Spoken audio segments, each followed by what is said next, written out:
โ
on the second half of part 2 because I'm about to go out of town again, and then once I get home, just putting together all the notes and then doing the video and the edits. And this is probably going to be a long video because I'm covering a lot in it.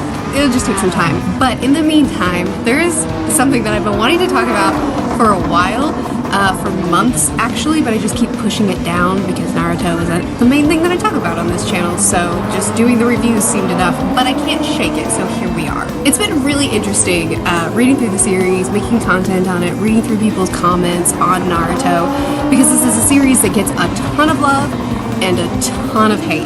And one of the reoccurring things that I see come up all the time for Naruto is specifically the hate that the women of the series get, or rather, the writing of the women. Unless you're Sakura, then it's just the hate of the women. But I see time and time again the sentiment that the women in this series are poorly written.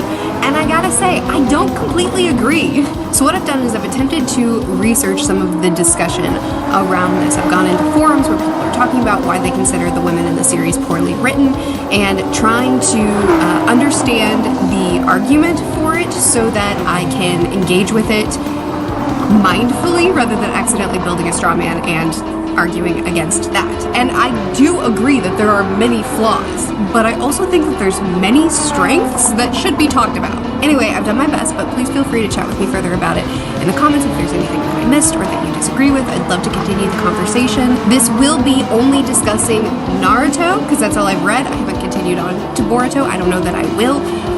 But I think that that's plenty to talk about because that is the main series and that is the only one that Kishimoto wrote all on his own, so poorly. I'm pretty sure there was another writer that did the majority of Boruto, so it seems fine to just talk about Naruto. But before we get into the discussion, a shout out to today's sponsor, Cometeer. Cometeer is the only coffee in the world that is flash frozen to lock in peak freshness, aroma, and flavor. This process was developed by MIT engineers to produce 8 ounces of water. This is a quote I kept coming across when I was reading through these forums. I didn't take the time to hunt down exactly where that phrase was originally said, but it seems to be shared by a lot of people. But it's a sentiment that I find really interesting because as I read through the series, something that I found really inspiring about these women is that they could do both. They would rush into battle, hold their own well, and then also save the lives of those that had been badly injured in that battle. I thought it was incredible to watch these women be so skilled both in combat and in medical jutsu, something that's really difficult to learn. Oftentimes, I think what people want from a strong female character is for her to beat up all the boys, challenge men, fight them, and win. And yeah, I love it when that happens sometimes, but to make a strong female character, it takes a lot more than for her to be the best fighter. In fact, I would argue that that's one of the least important components in making a good female character. So let's talk about a few women in the series that show strength. Tsunade had a moving and rich backstory. She suffered painful loss, drinking and gambling to try to numb the pain that haunted her, and even as she lived through this anguish, she refused Orochimaru's offer to resurrect the people that she lost. Tsunade was made Hokage at the worst and most complicated time possible. Leaf Village was ripe for invasion, but she still took on the role, and I think she did it well. She sent a strong message by having all those Jonin do those missions back to back. She made the choice to put a medical ninja on every team to increase the chances of survival. She was constantly playing a game of chess, sending people out and creating alliances. And when it came time to enter the battle, she did. She held her own, healed the people around her in the midst of that same battle, and survived what was essentially torture. And her resolve and beliefs stayed strong despite everything she went through physically and mentally. Most villains aren't as strong as her. Some of them turn evil after suffering far less. She's strong, gentle, brilliant, and brave. Granny Chio. She was the leader of a puppet brigade, excelled in medical ninjutsu, to include creating antidotes and poisons. She had a complex and painful history of having to seal the one-tailed beast inside Gaara and then having to carry that burden. Chio trained Sasori in the puppet technique and to develop poisons. She watched over him as he mourned the loss of his parents by creating his first puppets out of them. And when he went off the rails, she didn't stop him because he was her grandson and she couldn't bring herself to do it. And she carries that burden too. When she teams up with Team 7, we see her fighting alongside Sakura, helping her with her chakra threads, giving the antidote for Sakura, and using the puppets to kill her grandson and finally stop him from doing more harm. She spent years developing a new technique completely unique to her to save Sasori, but she realized that she couldn't do it for him because of who he chose to be, and instead she gave her life to save the boy that she condemned to the one-tailed spirit so long ago. She's an incredibly deep and layered character who was a leader, master healer, inventor of new jutsu, with complex emotions and motivations, and her humble sacrifice was incredibly meaningful to the story and the themes. She's a flawed person that acknowledges that she couldn't be there for her grandson, but she stops seeing herself as a tool and sacrifices herself for the next generation. Kushina is an incredibly strong character. She gave birth while suppressing 100% of the fox spirit, had the nine tails extracted, was able to hold him down, and still delivered a long goodbye speech while being impaled. But even with all that strength, her gentleness was always on full display, except when she was being a hothead. The sacrifice and pain that these two went through to ensure Naruto's survival is heartbreaking. The attention put into Kushina's character to honor the important role of motherhood and how her love meant everything to Naruto was really special to me. And while Kushina died before the series even started, her presence in the story held huge impact. One bit of criticism that I saw against Kushina multiple times, brought up in multiple forums, was that she wanted to be Hokage and then ended up just being a Hokage's wife, and that really bothered people. And I need you to help me understand this, because I have only read through the series one time and I absolutely missed some things. But as I understand it, everybody wants to be Hokage. Sasuke, after being a war criminal and setting himself against the Leaf Village, he then pops in and busts down the door basically, and says, "I'm gonna be Hokage," right in front of Naruto. And then everybody else in the circle is like, "Well, who's gonna be Hokage? Wait, no, me. I was thinking about doing that." And then Hinata is her name. Hinata said this, which is, she basically said, "We all want to be Hokage. Everybody wants to be Hokage when they grow up. It's just like we all want to do it." So the idea of I want to do something good in the world, so being a leader in my region makes sense to my brain, but then you grow up and you realize maybe that's not the right role for me, maybe I'm not best fit for that, maybe the political systems are more corrupt than the world itself, so you decide to kind of pull back and fulfill a different role where you can still be extremely impactful and useful. So to me, Naruto's mom wanting to be Hokage when she grows up, and then she grows up and then her dreams morph from that, isn't insulting. I oftentimes see the sentiment when a woman has a dream, an ambition, a goal, and then she becomes a mother and then decides to shift focus for a time entirely on that there will be, that for sometimes there will be a narrative that she's throwing her opportunities away, that she's settling for something lesser, that the idea that Kushina's dreams morphing into caring for her family is insulting. And I find that really insulting. This is coming from someone who is a working mother, because I think both avenues are great choices, but I don't think that it's insulting for someone to choose one and not the other. And if every single female character in the story played the same role, we'd be having a different conversation. But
motherhood is emphasized as something noble and special and important in this story, which I think is an amazing depiction. And at the same time, women who aren't pursuing that, women who are on the front lines, women who are fighting and healing and actively participating in war are also depicted as something good and positive and noble, and I don't understand the problem.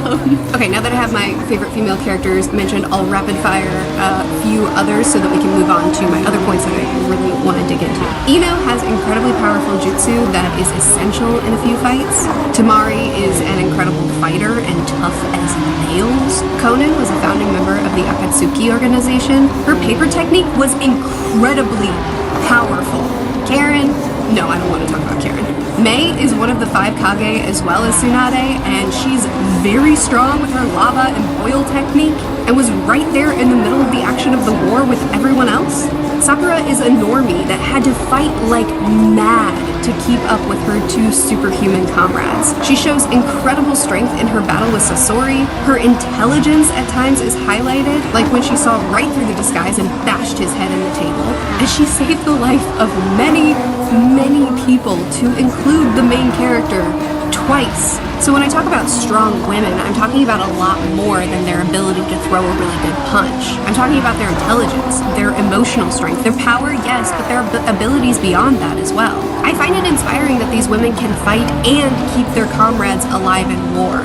And when I see them exhibiting strength, when I see them fighting, the question in the back of my mind isn't, okay, yeah, but is she as strong as the guy standing next to her? Which I see a lot of that conversation, like, yeah, sure, she did well in that battle, but her powers don't match that guy. But I don't need her to be better than everyone else. I need her to be good, complex, layered, interesting, inspiring. And we don't get that with a lot of the women in this series. Many women in the series barely get any page time or have a ton of potential that isn't fully fulfilled. But we also do get that with other characters, so I think it's a more layered conversation than just Kishimoto can't write women. Speaking of which, Kishimoto said in an interview once that he was super surprised when his editor encouraged him to write Sakura into the story because he didn't think that he was good at writing women. He thinks that he's not great at it. And he's not wrong, especially at the beginning of the series. The depiction of Sakura and Ino was rough for me. Sakura and Ino had very few layers other than their crushes, rivalry over those crushes,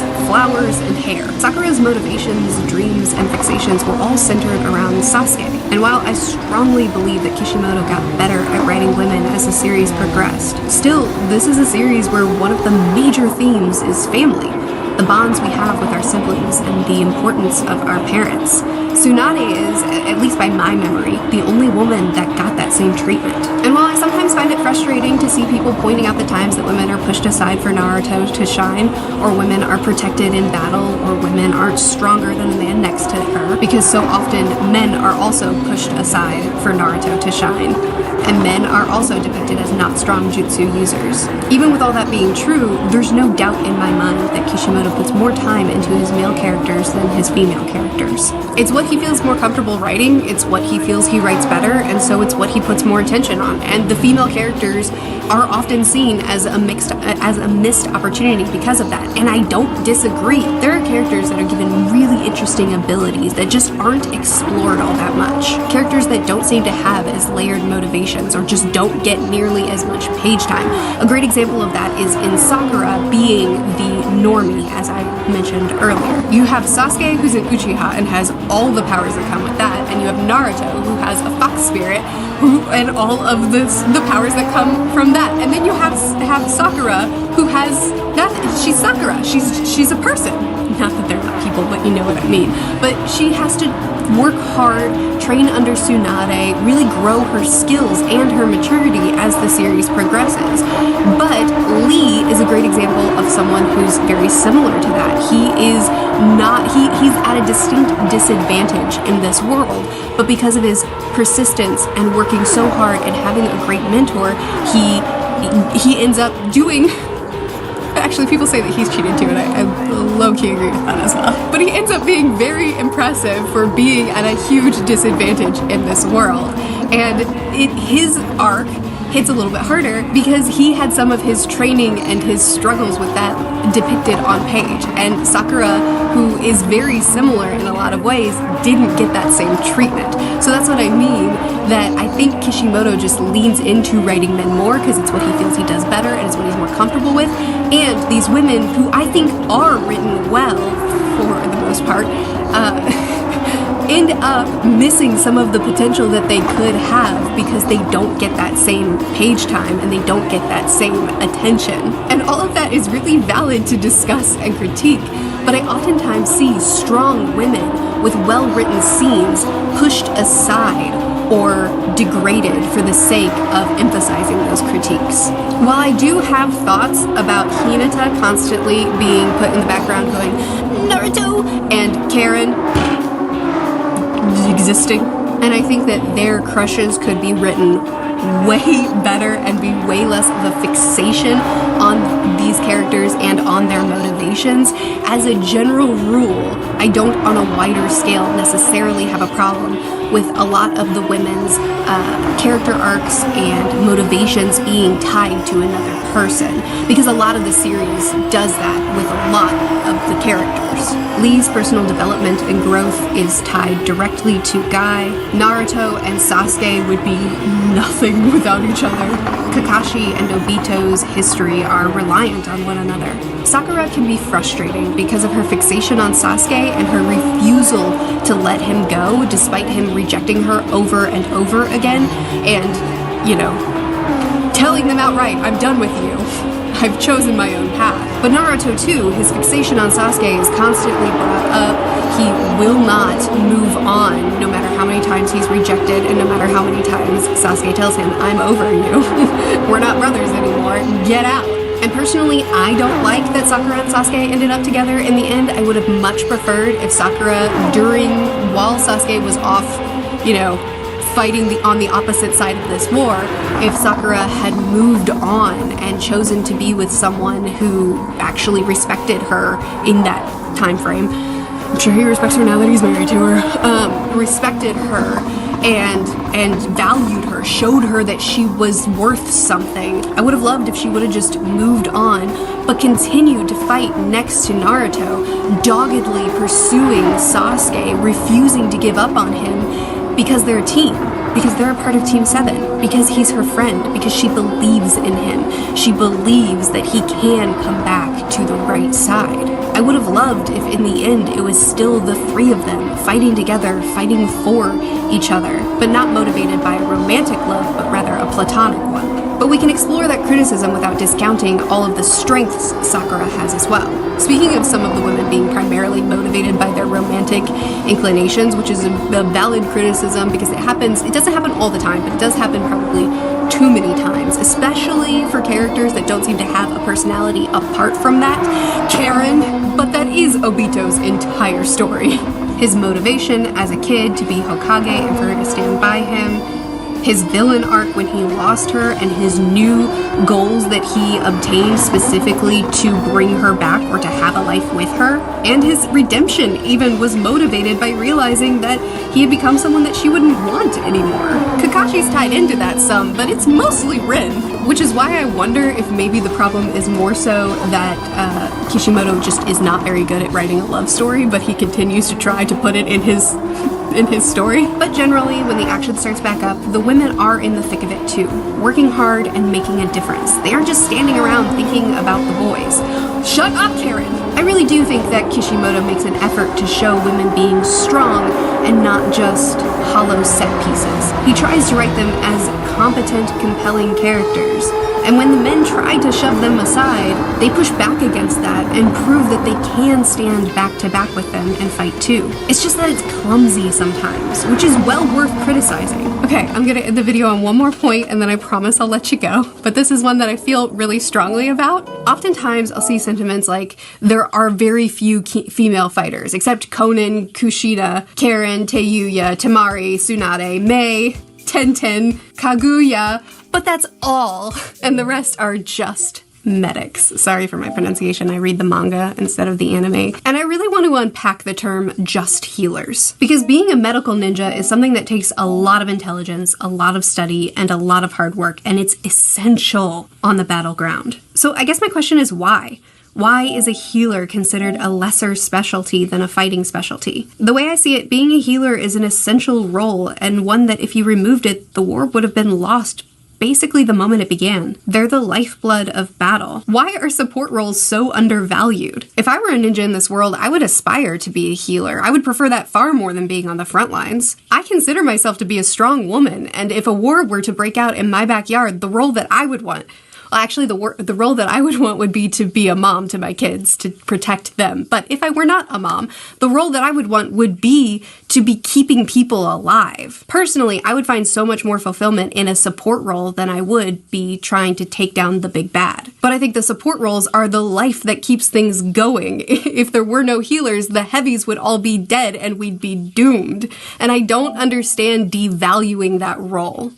I do understand the idea that if it were true that all women were nothing but healers and all men were nothing but fighters, then that would be a weird dichotomy to choose, and it would be something that we should need to unpack. But what I see is a lot of women specializing in being a combat medic and also a fighter. And no, they're not usually the strongest fighter on the battlefield, but yes, they can usually hold their own. And I don't think that's insulting. And being a combat medic is an incredibly physically and mentally demanding job. The horrors that you have to see day in and day out take some incredible mental fortitude to continue to do. So yeah, the point of this video isn't to say that the writing of women is flawless and Kishimoto is #1 feminist hero, but to say that yeah, there's definitely flaws, but also there's so many characters in the series that I find so inspiring. And I think that saying that the women in the series are poorly written, which is a sentiment that I promise you I have read over and over and over and over and over and over and over again, I think is a little bit reductive. I think that there are poorly written scenes. I think there are poorly written choices. I think that in the beginning of the series, it's pretty rough.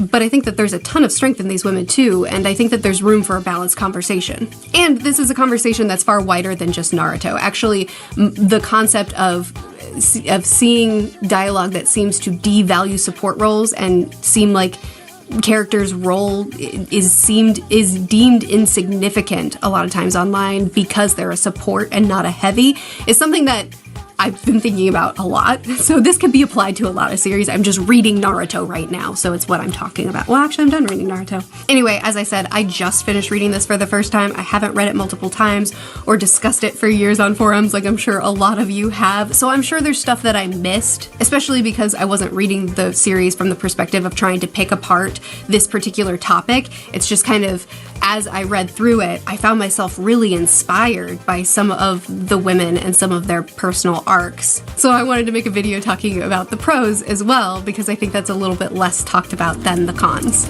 I don't know, maybe this video is useless. I hope you liked it. I'll see you again soon. Bye.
It is time for my next Naruto video. Thanks for being patient or impatient.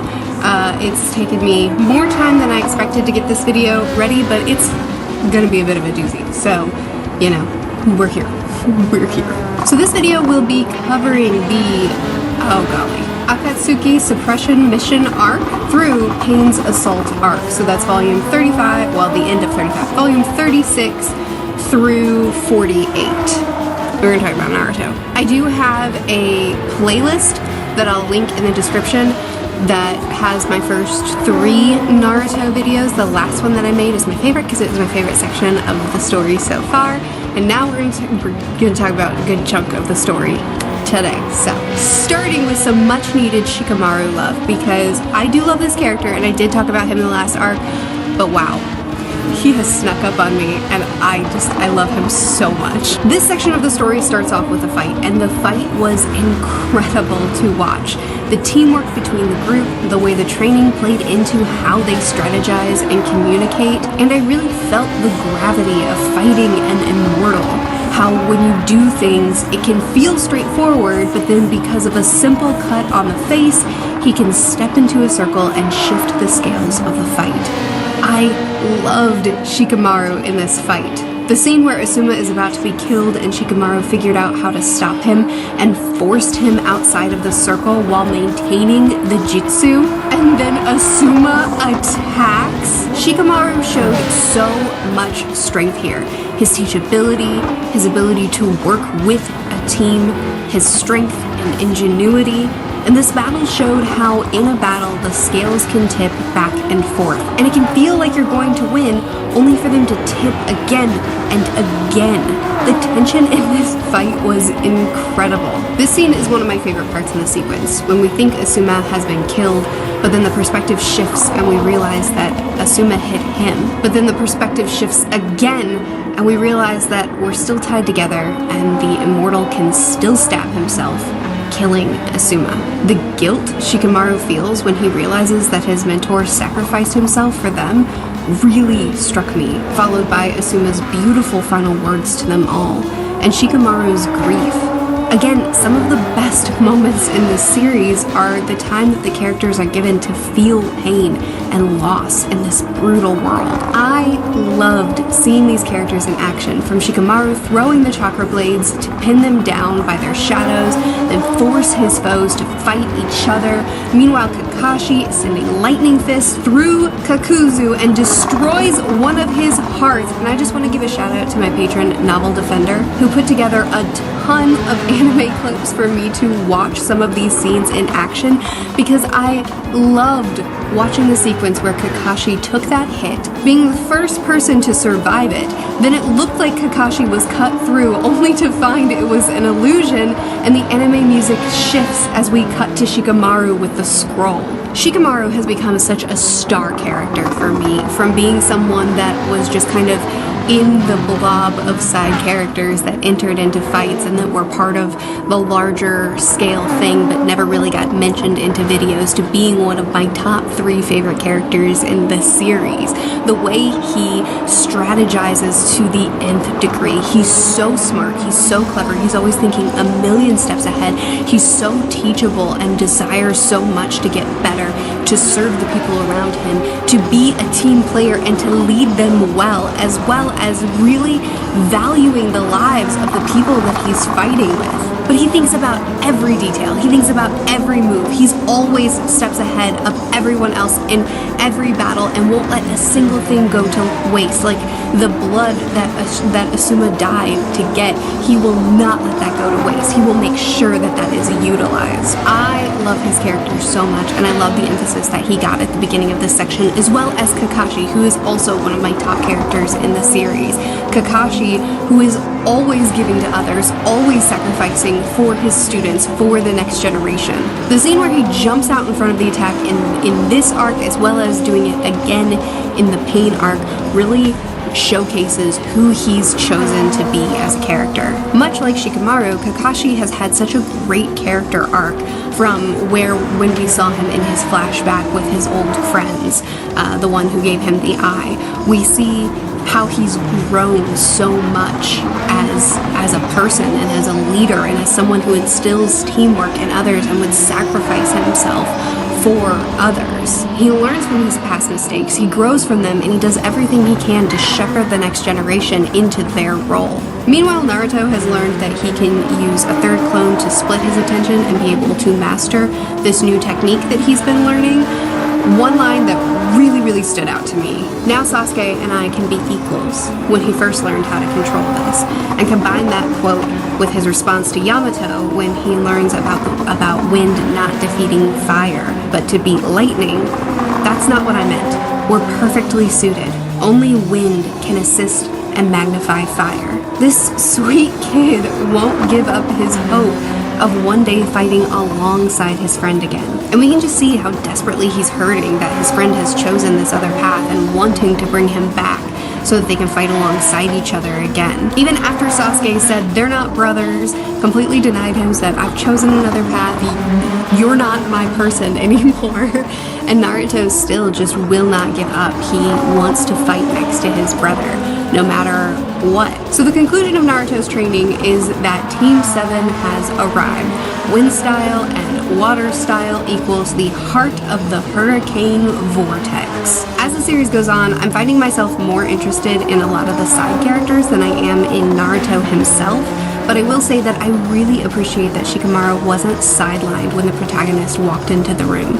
Shikamaru stayed active by defending himself with a shadow pull, then showing off the ultimate trap he's had set up before the fight, once again highlighting how incredible of a strategizer he is. The line, "That there is your grave," and the ending panel with Asuma over his shoulder as he gets the old lighter out to set it all to flames.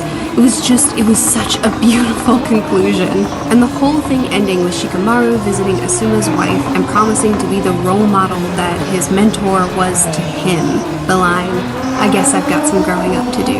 It's such a beautiful end to this arc. It's the perfect conclusion to this sequence because we get to see the older generation sacrificing themselves for the younger generation, but then we see that younger generation then looking to the next generation and saying, "I'm gonna be that same mentor to you. I'm gonna be to you what the last generation was to me," showing alongside, especially in the Pain arc, but we've seen this throughout the entire series, showing the cycle of violence, of hatred, of abandonment, of war, and how that affects people and how that harms people so much. We're also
on the other side seeing the cycle of family, of resilience, of hope, of investing in each other, and how that cycle too can continue and create something really beautiful. So after Naruto's initial attempt fails and he tries again and his clones are the ones that attack, but he ignores the clones and targets the lone Naruto.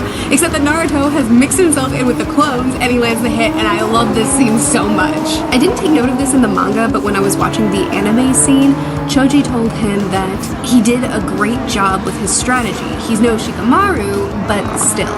And Naruto said, "Don't compare me with Shikamaru. That's just not fair." And I just really appreciate that camaraderie and acknowledgement of each other's skill and strength. I also loved Kakashi's speech where he says, "The next generation will always surpass the previous one and take its place," reinforcing all those themes that we've been talking about. There's a lot going on with Sasuke. One scene I really enjoyed was when Sasuke decided that he's done playing pet for Orochi, and now that he's stronger than him, he's decided to keep his body and in fact take down Orochimaru. I think I called him Orochi, it's Orochimaru. I loved the line, "It had to be the herdling. That's the only Uchiha you could handle." Sasuke is so insulted by the way Orochimaru looks down on his clan, the way he conducts himself and kills unabashedly, and he's done with it. Anyway, Sasuke gets swallowed into the universe inside Orochimaru, where the transference ritual happens, and my thought was, oh shucks, I guess Sasuke's getting taken over. But no, actually Sasuke absorbed Orochimaru himself. The scene was so effective in showing off Sasuke's strength, which had been established before, but now we see that the man who's trying to control him and use him for his own games was light work in how far Sasuke has come. So this guy, the guy with glasses, I don't remember his name, he gives Naruto a book of info on the Akatsuki and then reveals that he's combined bodies with Orochimaru, making them one. But Orochimaru is trying to gain control over him and it's just terrifying. And Sasuke collects his team. Jungo is my favorite so far because he's such a wild card. Another Sasuke scene I loved was his fight with Deidara. Between the bombs, Sasuke's lightning counteracting, or I guess deactivating the bombs by running the lightning blade through himself. We see two very well-matched opponents, but one is crazed and the other is calm and strategic. And I loved the line. That's what annoys me about you the most. Both of you Uchiha boys. You think you're just so cool, and those eyes make me sick, always judging me and my art. And his response, I couldn't possibly care less about what you want. I just want to know where Itachi is. And then turning off his ocular jutsu because he didn't view him as an actual threat. It's just so disrespectful and I love it so much. The conclusion of the battle was of course fantastic as well. But I do have a question. Deidara trained an eye to become immune to the Sharingan. So I just don't, I assume it's through exposure. You know, he's just slowly been building up an immunity. Cool. It seems like the Sharingan, and maybe I'm dumb, but it seems like the Sharingan, it seems like this ocular jutsu is one of the most powerful things in this series. It's so overpowered, and so having a character just off screen, some nebulous training that allows them to just not be affected by it anymore seems like so wild to me. I know it's such a small thing. I'm just asking, did I miss something? Because it seems like such a big deal to have just casually mentioned. But then again, I guess a lot of big deal things are just casually mentioned in the series, so maybe I should just move on. Okay, I want to talk about Jiraiya. Now that we've gotten his backstory and we understand the prophecy that he was given, the journey of trying to find his destiny, only to realize that it may be someone else that he's meant to train up, then training Naruto and eventually realizing that it's him, it really adds so much weight to the fact that Jiraiya had to fight his previous apprentice as his final stand. The flashback was so good. How they met these three who were orphaned because of the war, and then he saw Nagato's Rinnegan. He decided to take them in. This quote really got me. By the time you're all grown up, everyone will be living in peace and prosperity. That's easy for you to say, but we've all lost our families. If there is to be peace, it should only come after they go through what we did. That's the true meaning of sharing pain, isn't it? This is a quote that hit hard when I was first reading it, but then when I was going over my notes to prepare for this video, now in retrospect, having finished the pain arc, hits so much harder. I was also going through my notes and I wrote down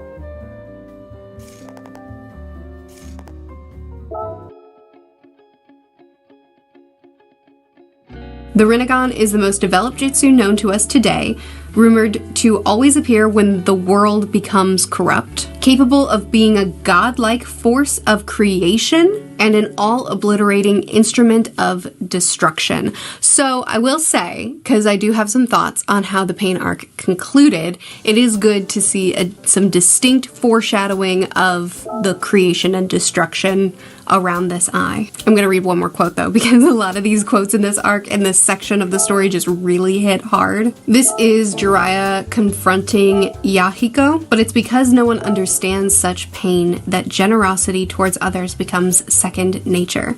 This is what it means to be human. His response: I just want to protect them, no matter how much pain befalls me. Oh, I also love the quote. I'm sorry, I wrote down so many quotes for this section of the story. I also love the quote when Jiraiya asked Nagato what happened to the old him, and he says, nothing, just war. Okay, so we've added all of this depth to Jiraiya, which means that it's time for the series to take him from us. The fact that he could have tried to escape, but he chose to stay behind and get the intel that they needed, and even though it seemed like he had been defeated and his sacrifice would be worthless, through sheer force of will, he fought to deliver that final message to Naruto. Jiraiya has been training up and fighting for people for so long in this war, and he dies thinking about his failures.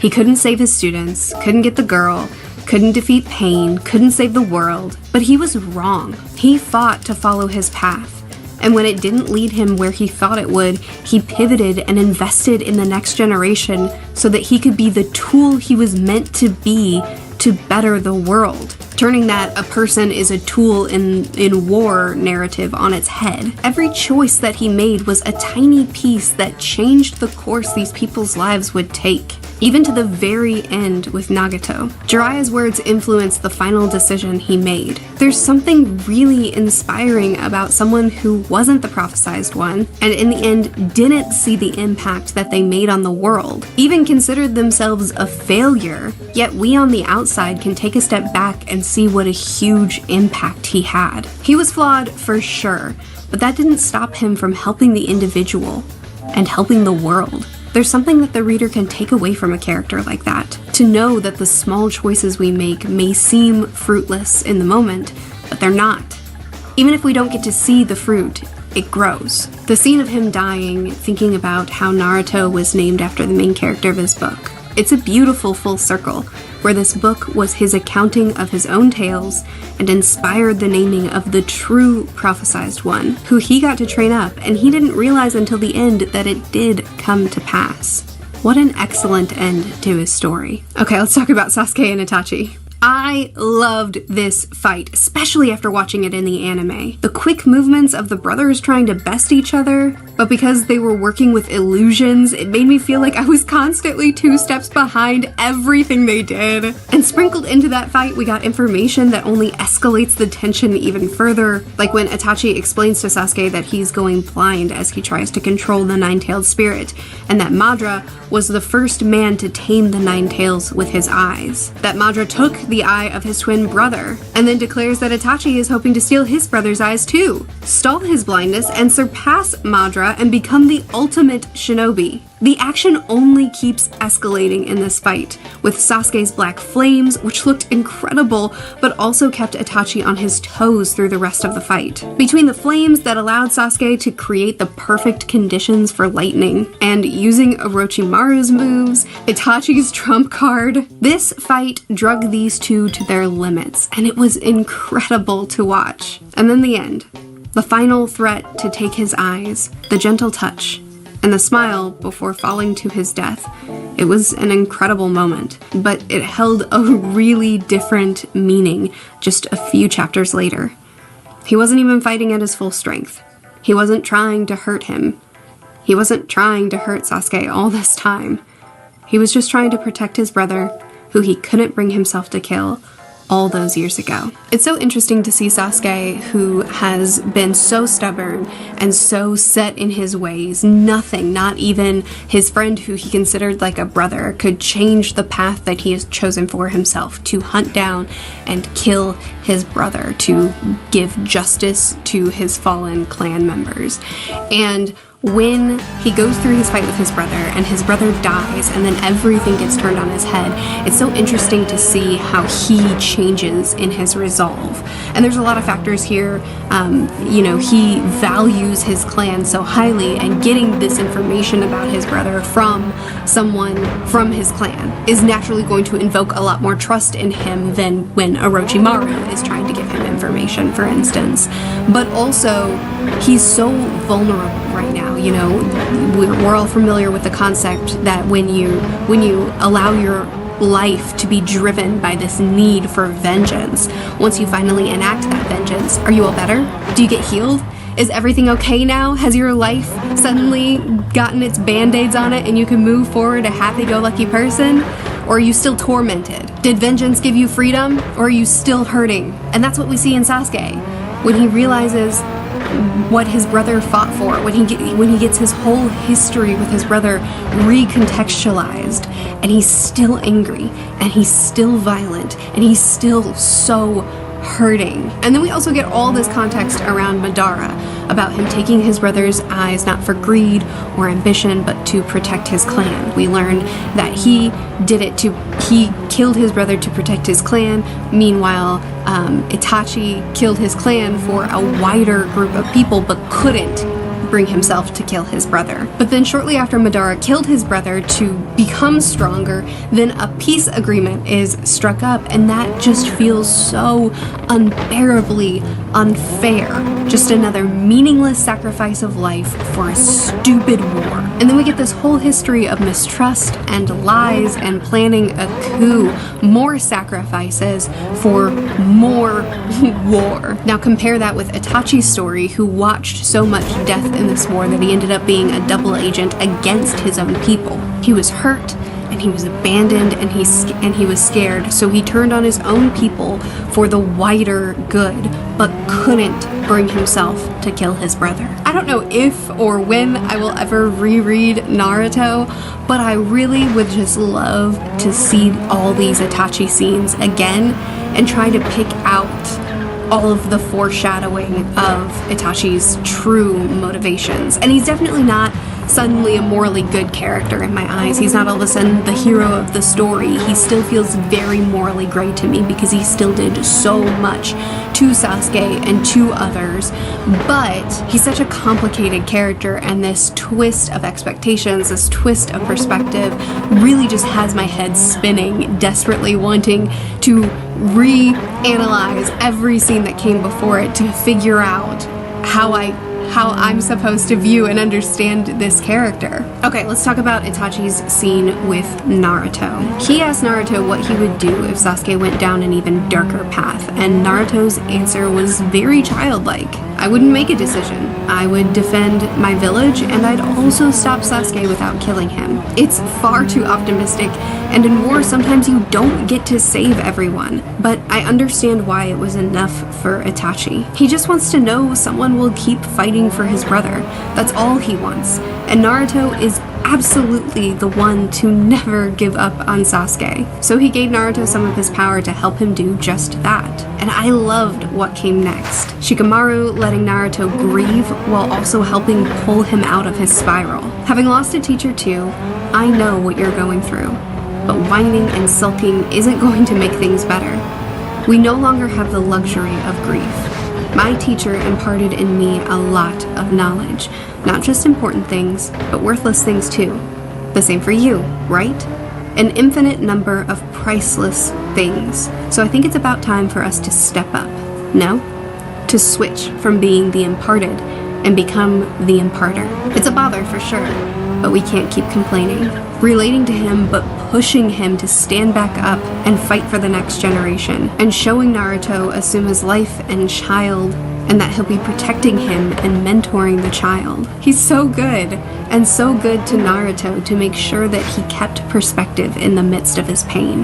Then we launch into the coded message, figuring out what Jiraiya was trying to tell them in his last moments, and I have nitpicky. I don't love this. I realize that these books are incredibly important to Jiraiya, and also that Jiraiya is a master shinobi, and him having memorized certain code, realizing that he may have to speak in code at some point, and so memorizing the first word on every page of every single book that he's written would feel kind of like a stretch if he weren't a master ninja and probably has trained for things like this and would want to have a secret code memorized. Naturally, Jiraiya doesn't know what his final code has to be in his dying breaths, so this is something that he would have had to pour a lot of time into. I would just think that you might have told someone that, hey, if I ever need to send you a coded message, like a trusted someone like Tsunade,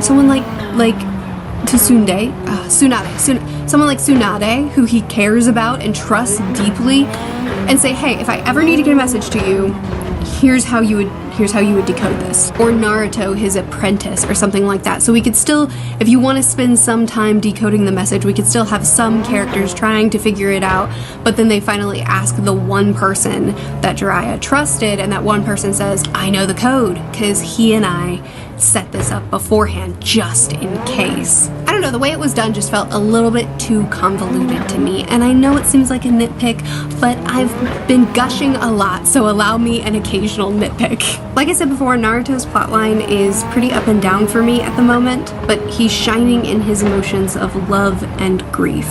The scenes of him reading Jiraiya's old stories about Naruto and how the two Narutos parallel each other, it was a beautiful scene. Or when Naruto realized that he can't use Sage Mode, but remembers Jiraiya's message and refuses to give up. Now let's talk about Kakashi more. The epic fight between so many characters against these monsters as they wait for Naruto to return was excellent, but the one that affected me the most was Kakashi. The fake out with Kakashi followed by his body disappearing, and then I saw him hiding in the rubble, and then he came up from the ground. I just love to watch him fight. But the panel of Kakashi getting a nail through the head, it was so beautifully done. And let me tell you, I mourned his death. He kept fighting while he was dying. He stopped one of Pain's attacks before he died. We're at war, people die, but Kakashi died to give Choji a chance to get away and relay important information, and after everything Kakashi has done, once again, he is a character that sacrifices himself for the next generation, and I just love him so much. And the scene with Kakashi reuniting with his dad in the afterlife, it was just the perfect death scene. And then this, after all the fighting, after all these people refusing to stop fighting and putting all their trust in Naruto, Pain accomplishes the unthinkable, and the loss is huge. Speaking of Naruto scenes that land in this arc, one of my favorite scenes is after Naruto arrives to fight and says, I'm able to sense everyone's chakra. Is Master Kakashi on a mission away from the village? He won't look at her when he asks the question, and I can just feel how tense and solemn he is while he's asking. He knows the answer, but he won't ask outright. So when he's met with silence, his quiet, okay, and then he just starts defending against the attacks. I cried while reading this. It was so powerful. He's now lost 2 mentors back to back, and he's in so much pain, but he still carries on. The action in the sequence was incredible, but the emotion that backed it is what made this sequence even more epic. Much like the fight between Itachi and Sasuke, Naruto and Pain push each other to their limits, but they realize that Pain must be controlled from the highest point in the village, and they try to track that down. The conversation between Pain and Naruto is just so good. Pain suggesting that the destruction that they want to bring will fulfill Jiraiya's dreams of peace. I loved Naruto's response. You killed my master and my teacher, hurt my friends, destroyed my village. You dare to say peace after all you've done? And then Pain turning it back around on him. What about my family, my friends, my village? Is it fair that you shinobi who once did the same to me as I have now done to you be allowed to spout all of this drivel about peace and justice? Once again, an emphasis on the effects of war. I love that the tables turned on Naruto here, seeing that war isn't just horrible for him and those he loves, but that his side has displaced and killed many as well. And if one calls vengeance justice, such justice will just breed further vengeance. Then he asked Naruto how he would confront this hatred to create peace. And Naruto realized that he didn't know. This speech was incredible, not just in content, but in the fact that he was able to crack Naruto's hope and overcome him in his impassioned speech. Pain didn't just match Naruto physically, but he was able to overpower his hope. He was able to shed a light on the flaws in Naruto's perspective and shift his worldview. The bringer of hope in this series, the one that's been able to relate to people and relate to their pain and show them a new way. Now someone is relating to Naruto's pain and show him a new way. But it's a path of hopelessness instead of a path of hope, and it nearly ruined him. A lot happens here, but I want to hop to a scene that I have very mixed feelings about, which is when Naruto goes into eight-tail form and then goes directly to the Fox Spirit for help, and the Fox Spirit once again begs to be left out, and Naruto almost does it. Naruto was this close to letting the Fox Spirit out because he was so overwhelmed and confused about what to do, and what a perfect time for his dad to show up. Okay, so Naruto's dad is the 4th Hokage, and I'm probably stupid because I probably should have figured this out sooner. And I do love the conversation that happens here in the midst of Naruto's vulnerability. I love the perspective that love and hate are a part of life, but that he has to stop the hate before it turns into pain and suffering. But I also have many questions after this sequence. Now, admittedly, I have a very bad memory, so it's possible that I'm forgetting some of the early details from the series, so maybe you can help me out and help me understand this a little bit better. But this sort of perspective of, I trapped a demon in you because you're my son and I know you could handle it, is like, it doesn't make me like him more. I get that the village was in danger and that war can cause people to go to extreme measures for the sake of the greater good, that impulsive bad decisions can be made. A lot of things. We could have a lot of discussion around this. But I'm gonna need a lot more explanation on this one to feel settled by this decision that was made. Especially because if he truly was the 4th Hokage's son and looks just like him, so one would think that people would know that this is the 4th Hokage's son, and that the 4th Hokage did this believing this is my son, so he's gonna be a hero at the end of all this. Then why was he treated the way he was? Why was he not protected more? Why was his legacy that was expected of him not portrayed to people? Am I dumb? Did I forget some really important detail here? Because Naruto seems to have found closure in this whole conversation, I think he cried and called his dad Pa, like a very affectionate term of endearment, and he seems to have gotten all the closure in this, and I don't feel like I did. The end of Naruto's battle with pain was fantastic, and I realize that this is an annoying trait of mine, but once again, I have to focus on the emotional impact of this scene, because Naruto recalling his 2 mentors and now his dad, how they believed in him, and that overpowers the hopelessness that pain gave him and gives him the strength to keep fighting. And couple that with the greatest offense that Naruto took from this fight was that pain tried to make him give up, almost made him forsake his shinobi way. It was incredible. This whole pain sequence was one of the best fights in the series for me, not because of the action, but because of the emotional and psychological impact it had on Naruto. Now let's talk about Naruto and Nagato. It's important for us to see Nagato's flashback. We need to see in action what Pain was saying, that there are no winners at war because no matter what, innocents die. Nagato's parents were killed by the Leaf Village, and once again, a child was left behind to suffer to starve along with everyone else. Thankfully, he got a found family that saved him and a mentor that raised him up, but we're once again reminded of all the collateral damage on the innocents. But Nagato was put in an impossible situation to kill Yahiko or sacrifice Konan. But Yahiko killed himself so Nagato wouldn't have to live with the choice. This destroyed his hope for the opposing sides working together at peace. Peace would never come by agreement. It had to come by force. Peace without casualties was an impossibility. That's what humanity had taught him around every corner.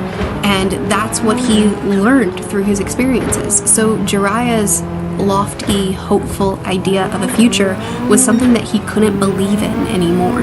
Okay, so I know I'm gonna get some pushback about my little nitpick for Jiraiya's book. I know I'm gonna get a lot of pushback for this part, but I didn't love the way this ended. Actually, I hated the way this ended. I really didn't like it. First of all, let me talk about how it makes sense thematically, because I really tried to engage with the story, even in scenes and choices that I personally don't care for. I really tried to engage with this story in the way that in the story that it's trying to tell, the things that it's trying to do. So, let me talk about how it works thematically before I get into my opinions. Naruto convinces Nagato to change his mind, and he does it by using Jiraiya's book. This is an incredible full circle moment, especially because it reminds us that Jiraiya did have impact. He wasn't a failure, that to the very end it was his words, his teaching, his influence that turned the tables and saved so many people. For me, this is a great example of a story choice working really well thematically, but not in application. This is the first time that Naruto's idealism was truly challenged, and he realized that he didn't have an answer. This was Naruto having to reckon with the true pain that the world is experiencing, and not just himself and his village, not just the people that he cares about and he's fighting for, but the whole world.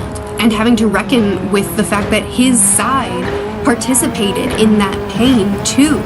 It's him having his ideals challenged and really having to decide if this is something that he can still fight for. Pain challenged him and he was shaken, but he still stood strong. He still exemplified that resilience and that hope and that the fact that you do get to choose your own path. And thematically, Nagato breaking that cycle.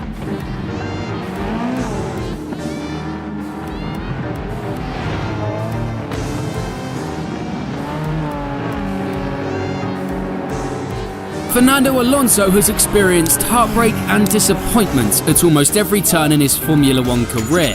The two-time world champion has lost races by the narrowest of margins and a world championship by a single point. But when you see what he experienced during this Grand Prix in 2016, those other moments rapidly pale in comparison. It was the day that teams, drivers and fans around the world had waited for, the first Grand Prix of the year. But this decorated driver's dream day quickly turned into an unforgettable nightmare. This is the day Fernando Alonso almost died. Massive accident. Welcome along, it's the opening race of the season. The Australian Grand Prix was set to be the opening race of the 2016 season, and from Thursday, the paddock was full of the usual back-to-school vibes from teams excited to get back to work. Alonso was preparing for the second year of his return to McLaren, and everyone in the team was anxious to improve the dismal start that the Woking-based squad had suffered in the new turbo hybrid era. If only he knew what he was about to experience. The Spaniard had a busy but typical lead-up to the race weekend, taking part in media experiences on Thursday and completing all 3 practice sessions on Friday and Saturday. After practice, it was already clear that Ron Dennis's McLaren team had made some improvements over the winter break, but was still a long way off the front of the field, finishing at least a full second off in each session. Still, they were optimistic that they were progressing at a nice pace. McLaren entered into a works deal with Honda, with the Japanese automotive giant agreeing to build their 1.6L turbo hybrid power unit, and the F1 team was rebranded as McLaren Honda as a result.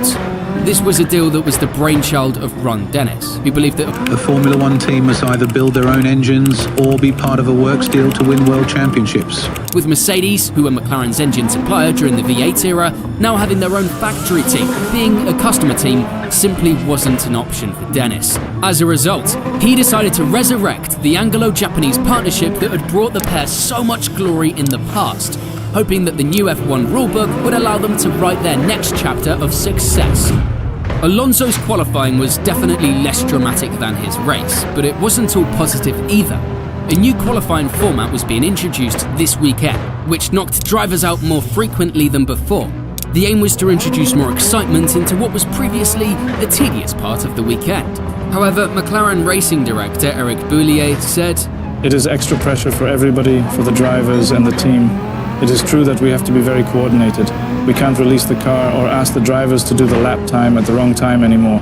We have no flexibility. However, the big change didn't bring any surprises for McLaren, who qualified around where they expected. Alonso and his teammate Jenson Button scraped through the first knockout round, and Alonso set McLaren's best time in Q2, with Button almost 2/10 behind after just 9 laps. Neither driver progressed into Q3, and Alonso and Button ended up 12th and 13th respectively, forced to watch on from the sidelines as their competitors fought it out for pole position. In the end, he qualified a staggering 1.5 seconds off the fastest lap set by the Mercedes of Lewis Hamilton in Q2. But the lap that Hamilton took pole position with was over 2 seconds faster. Nico Rosberg was second, and third was taken by Sebastian Vettel in his Ferrari. But even the prancing horse was over 8/10 behind Mercedes, an early warning sign for the dominant year that was to follow for the Silver Arrows. But there were no signs for how Alonso's race was about to turn out. After qualifying, Alonso switched his focus to the Grand Prix the following day, oblivious to the events that were in store. What he did know was that his glitter of pre-season championship contention hope was dampened, and the reality was that he'd be facing another tough year of simply fighting for points. The gap to the front of the field was huge, and realistically the season was already another write-off for the once dominant McLaren team. However, it wasn't all doom and gloom at McLaren, as it was still a significant improvement over the previous year. Jenson Button claimed that those inside the team were positively surprised about how close they were to Williams and Force India after the season's first qualifying session. Alonso appeared to be in fine form when he told the media that The car was fantastic today, happy with the leap forward the team had made. the car may have felt fantastic, but it was still incredibly slow. In terms of the Australian Grand Prix, Alonso would have to find extreme pace in his car, race his way daringly up the grid and hope for a miracle if he wanted to get anywhere near the podium, something he hadn't done since finishing second in the Hungarian Grand Prix in 2014. When the clock struck 4 p.m. on Sunday, the cars set out on their formation lap for the season-opening Australian Grand Prix. The lights are out and Sebastian Vettel gets a fantastic start, instantly jumping both Mercedes and taking the lead of the Grand Prix.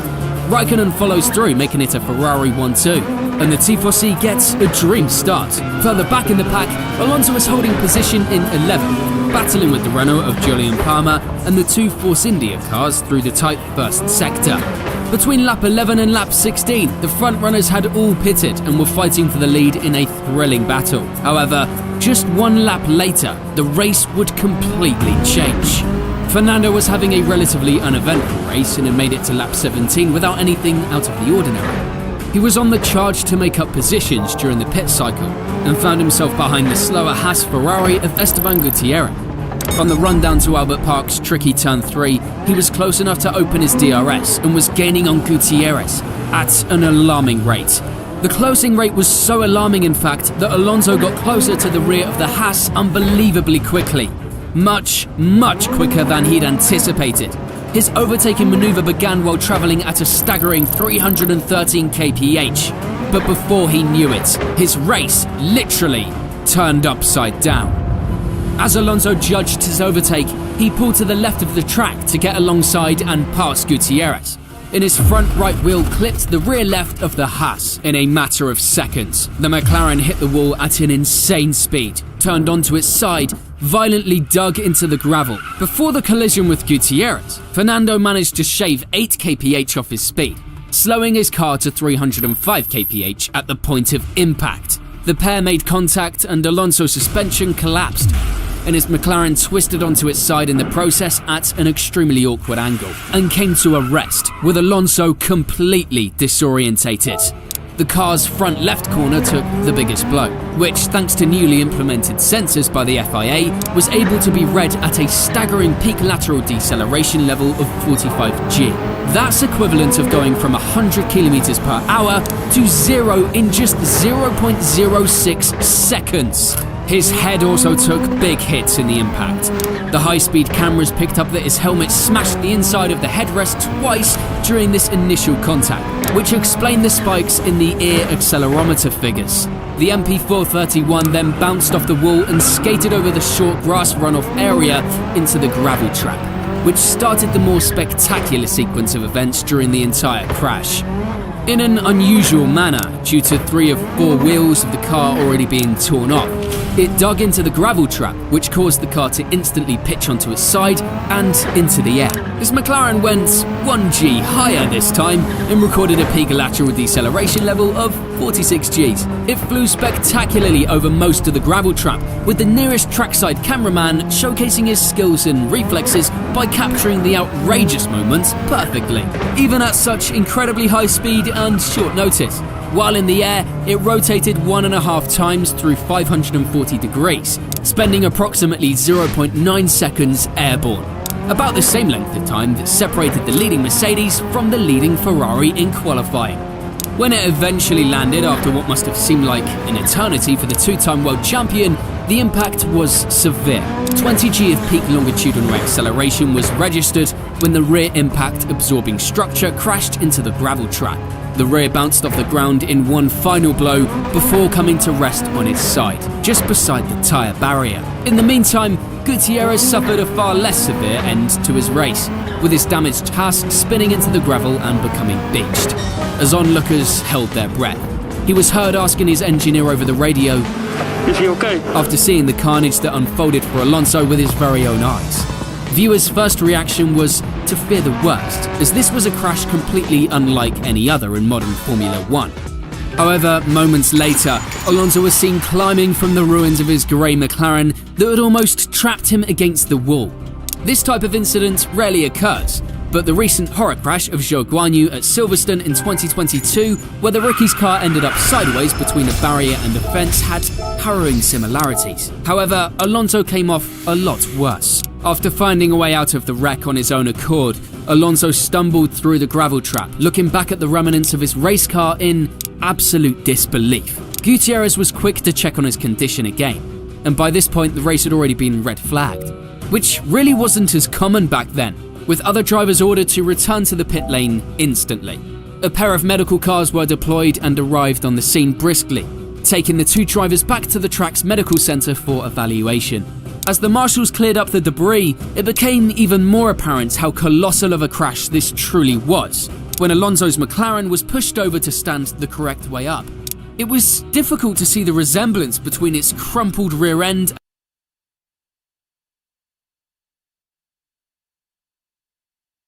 Formula 1 has a problem that no one wants to admit. Now, before you guys crucify me in the comment section and throw dislikes at me like Lance Stroll throwing his car into the barriers in Saudi Arabia, Lance Stroll into the barriers and out of the race. Hit the wall. Okay, can you bring it back, Lance? No, the wall. just please do hear me out. Now, obviously, a lot of you guys definitely expected me to complain about Max Verstappen's domination, and are probably ready to type out, why are you hating on Max's domination when you didn't even say anything about Lewis's the past 7 years? Well, I have 2 things to say to you. 1, I don't hate Max Verstappen. I think that no Formula 1 driver should be hated just because they're winning, including Lewis. And 2, the reason why I did not comment about Lewis's domination is because I wasn't making videos 7 years ago. So while you guys were watching Lewis Hamilton's domination era, I was literally on my uncle's phone watching deleted scenes of the Cars movie that looked like this. But obviously, for you guys who clicked on this video, the thumbnail clearly has me stating that Formula 1 is boring. Now, I will elaborate more on that because the whole Formula 1 is boring thing is such a debatable topic. However, that actually isn't the focus of today's video. The main problem that Formula 1 has that no one is admitting is not that it's boring, but instead, Formula 1 is extremely predictable. how quiet the roads are this morning. I'm barely seeing any traffic at all. What is not predictable though is today's sponsor, Private Internet Access. Private Internet Access is a VPN service, and if you guys don't know what that is, it's essentially a tool that hides your IP address and keeps you and your data safe when browsing on the internet. Or in other words, it's essentially Sergio Checo Perez. You see, browsing on the internet without a VPN is like Max Verstappen trying to win the 2021 world title without the help of Checo. But with Checo, aka Private Internet Access, it defends your data from hackers, providers, and everyone else. And not only does it offer that, but this is you, aka Max Verstappen. That right there is geo-blocked websites you can't access. And what does Private Internet Access do? Well, it lets you right through. And all you need to do to get that is to turn the VPN on, choose from many different servers, and you get access to restricted content all around the world, with unlimited devices as well. Some examples are blocked Netflix shows, and by connecting to Austrian servers, there's actually a site where you can watch the entire Formula 1 season live for completely free. So check out the link in the description as well as pinned comment to get my personal code piavpn.com/rickf1 to get 83% off of your purchase. But anyways, back to Formula 1. Now, of course, why is predictability a problem in F1? Well, you see, a couple weeks ago I uploaded a video titled F1 is over before it even started. Now, you guys can go ahead and check out that masterpiece, but if you guys want a quick summary of that video, I pretty much have a nervous breakdown knowing damn well that Max is going to win every single race in 2024. A 9th consecutive win. Max Verstappen. Eat, sleep, win, repeat. And every single non-Red Bull fan is going to be sentenced to hearing the Dutch national anthem every week until 2026. And I hereby sentence you to 2 years of hearing the Dutch national anthem every week without parole. But basically, I made that video right after preseason testing where I found out that people are calling Alpine's car a tractor. But anyways, in that video, I pretty much said that if Max does not win the first couple of races in 2024, I would chop my balls off. Which didn't end up happening because Max won in Bahrain by 22 seconds, meaning to say that my balls are 22,000% safe. So thank you so much, Max. I would personally give you the title of Dutch Minister of Ball Defense.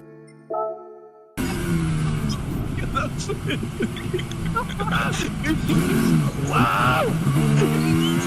But what surprised me the most after I posted that video and Max won in Bahrain and Saudi Arabia is the fact that there were so many people going back to that video commenting, "Oh my god, I can't believe he predicted it," or "This video aged like fine wine," and even, "Oh my god, can you predict the future? That's just insane." Like, I appreciate every single one of y'all just straight up glazing me in the comment section, but no, alright? I can't tell the future. If I was able to, then I would probably have gotten a better score for my math exam. But let's not talk about that. Anyways, I managed to predict Max's domination, not because I did some crazy ass math. I literally just looked at 2023, read one article about Red Bull's development for 2024, and went, yup, Max is gonna win. And this is where the problem really stems from, because Formula 1 has been so predictable ever since the middle of 2023. Like, you would have to be blind, deaf, and brain dead to not be able to tell that Max is gonna dunk on everyone in 2024. How do you feel after that? A bit disappointed, 45 seconds off the win?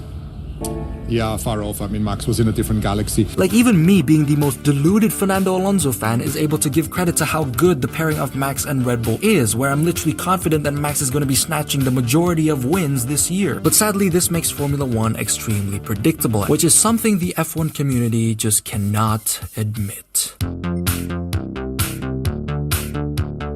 Now, in a community post, I asked you guys, is F1 boring? And some of you guys admitted that yes, it is. However, majority of you guys chose the debatable option, which I think is the best answer. Meaning to say that F1 being boring is a bit of a 50-50. However, there are so many people in F1 media that just can't admit this. And I think this clip of Jeremy Clarkson and Martin Brundle perfectly sums things up. Like, Martin didn't even listen to what Clarkson had to say when he criticized the Formula 1 season. It's a strange thing to go from one year to the next and for so little to have changed.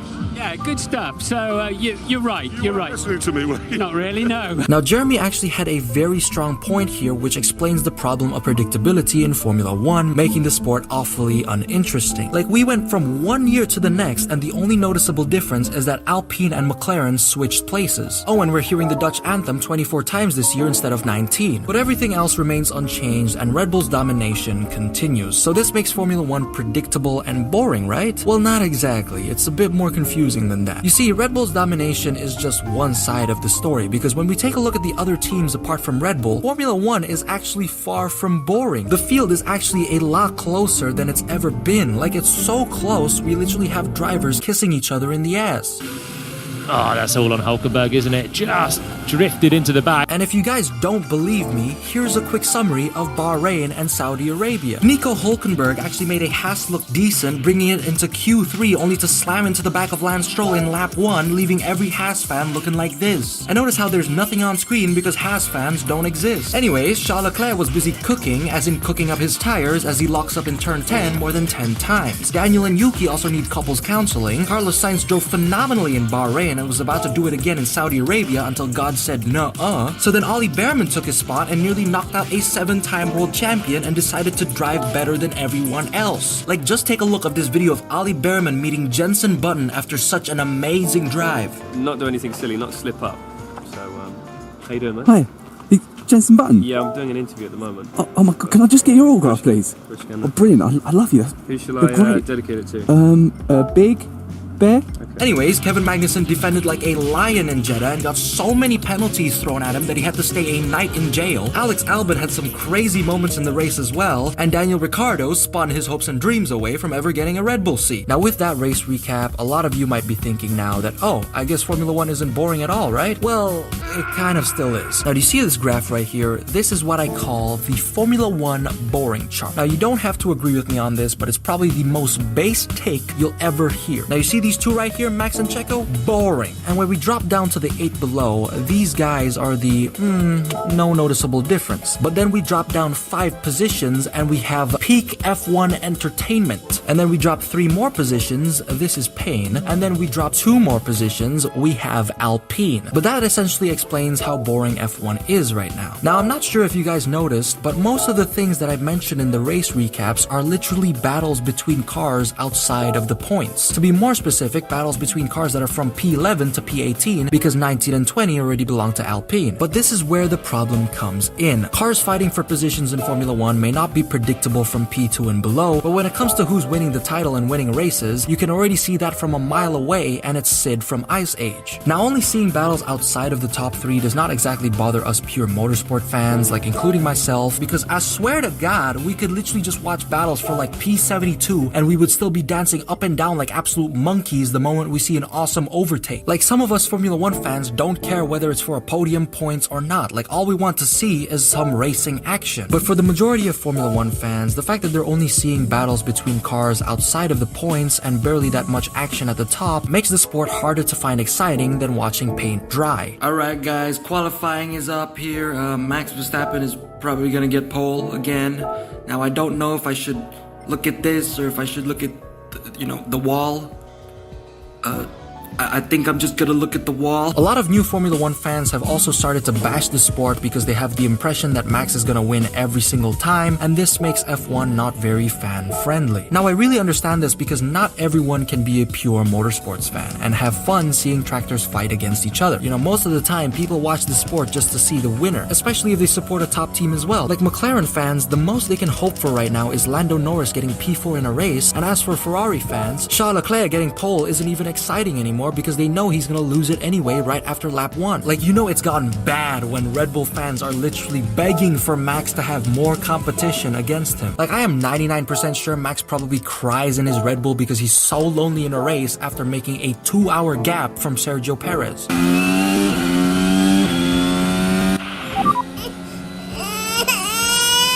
So overall, because we know Max is always going to win the majority of races,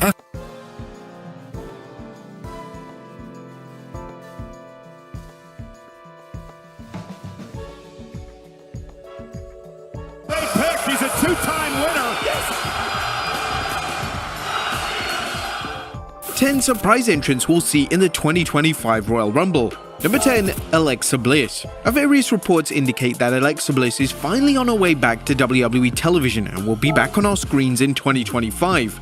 Bliss would be a welcome addition to the women's roster. She's one of the most decorated female stars ever, and she would elevate any program she's attached to. Bliss has been away from WWE for a considerable length of time, and WWE may need to tweak her presentation slightly just so fans can easily reconnect with her work. Whilst there may be pushes for Bliss to bring back her supernatural character, a popular option on social media is Bliss bringing back a new form of her celebrated goddess persona. This was the persona that managed to get Bliss over on the main roster, and a spiteful theme song playing in the Women's Royal Rumble would be a certified way to create a huge pop. Number 9, Joe Hendry. One of the most likely surprise entrants for the 2025 Men's Rumble is Joe Hendry. Hendry's entire gimmick and presentation screams Rumble surprise entrant, and he would no doubt receive a great reaction from the 40,000 in attendance. Hendry is in contracted WWE talent, but it's believed that the relationship between WWE and TNA is still healthy, so it does seem likely that Hendry pops up in the Rumble. His TNA booking has received criticism in the second half of 2024, and some might say that his star power has faded. Nevertheless, WWE were looking to be stacking the Rumble with exciting surprises, and Hendry certainly fits the bill. But speaking of bills, number 8, Bill Goldberg. Now in 2024, Goldberg officially announced that he'll be retiring in 2025. It's unclear if Goldberg will be having one or more matches, yet one of the smartest things WWE could do with Goldberg is give him a surprise spot in the annual Men's Rumble match. A name such as Goldberg in the Rumble will create social media buzz and will no doubt generate attraction in some capacity. As long as Goldberg delivers his appearance without any major blunders or botches, then it'll be a great showing for the WWE Hall of Famer. It's well known that Goldberg shines in small sporadic appearances, and the Rumble is literally the perfect opportunity for WWE to highlight Goldberg for all his strengths. Number 7, Wade Barrett. Ever since Wade Barrett rejoined WWE as a commentator, there have been calls to see him enter the Royal Rumble match. Barrett had a decent career, never truly got a good send-off, so seeing him deliver bullhammer elbows in the matchup would be very welcomed. One of the key fantasy booking ideas that has been floating around social media recently is the idea of a Barrett versus Drew McIntyre match. Barrett had a vested interest in a feud between McIntyre and CM Punk, and fans believe that this was planting the seeds for an eventual showdown between Barrett and McIntyre. A match between the two would surely act as Barrett's final in-ring matchup, and his long-term friend facing him in said match would be the perfect retirement for the former Intercontinental Champion. Number 6, Jordan Grace. Jordan Grace is set to become a free agent in early 2025, and it's an expectation that Grace finds herself in WWE in some capacity. Grace has made a number of high-profile appearances in WWE over the past year or so. It's apparent that Grace has impressed WWE higher-ups, specifically Triple H. Grace is tailor-made for WWE and is destined to be a huge star in the promotion. It's possible that Grace makes her start in NXT, however, even if this is indeed the case, then a Rumble surprise appearance isn't completely out of the question. It would be a solid way to reintroduce her to the WWE audience. Number 5, Biggie. Since Biggie suffered a broken neck back in 2022, there's been no significant news relating to his in-ring status. Biggie has taken on a new role in WWE as a pre-show analyst, and although he's tremendous in this role, he's still very sorely missed from an in-ring perspective. Biggie is evidently trying to get medically cleared, but if his neck is still causing problems, then it's in everyone's best interest if Biggie stays retired. However, due to Biggie's recent cameo appearance during the Acclaim segment alongside Xavier Woods and Kofi Kingston, this has led to speculation that Biggie is hoping to be cleared for a Royal Rumble appearance. The segment itself did seem to plant the seeds for Biggie's eventual in-ring comeback, and if this is on the horizon, then there's no better time for the former WWE Champion to make his return than the 2025 Royal Rumble. Number 4, X-Pac. One of the names that fans often suggest for a Royal Rumble appearance every single year is X-Pac. Sean Waltman is a notable name from multiple WWE eras, and it's about time for X-Pac to get his flowers and have a showing in the Rumble. X-Pac has been involved with WWE thanks to various projects over the years, and due to his positive relationship with Triple H, a Rumble appearance doesn't seem out of the question. But one of the more common complaints from recent Rumbles is that the surprise entrants haven't been unique or surprising, and an X-Pac cameo in the match would help negate some of that warranted criticism. Number 3, Stone Cold Steve Austin. Stone Cold Steve Austin shocked the world in 2022 when he came out of retirement. Austin had previously retired back in 2003, but in 2022 at WrestleMania 38, the Texas Rattlesnake believed that it was the most appropriate time to make a return to the squared circle. It was reported that Austin was contacted to wrestle in 2023, and the matches pitched to Austin included featured WrestleMania matches against either Brock Lesnar or Roman Reigns. Austin rejected these pitches and seemed quite content with having his final match against Kevin Owens. But that was until reports circulated that WWE are interested in a potential Austin vs CM Punk matchup. An Austin surprise appearance in the 2025 Rumble would be magnificent, and hearing the glass shatter would create a pop of a lifetime. As we all know, Austin is always precise when it comes to his creative direction, and it's unlikely that Austin wouldn't just want to have another match in this capacity if it wasn't going to lead to anything substantial. Therefore, if WWE approaches Austin to return at the Rumble, then it would likely lead to a mega match at WrestleMania 41 in April. Number 2, The Rock. One of the talking points in the latter half of 2024 has been The Rock's status for WrestleMania 41. There are reports indicating that The Rock wouldn't be working the biggest show of the year, and upon hearing these reports, The Rock was quick to shut them down, which likely suggests that The Rock will play a major role come April 2025. There have been rumors circulating that the final boss may work the Rumble, and some are even speculating that the highly anticipated match between The Rock and Cody Rhodes will take place at the Rumble itself. This all depends on what the WWE have planned for The Rock at WrestleMania, as if the match is being saved for Mania, then a surprise appearance from The Rock in the Rumble would be a smart move. It's unclear what the status of the Roman Reigns vs Rock matchup is, as it's been rumored that WWE are moving forward with a triple threat featuring Cody Rhodes. And if this is the plan, does that mean that the Rock and Reigns match is never going to materialize?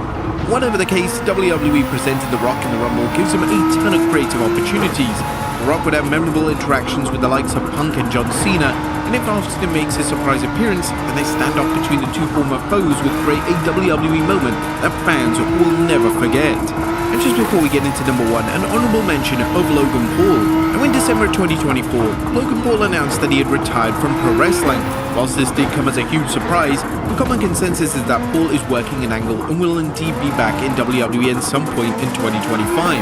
With the Royal Rumble kick-starting the road to WrestleMania 41, the annual matchup seems like the most logical place for the former US champion to make his grand return to WWE programming, and this could potentially set up Paul's angle and matchup for the annual WWE spectacle. And number 1, AJ Lee. It feels like every year fans collectively call for AJ Lee to be a surprise entrant in the annual Rumble. This desire mainly comes from the fans' organic connection with AJ Lee, and despite her having retired almost a decade ago, she continues to be one of the most celebrated and popular female stars of all time, which is a true testament to her abilities. With CM Punk back in WWE and with Punk having such a good standing backstage, there's never been a better opportunity for AJ to make a surprise appearance in the Royal Rumble. Since Punk returned to Formula One has a problem that no one wants to admit. Now, before you...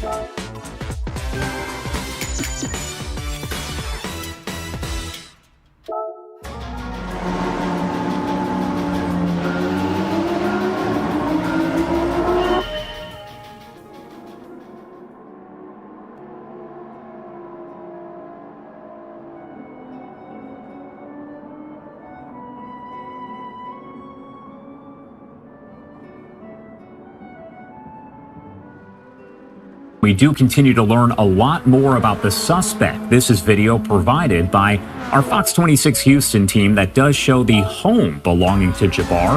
Now, the Federal Bureau of Investigation has announced that bomb-making materials were found inside the 42-year-old's home.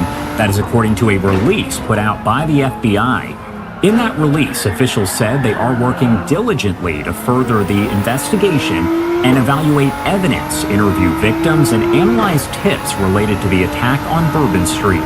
Officials said that 2 days into the investigation, the FBI had received almost 1,000 tips, and leads have been sent to the FBI field offices all over the country for investigation. FBI officials stated that as of Thursday, all evidence recovery along Bourbon Street and a short-term rental home over in New Orleans that was used by Jabbar have been completed.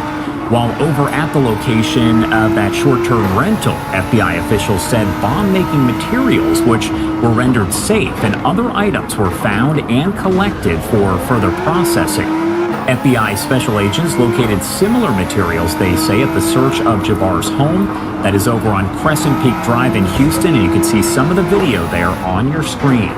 The Bureau of Alcohol, Tobacco, Firearms determined that Jabbar was the only person who could have had access to the home when the fire was set. The ATF also determined that Jabbar set a small fire in the hallway and strategically placed accelerants all throughout the house in his effort to destroy it and other evidence of the crime. However, officials said that after Jabbar left the home, the fire burned to a point that it did extinguish itself prior to spreading to other rooms, allowing for the recovery of evidence, including precursors for bomb-making material and a privately made device suspected of being a silencer for a rifle. Evidence collected from multiple sites are being evaluated to further the investigation. Now, the FBI said that during his attack on Bourbon Street, Jabbar intended to use a transmitter that was found in the F-150 truck to detonate 2 IEDs that he placed on Bourbon Street. The transmitter, along with 2 firearms connected to Jabbar, is being transported to the FBI lab for additional testing, as well as clothing and shell casings from the truck. FBI personnel also evaluating terabytes worth of video and other data collected by street cameras that are monitored by the New Orleans Real-Time Crime Center. The FBI said they are continuing to surge resources from across the country to assist the field office in New Orleans, in addition to FBI special agents and personnel based in Louisiana. More than 200 additional personnel have been brought in to assist in the investigation in order to process evidence, support victims, and investigate leads and tips. Personnel support includes, but is not limited, we're told, to special agents, victim specialists, evidence technicians, specially trained crisis management personnel, and intelligence analysts. The FBI says the number of victims killed in the attack does remain at 14 people, with a total of 35 others injured. Officials said they expected the number of injured to rise as additional people either take themselves to hospitals with injuries or ask for assistance from the FBI. The investigation into the attack ongoing, and officials said they will provide additional details as necessary. Again, you are taking a look inside of the home and outside as well in this video provided by Fox 26 Houston. They also had a chance to go inside and filed this report. Following a 17-hour investigation at Shamsuddin Jabbar's mobile home in North Houston that began on Wednesday, the FBI returned on Friday to continue searching his home. It could be that they felt they overlooked something, or as a result of the search, they found something within documents or a piece of forensic or physical evidence that caused them to say, hey, we need to go take another peek. The Harris County Bomb Squad also showing up and collecting evidence. A car was also towed during the second Houston investigation. This comes after multiple people and media entities entered the mobile home, taking pictures and videos of Jabbar's belongings. I'm not trying to criticize law enforcement, but I thought it was odd. Search warrants I was involved in, we always sealed the scene afterwards. Sealing is so people can't make entry, and it maintains the integrity of the site. Not only for the privacy of the individual that owns the property, but also to maintain the potential integrity of a follow-up investigation. And we have spoken with some experts who have agreed there, saying that it is very interesting that folks were allowed with cameras inside of the home as the active investigation is still underway.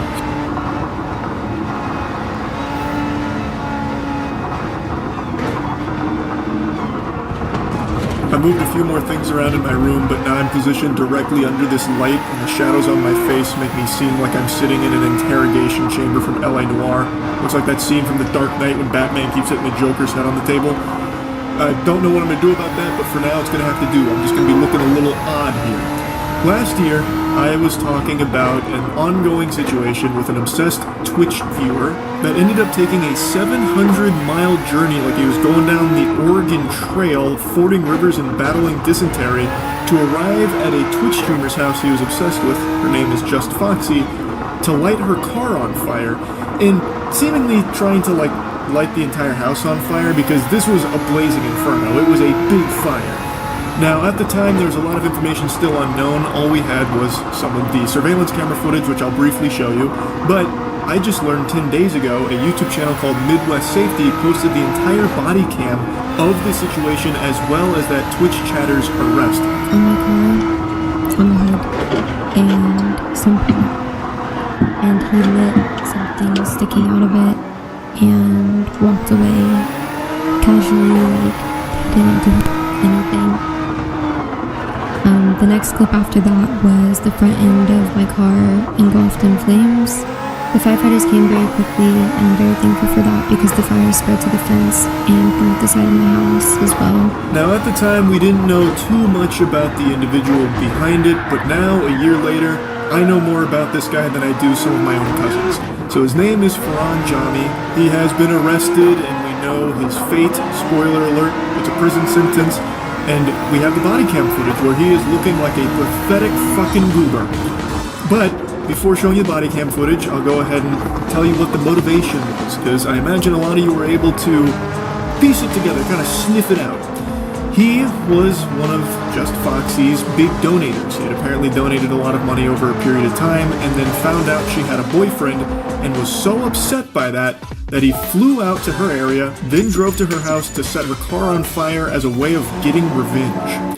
The suspect, wearing a loose-fitting pair of lighter-colored sweatpants, latex gloves, a darker-colored shirt, a hat, and a mask, sets a box-shaped object on the vehicle. He then sets another object on top of it with a fuse-like wire sticking out of it. The suspect lights it with a lighter and walks away, which leads to the entire front end of the vehicle being engulfed in flames. Here's the director's cut of the arson, and you get a good look at him and the device that he made. Dude made a goddamn Fortnite gadget here for this fire. He made a certified whatchamaloozit. It's like a fucking kids next door contraption for this fire.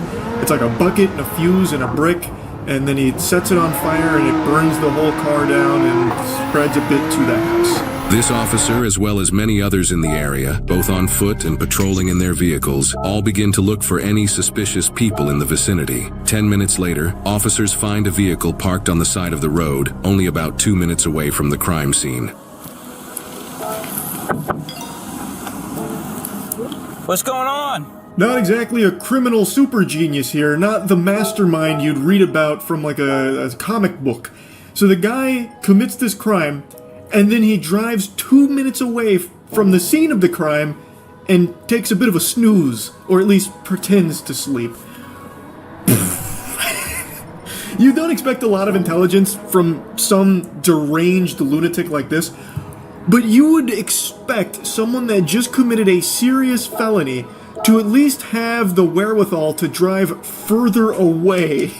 But instead, he just stays at the scene of the crime, basically, and just tries to catch some Z's. Maybe he was just so satisfied with himself that he just needed to pass out for some wet dreams. Like, I don't know what the thought process could have possibly been, but that's him. He was parked just 2 minutes away from this place in the same neighborhood. Hey, what's going on? Not much. Just wanted to rest up a little bit. I have a long drive. Why are you doing it out here? No reason. Hey, keep your hand up. I'm just putting my seat up. Well, keep your hands up. Where do you live? I'm from New York. You're from New York? Why are you doing out? What are you doing out here? Just came to visit a friend, really. Where's the friend live? Down in Cincinnati, but he's working like this construction over here. This guy's a smooth talker. He's got the silver tongue here. He's weaving some very intricate lies. I'm here visiting a friend. That's really kind of the best he's got for that. So why are you sleeping in a random neighborhood if you're here to visit a friend? It's just so good that he happens to be a fucking giant turbo idiot. Because he gets caught immediately. Thank heavens. He didn't get away with this crime at all. And this whole scenario with him only gets even more ridiculous. He is so fucking stupid, it is shocking. So why did you decide to just pull off in a neighborhood to sleep? I'm so confused. Because I drove 40 miles speed, and I literally came like an hour ago, and I was like shot, and so I just needed to knock out. So you just pull off into a random neighborhood? Yeah, I mean, it was right off of the street, whatever it is. I really didn't know where to go, and I'm sorry if they called the cops or something, because they probably thought I don't know, doing something weird here, but I swear, I'm not doing anything crazy out of left field or anything. You mind if we search your car? No, please, go for it. He might actually be the worst liar ever.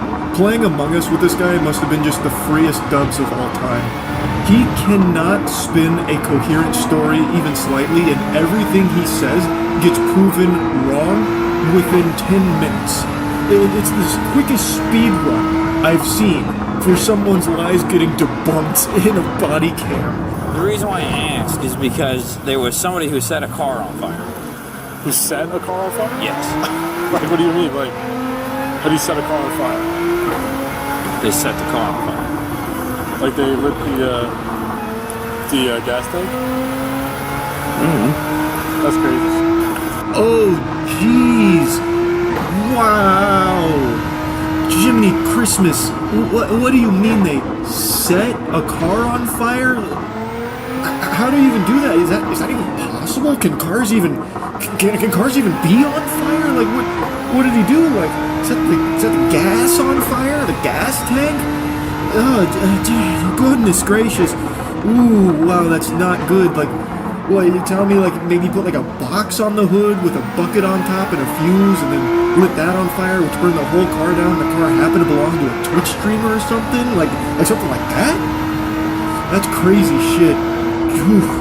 Some people, am I right, officer? We gotta be careful. There's psychos out there. Fist bump. Like, this is not even a human way of reacting to something.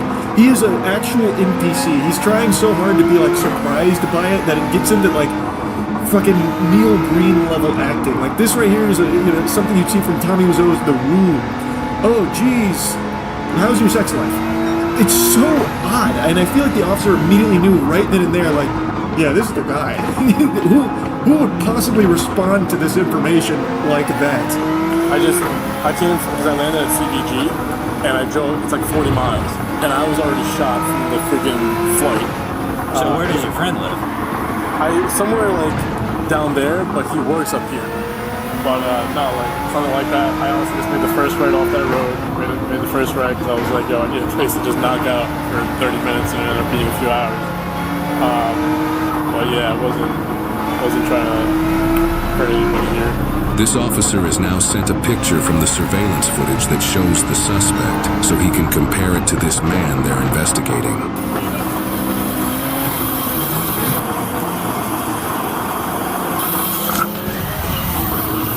Oh, this guy's good. Yeah, my friend, he's like down over there. I was up over here and then got all scrambled around, and then I just got a little sleepy, so I pulled on over into this neighborhood to take a little 30-minute nap, turned into a few hours. Oh, also, this guy, Goofball, he openly just said multiple times the officers can search his car if they'd like. So obviously they were going to, and they found some pretty incriminating stuff. And then the officers get sent a picture from the surveillance camera, and now they have a picture of the guy in the act of the crime, and they have the guy right there. So now they can look at that picture and look at the guy and see if they match up. And guess what? They match up pretty well. It's about the same outfit. I want to see if there's a mask in here. Here's your COVID mask. You got it? Yeah. Okay. He's got a lighter in here. He's got a torch lighter. Yeah, there's a torch lighter and a blue COVID mask in this outfit. There's no luggage. There's no backpack. It's not the hardest game of Where's Waldo when you have the picture of the guy committing the crime and a guy that looks exactly like it standing in front of you. He's wearing the exact same outfit. And in the car, after getting permission from the guy to search the car, they find a COVID mask as well, which also fits the disguise that the criminal was wearing. The only thing they don't find is a hat. But it's not like the hat is a fucking mask from Mission Impossible where it fully hides his identity. It's not exactly, concealing who he is. It'd be like me putting these glasses on and people going like, where the fuck did Charlie go? He just vanished. Who is that? Who's sitting in his seat right now? Like the hat isn't enough for officers to be like, yeah, it can't be the same guy. He's not wearing a hat. Must be someone else. He must have gone the other way. We got the wrong guy here. But they do still do their due diligence in finding the hat in order to 100% put this in the books that they know they have the right guy. He's got a beard, he's got the same clothing, he's got the reflective shoes, everything. Situation down the street where you lit something that caught on fire. No. And point blank ask you. No. No? No. Okay. I understand that you're over here visiting friends, but you parked over here for a reason. Is there anything else you want to tell me? It's not me. That's not you? No. It sure looks like you in everything you're wearing. It's not me. That's not you, huh? Look a little closely. His poker face is too strong. Even when confronted with the overwhelming evidence, they even show him a picture of himself. He goes, nope, that's not me. It's actually that scene from SpongeBob with Man Ray and Patrick when it came to Man Ray giving Patrick's wallet back. While searching the area around the suspect's car, officers found multiple plastic bags with a hat, multiple sets of latex gloves, and another mask within them, not even 10 feet away from the vehicle, underneath a pine tree. Got his gloves and everything. Yep. Holy shit, how did they even find that? It was so well hidden. It was like finding the One Piece. Farhan did an extraordinary job of of burying the evidence by putting it 10 feet away from his car next to a tree. You could have probably seen that by accident just by looking at his car. It was that close to it in plain sight. So they found the hat and everything else that was used in the crime. And so they take it to Ferran saying like, hey man, we found the bag that you tried to hide. Do you want to just confess to it now, or do we have to keep playing this game? Are we still going to go through this song and dance? Can you explain why no more than 10 feet from your car is a hat that matches the exact picture from the suspect in the video? I can't, but Are your fingerprints going to be on that bag? Maybe, I don't know. Is your DNA going to be in that hat? It shouldn't. Okay, so there's no way your DNA can be in that hat. So when we test it, we're not going to find your DNA in there. Yeah, I mean, you shouldn't. No. Okay. I guess I'm a little confused. This is a pretty random, off the beaten path area. I did see people walking around. Okay. This is a very random area to be. Just when you thought the chess master was caught between a rock and a hard place in a checkmate position, he flips the board around on you. You see, he just cooked up a really smart story here. Just so you know, I did see people walking around here. That's good. We never even stopped to think that he could be being framed by people that happen to be walking around this neighborhood at 3 a.m. That is food for thought. We might need to play with that narrative here, that storyline. Actually, I do kind of want to toy with that a little bit. I want to slap the cheeks around on it. Let's experiment here. So you mean to tell me that the criminal in the video that you have seen, that's not you. There just happens to be another person of the exact same build, wearing the exact same clothing that you're wearing, with the exact same beard, with the exact same hair. The only difference is they had their COVID mask on instead of in the center console, and they had a hat. And the real criminal, your doppelganger, was also happening to be walking around at 3 a.m. in the same neighborhood that you decided to randomly park in to take a nap while visiting your imaginary friend. That's the story you're trying to sell me on right here. Yes. Now look, when I was asleep, somebody might have come throwing a bag there. I don't know. We'll be back with you in a bit, okay? I got pretty much everything over here that says you got gloves and a mask. In the other bag, you have gloves, a receipt, a mask, something else, and a hat. So this is everything he was wearing. So they've got pretty much everything here, and yet there is still more that they gather to prove beyond a shadow of a doubt that it's this guy. They not only have everything he was wearing and everything he used, despite him saying that his DNA shouldn't be on there, which, by the way, isn't even him saying it won't be, because he's still leaving the door open for the possibility that it might be. Like, what the fuck? How could it be there if it's not yours? Like, what happens? Your doppelganger came through, broke into your car while you were sleeping and took some of your hair or grabbed some of your spit while you were asleep and rubbed it all over the material, so that's how your DNA can show up there even though it's not yours? Like, what the fuck? He's not even saying that it won't be, he's saying that it shouldn't be. But I'm already getting off on another tangent for this fucking awful fanfic that he's weaving. But not only do they have all of the material that he was using, they then also have other surveillance camera footage from other houses that confirm he didn't get there at midnight like he claims. People who live in this area also have surveillance footage that caught the specific times that the suspect parked on the street. Officers discuss these specific times and relate them to the suspect's claim of being parked there since midnight. 221 is when it got lit. 227 is when they're saying they saw the video of him coming in here. So him being here since midnight is not correct. So you said you came out here around 12? Around midnight? They got video of you pulling in here around 2:25.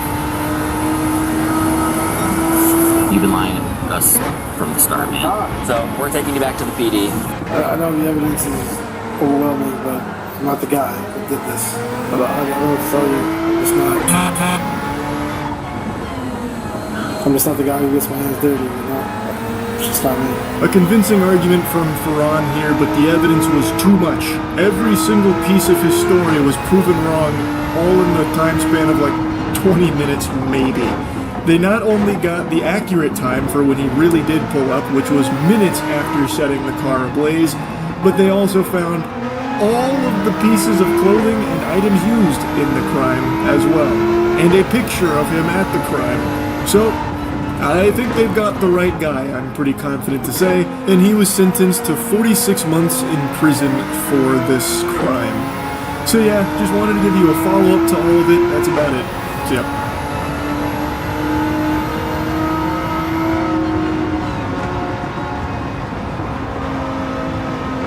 Speedrunning an intro here, I just learned about some of the most entertaining drama of 2024. I saw it through Evil Pineley's video covering the situation 2 weeks ago, and it is still going currently today. It's about the CEO of a parchment paper business losing his mind and having this whiny temper tantrum meltdown, all because he watched a TikTok video of a girl being cooked a meal by her father. When I told my dad I was going to be getting him the same pans that Gordon Ramsay has, he was so excited. I'm talking about the hex-clad pans, and today... It's a super innocent video of this girl's dad making a meal, and the CEO of parchmentpaper.com was angrier about this than he would be if he walked in on his wife having sex with another man. Though it is quite the stretch of imagination to envision this guy, this lunatic, with any kind of companionship in his life. So after watching this, he was infuriated, went on the actual company's business account, and left a mean comment, which started a series of events he couldn't have possibly foreseen.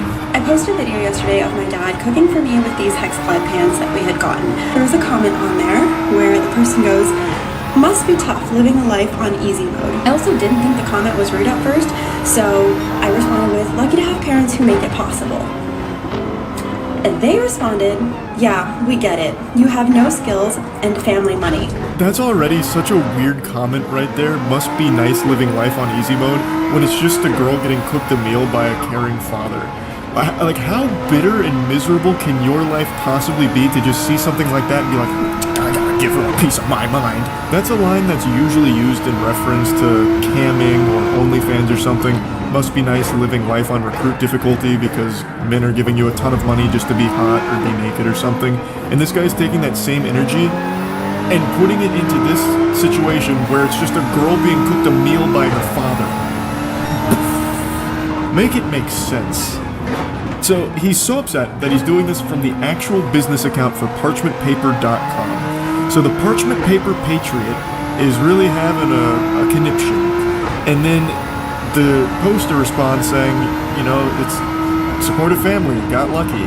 She said she didn't even find it rude at first, which I don't know how you would see that as anything other than rude. But regardless, her response was super sweet, and he gets even more heated about that, fucking steam coming out of his ears, and goes, "Yeah, we get it. You have no skills and family money." What kind of projection is this?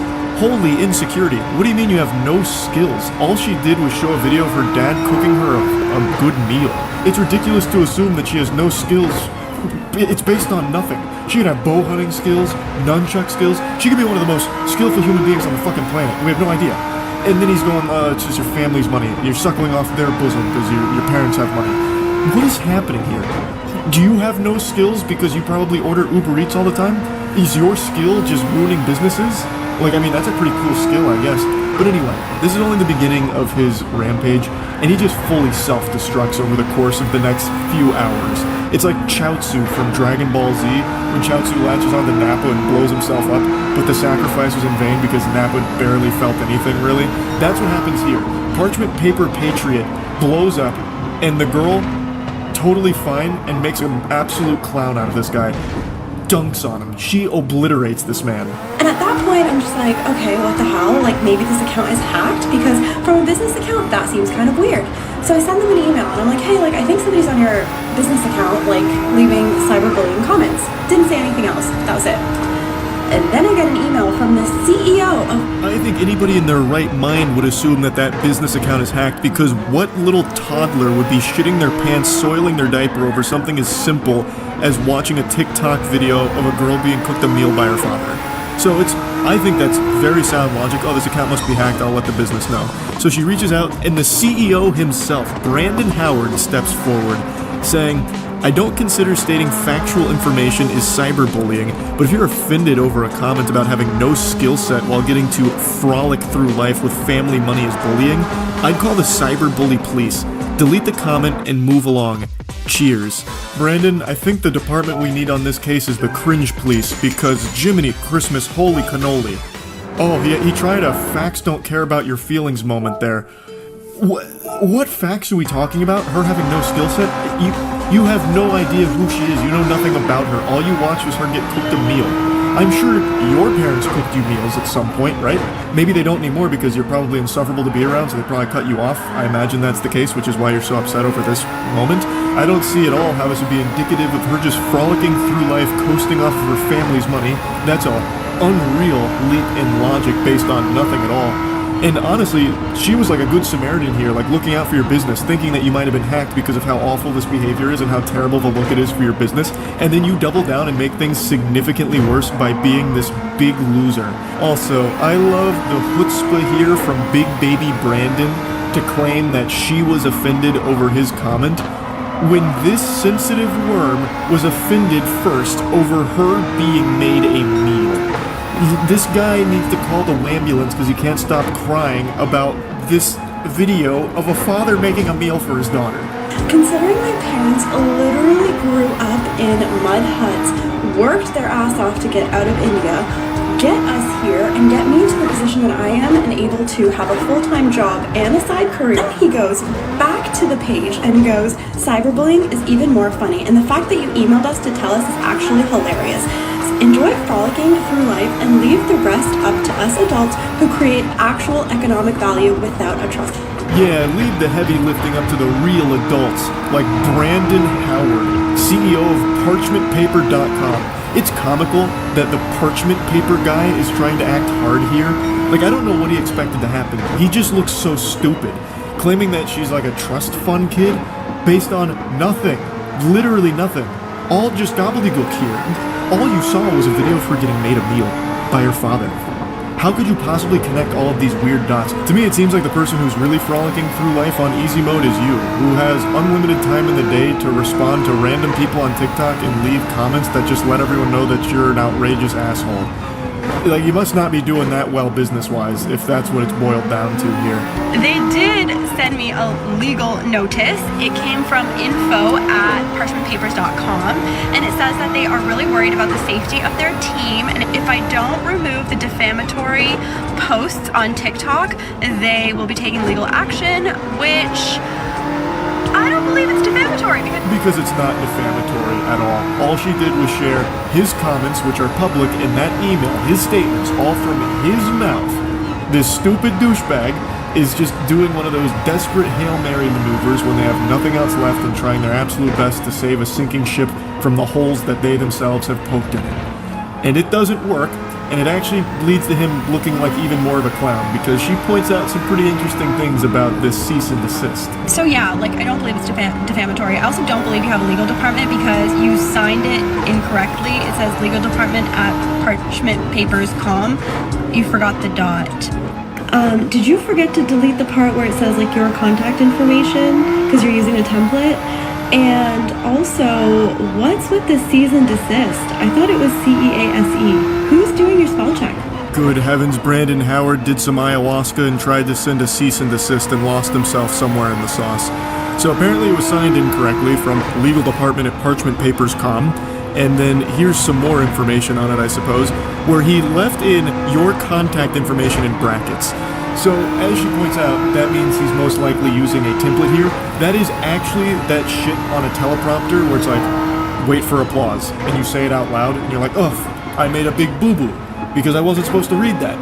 He fucking left that in. This absolute buffoon. And the goober doesn't even know what a cease and desist is. He did seize and desist. Holy shit. I think he's the only one that works at this company. Nobody else saw this before the email got sent out. His supposed legal department okayed this. If he does have a legal department, they need to be fired right now. They need to get fired yesterday, because that is a disgrace. That is not a legal document whatsoever. Fucking your contact information in brackets, cease and desist. You couldn't have made that any worse. This legal document he tried to send over is now more worthless than the parchment paper that he's built his life upon. Another day, another email. This time, you decided to fix the typos. Congratulations. And you also told me you're fixing the typos. Very interesting thing for your legal department to say. Oh, brother, this guy stinks. She is cooking him harder than the meal that her father cooked her in the first place that started all of this. I love how he proudly calls attention to fixing the typos. Like a student in class, like, excuse me, teacher, I fixed the spelling mistakes in the cursive. Fix the typos just in case you couldn't figure out we're very serious about this issue, as your direct actions to intentionally harm to us. Oh my god, the grammar is diabolical as well. and our company is not being taken lightly. We expect action to be taken within 48 hours. See attached. It's probably a picture of Brandon Howard's butthole here going spread goatsy on her. So, this is clearly, again, written by someone that is lacking a 4th grade education. Brandon, I think your first hire at parchmentpaper.com, or pardon me, parchmentpaper.com, should be an English tutor for yourself here. This is bad. How you even attempt to run a business is beyond me. I guess they just let anyone into the parchment paper industry these days. But yeah, so Brandon again tries to strike back here, and again looks super dumb for it. But congrats on fixing the typos, idiot. But your cease and desist at the bottom, I saw that it said rocketlawyer.com. So of course I had to call them and ask them, is this a real legal document? And they said no immediately, and they said this looks like a phishing scam and you should probably not respond. Oh god, even rocketlawyer.com's shooting spitballs at Brandon now. Just saying that, no, it's definitely not real, it's probably a phishing scam, don't respond to it. Oh, what do you use the parchment paper for, Brandon? Honestly, it's almost poetic that the guy who owns a paper business can't read or write very well. I think that's poetic almost. Anyways, then you decided you're going to start using my work email, which is public, to sign me up for corn sites, for Scientology, but you forgot that those companies will actually send you the IP where the accounts were made from. And it's funny because it's pinging in California, and I'm not in California, so... But I do remember that on Trustpilot, when you had your address up, it was coming up in California. Suspicious, huh? Brandon's out here collecting L's like they're the Infinity Stones. He is greedy for that shit. He can't stop losing. And I can't stop thinking about how he signed off that legal document about, like, having 48 hours to comply or whatever, trying to give it, like, a deadline, like, this is the ultimatum. You've got to do it within 40 hours, or else it's gonna get serious if you couldn't tell. That's just so lame. Like, I feel like he must have just watched Mission Impossible at some point. This message will self-destruct upon finishing. That kind of thing, and he tried to channel that into this document here to give, like, a sense of urgency, but it falls so flat. But you want attention so freaking bad because you will not stop talking about this. You are basically the only one who is still talking about this at this point. Since my initial email to you where I thought your company was hacked, I have not tried to contact you. At first, you were laughing and sipping Mai Tais on the beach, and then you were having crybaby sales because this was drawing you so much attention. So this video is only 3 days old, which is weeks after Brandon's biblical meltdown. And he's still going on about it. So this is a screenshot from his Crybaby special, which, oh my god, the irony almost makes me sick. This fucking guy lacks self-awareness to an almost delusional degree. He is the only one that has been crying. He started with the waterworks and the French cries because he watched the girl get cooked a meal by her father. He is the crybaby. And yet he's still trying to push it on everyone else like they're the problem. Our thousands of real customers will appreciate this. On sale, custom dimensions on demand. Boy, howdy, Brandon. Custom dimension parchment paper? I'm out the door. I gotta get on that right now. All these real customers are probably just so excited by this. Nothing makes me believe in a company quite like them referring to their customers as the real customers. I'm sure there's probably dozens of them. Dozens. Your fake legal letters were not working. You thought it would be a smart idea to reach out to my boss at the agency that I work for and ask him to remediate the situation for you. You thought you could tell my boss to tell me to delete my videos. Just because you involved your business by commenting from your business profile does not mean that you get to include my place of work. Pathetic, slimy tactics from an absolute greaseball here. So he apparently contacts her boss to try and whine to him to fix it, which obviously didn't do anything. Brandon, this is so sad. This is so embarrassing. When all of this failed, you thought it would be a great idea to send me one more email stating that you will deal with it as you see fit, whatever the hell that means. And then you decided to add this banner to your website. I'm sure you think that this is when it gets so spicy. We do not support woke, feminist, cancel culture, hate mob groups who do nothing positive in our community. On his official parchmentpaper.com website, this guy has lost his marbles. He's off his gourd right now. He's going sicko mode. Brother, what are you even talking about? All she did was showcase your comments and made fun of you. What is the woke feminist cancel culture movement here? You made yourself look stupid and people clowned on you for it, rightfully so. You are the problem. And also, didn't you just try one of those cancel culture maneuvers by contacting her boss in her place of work to get her in trouble because of you and your beef with her? How can you lack self-awareness to this degree? It's almost criminal, I would say. It gives me the heebie-jeebies. So, he's got this now proudly posted on his website at that point, and I also love how he says that she does nothing positive for the community. When you came out of nowhere, the negative Nancy, just saying that she lives life on easy mode and has no skills and relies on her family's money, all just because she had a video of her father cooking for her. What are you talking about? What positive shit do you bring to the world, Brandon? Now, I will say, that section right there is just so outlandish with the woke feminist cancel culture mob being on the paper's website. It's so over the top that I half believe that might actually be faked by somebody, and I also struggle to believe that Brandon would be competent enough to even put that on his website in the first place. I just don't think he has the capability to do that, and I really don't think he has a team around him. I think it's just him. So I think that one might not be real, but to argue against that point, his statements on the official Black Label Paper Instagrams echo that same sentiment about like the woke cancel culture mob and all of that shit. So there is a chance that it's real. There is a very good chance that it's real, but I do want to put it out there that I haven't been able to 100% confirm beyond a shadow of a doubt that it is, because as of right now, it's not on the website. But he could have just deleted it after backlash. But you continue to talk about it, you continue to make stories about it, and you continually want the attention. As if all of this was not enough, you decided that you were going to start making all of your stories on your Black Label Paper account involving your other company now for no apparent reason. Take down another company, why don't you? So this is his other business that he's now calling in off the bench for this drama. I cannot imagine why he thought that'd be a good idea, but it's Black Label Paper. So all of his businesses are parchment and paper related, and I would wager a guess that the quality of his product is most likely atrocious, probably not even like worthy to be toilet paper if I had to guess. So he goes, all you fucking losers need to stop messaging us about a fake TikTok account made by her and her dumb-ass minions because her fragile little ego couldn't handle a couple smart-ass comments on IG about skill set and money.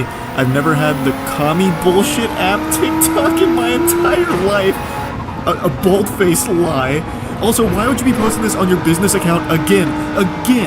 Like, your real customers that didn't know about any of this are now being made aware of it, and you look so weak and pathetic in all of it. And tell that little... Oh my god. Oh, what? Oh, I can't even read these. Holy shit. Fucking losers, I swear, it's been 2 weeks almost and still have to deal with this childish bullshit. You were the only one keeping it up, by the way. You are the only one that still is doing this and engaging with it. No one else is talking about it. This drama has dried up. It's gone stale. But he keeps putting it on people's radar. He keeps serving this up on a plate to us. He's cooking it for us. And we're eating it. He's doing it. He's the chef. She is too immature to settle this privately, and I'm not going to let some woke hate mob ruin my reputation because they live in some mystical fairyland of make-believe and think because they have 20k followers they're doing something in life. Clown emojis. I also can't help but laugh at how much he keeps trying to throw out woke, cancel culture, all of that kind of shit. Just a bunch of buzzwords that don't even apply here, because all that happened was she showed these comments from a laughably embarrassing CEO that he publicly made and then shared his email where he doubled down on it. That's it. It's all his fault. There's nothing else beyond that. And he just can't accept it. He can't come to terms with reality because he lives in the mystical fairyland. Like, he's in the fucking Narnia. Nobody else. It's just him. Here's another one of his posts, this time on a really cute background. He talks about Business Insider and some articles reaching out for a comment. Some fragile ego wannabe influencer IG about their lack of skill set and frolicking through life, where she got so offended and cited the woke hate mob smear campaign against me to get me canceled. Fake accounts were made by her delusional woke followers. He just keeps sprinkling that in there as much as possible, just trying desperately. I cleared up the reality of the situation with all three media outlets. It didn't fit their narrative either, which was to further extend the adult-children drama. So after 9 years in business, 3 business publications don't care about the good I've done and the help I give to people on a daily fucking basis. Yeah, I'm sure your parchment is invaluable. I'm sure you're doing a great service. You really seem like a stand-up gentleman. Their entire goal is just to hate people who try and do good. You really seem like you're striving to do good, Brandon. You really fucking do, brother. Yeah. What a saint. Oh, they demand respect, yet do absolutely nothing to earn it, and hate every person who doesn't bend over for their spineless agenda. If you're gonna try and shit on me, my brand, business, and companies, you losers need a job, hobby, life outside of TikTok. Fucking losers in their 20s with an 11-year-old intelligence, but yeah, I'm the asshole. Yeah, you are the asshole, Brandon. Also, you're the one with the 11-year-old intelligence. You can't even read and write properly. You tried to make a legal department, like to cosplay as a legal department, and couldn't even get the emails correctly. Typos out the wazoo, and even in the ones where you fix the typos and even proudly proclaim that you fixed the typos, you still make a typo. You suck. Like, you are the one with the child brain. Sure what your end game here is, and I'm not even sure that you know what your end game here is, but in your own words, I don't have time to bicker back and forth about some nonsense comments, nor is it my problem that you're offended over them. Yeah, that about sums that up. I think she did a great job of just closing the book on it with that final statement there. Fucking fire. I think this whole drama has been so wacky. Like, entertainingly silly. All over nothing. It started over nothing. Just a really insecure, sensitive guy who lost his mind. And couldn't help but do as much damage to him and his business's reputation. And very impressive stuff. I had to talk about this when I learned about it. Huge thanks to Pinely for showing me this, because this is gold. This is some of that, like, top tier drama. You know what I mean? So I had to talk about it. That's about it. See ya.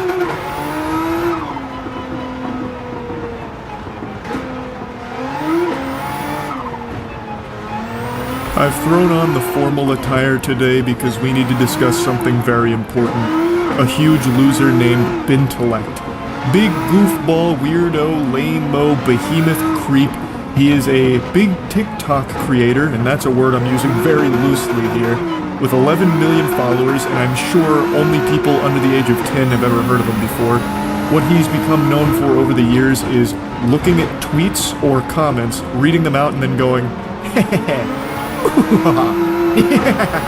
That's literally it. But sometimes it's a little hard to even muster a laugh, so what he'll do is he'll read one of the comments and then go, true. And then that's the whole TikTok. But I'm not here just to give him a little wet willy and laugh at him for all of his cringe.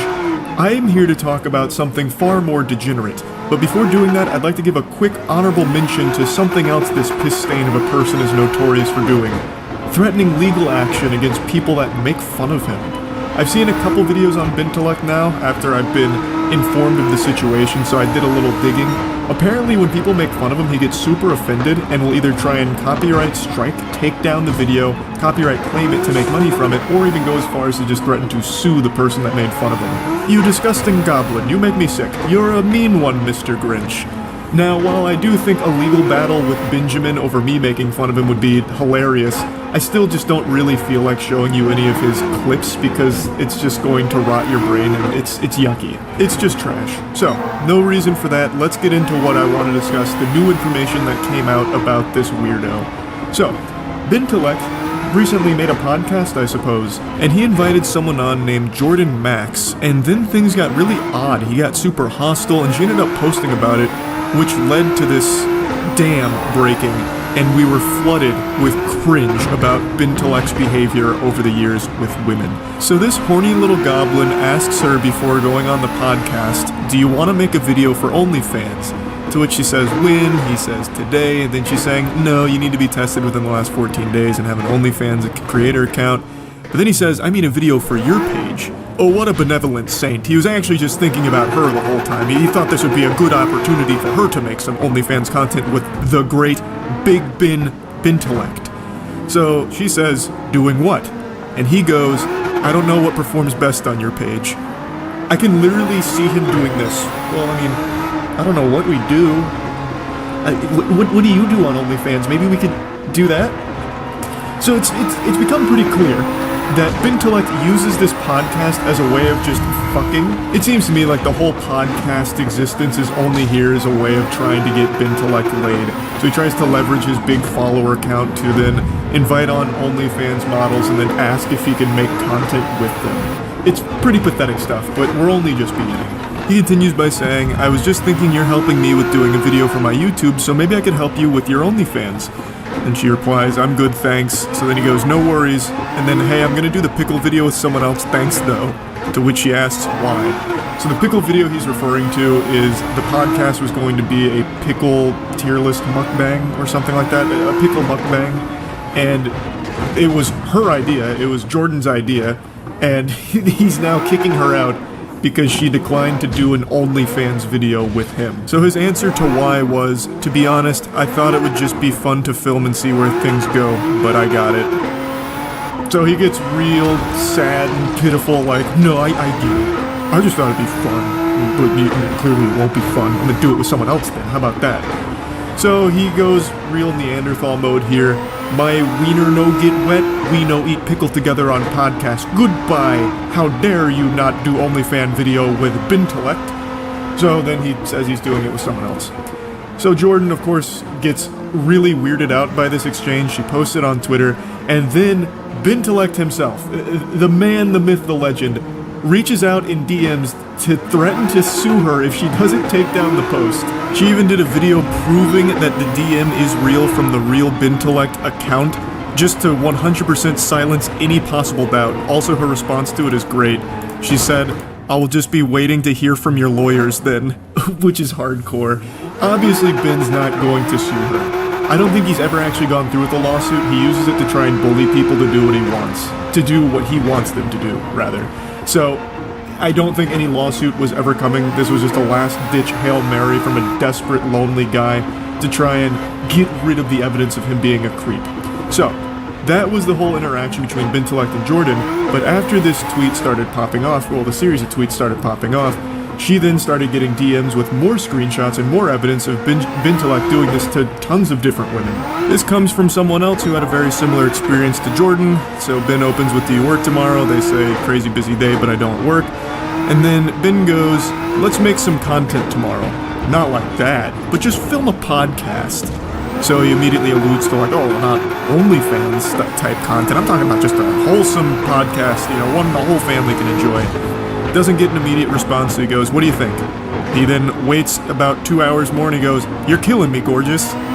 So fucking embarrassing, Jesus Christ, that's so fucking awful to read. Yucky. And then he gives her about 3 more hours and then he goes, you know what, I've been thinking about this OnlyFans thing, and I think I could make us a lot of money, straight up. And then she finally does reply saying that she's just been busy taking a mental health day.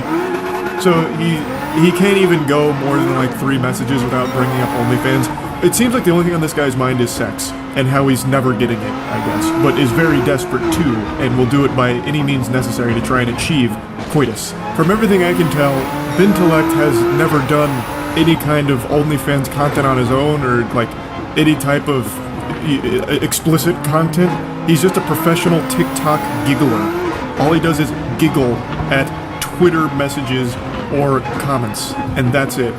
So clearly he's not wanting to dip his toes into OnlyFans for the sake of becoming like an OnlyFans creator. He just wants to have sex with these women, and he's using his podcast as a vessel to try and do that, it seems.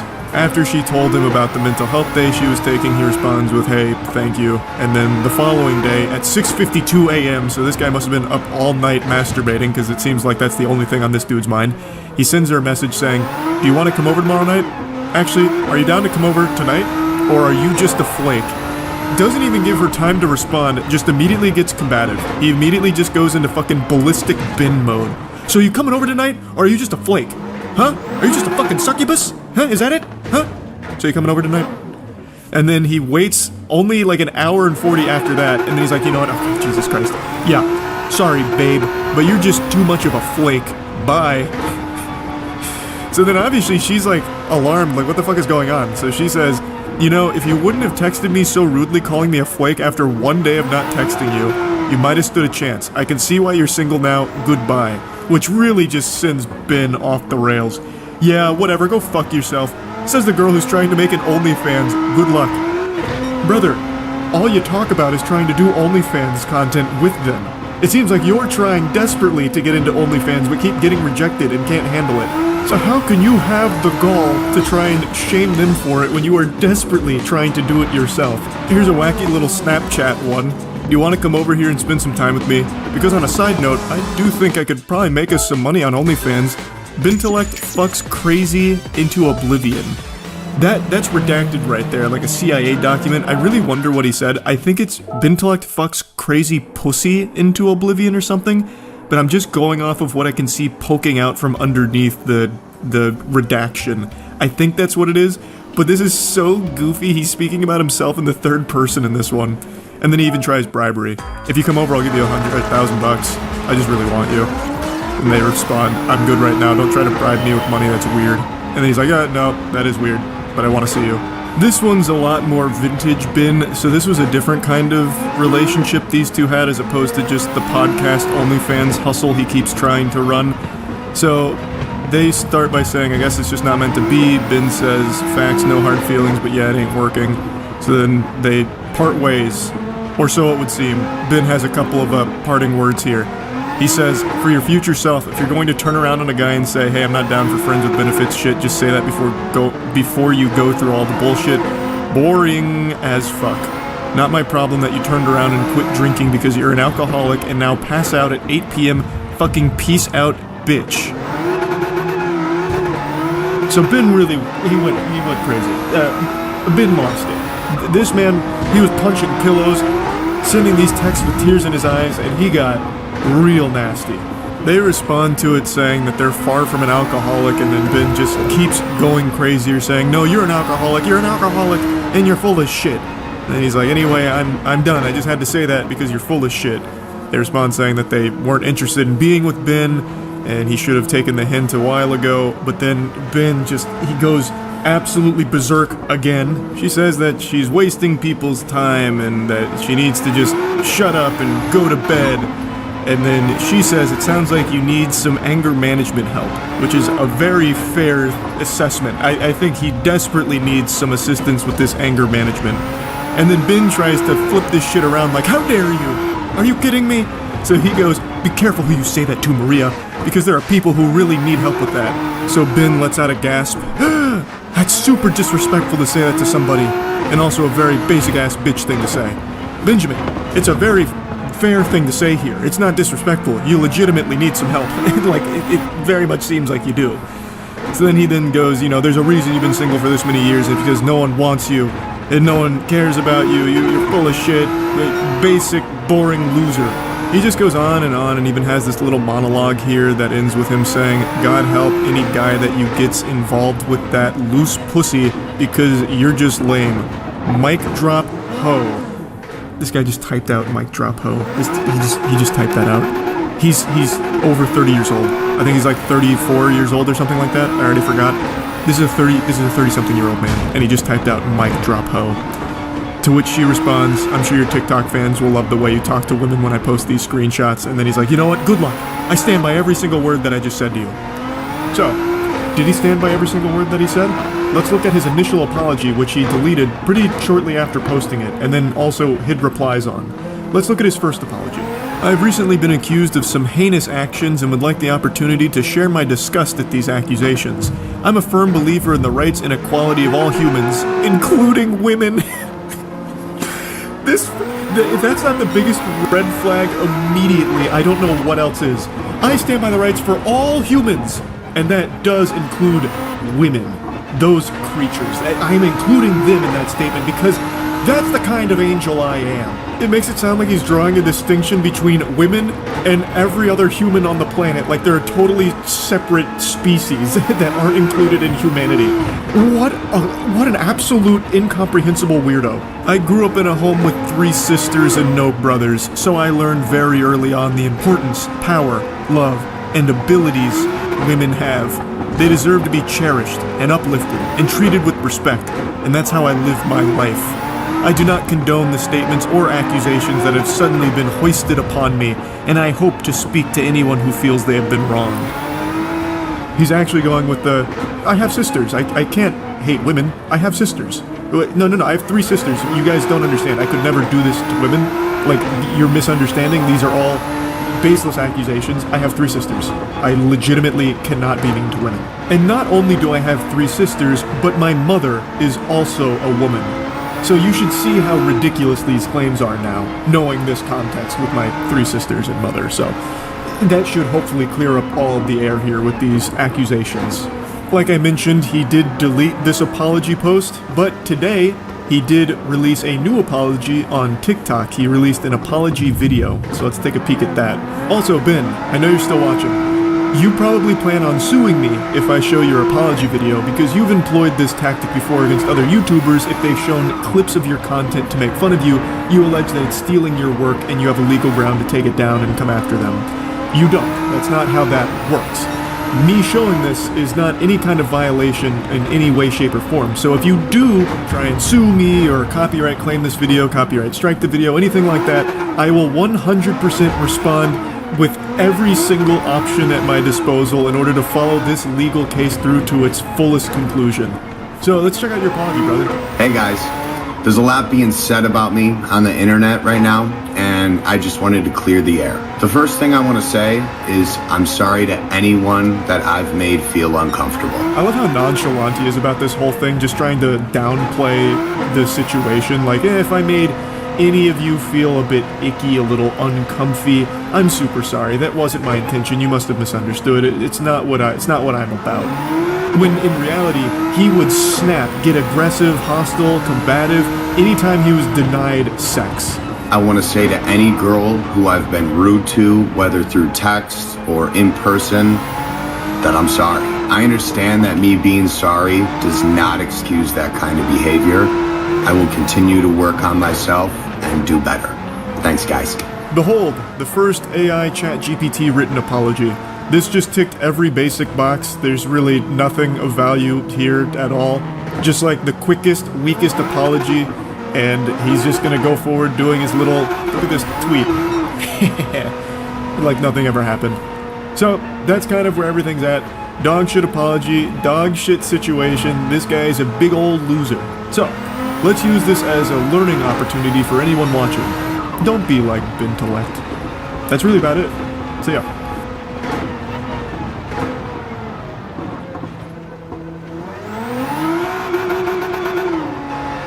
If you've got a full belly, prepare yourself, because you might just puke upon seeing and listening to this unbelievable, embarrassing cringe. This is the worst flirting, the worst attempt at wooing a potential romantic interest I have ever seen. This is like playing a visual novel and then scaring away all of your potential love interests at once and getting the worst ending. Now, I'd like to give a bit of context here to the situation before we really dive into the meatballs from our spaghetti entree of cringe. A user on Twitter posted screenshots as well as videos from a random guy who had reached out to her on Facebook because he had seen her on a dating app. The two didn't even match, and I guess he must have assumed that it was some kind of glitch because they were destined to be lovers. It was fate that was pulling them together, but unfortunately technology had a malfunction, so he took matters into his own hands, tracked her down on Facebook, of which she had no connection to the dating app. She didn't connect any of her socials to the dating app, so he did some super sleuthing to find her on Facebook and reach out to her there to try and win her heart. And let's see how that went. Kelsey! I love that intro right there. It's straight out of Scary Movie, like that old commercial. What's up? He's coming at her like they're best friends from way back in the day. He then executes Order 66. I have to talk about these text messages. I can't help it. What do you want from me? What do you want from me? I'm only human. These are extraordinary in like the creepiest way imaginable. I usually don't like to do the same type of content back to back, and yesterday I covered some text messages as well, but I can't resist the urge. It calls out to me, the void beckons, and I have to speak on these. So, the context. A lady had an old co-worker whom had been fundamentally stalking her for quite some time.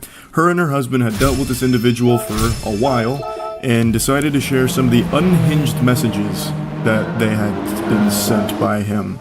There was a lot more that happened besides these text messages, but that's what was shared and what I want to go over. Buckle your seatbelt here, because this is about to be a pretty intense ride. This is a good read from cover to cover, if you like lunacy.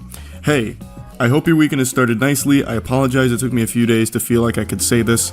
No need to apologize, goober. I get it, had to muster up the courage here, hype yourself up in the mirror so that you could really let the demon out. You need to break up with blank, and then agree to be my girlfriend, with intentions to be my... Last night I had a little trouble falling asleep. I think what I needed was a good bedtime story.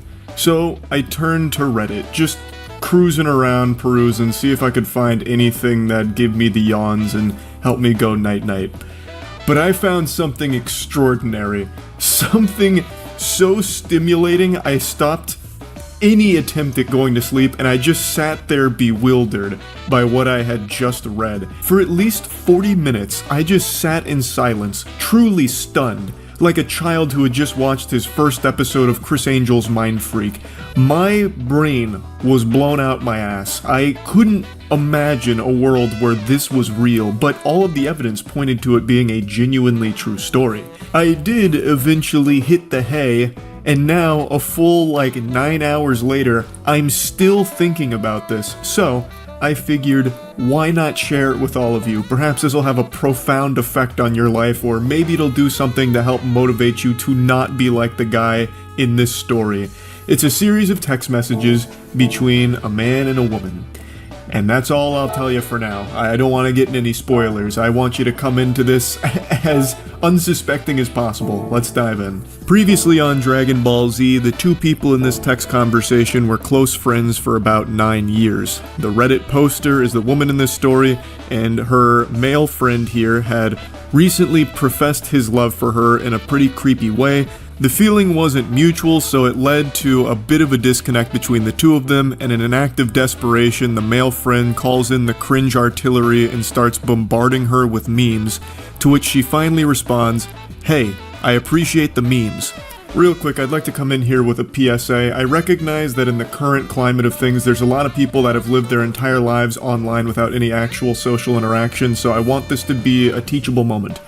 Don't send memes as some kind of last-ditch Hail Mary.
Like, if you let something rip and it's not reciprocated, spamming memes isn't going to salvage the situation, it's only going to make it worse and even weirder. Her saying, "I appreciate the memes," is just a lie. No one's ever going to say that. Those words have probably not left a human being's mouth ever. "Ah, good morrow, sailor. I really appreciate the exquisite memes you've shared with me today. I was a little perturbed with our last conversation, but now that you've sent 1,000 memes, I see you've got a good heart. Thank you for this." And I'm speaking from experience here. I'm very knowledgeable in this field. I'm the authority on this matter. I've told this story before, but I'll just briefly repeat it. The very first girl I was ever flirting with and exchanging text messages with was back in high school, and she did not feel the same way about me as I did her. And in my weakest moments, I turned to the dark side and... Good morning, and welcome back to Wacky Weirdo Hour. Boy howdy, do we have an action-packed lineup for you today. Get out your cup of coffee, enjoy your cereal, it's about to be a bit of a ride. Sometimes I'm asked, why do I do this to myself? Why do I dabble in the swamp of cringe? What's the purpose? What's there to gain from staring into the abyss and letting the abyss stare back into you? And the thing is, I unironically feel there's real value here in some lessons to be learned from the lunacy.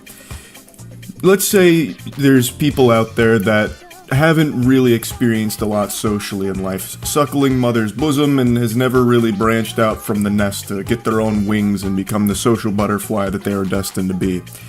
Sometimes people might not recognize that the behavior they're exhibiting is not good and it is bad, not productive, it's not going to lead anywhere. So by going over some of these absolutely atrocious, downright painful exchanges in the dating scene or like romantic interest, I feel like it can serve as a scared straight kind of moment, like, behold, don't be this guy. And you're like, oh, I don't want to be that guy, what the fuck, he sucks. Okay, alright, I get it now, I know what not to do.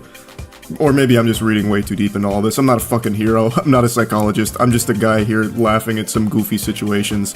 Anyway, the story for today is one I got tagged in a lot last night when I was at a Lightning game.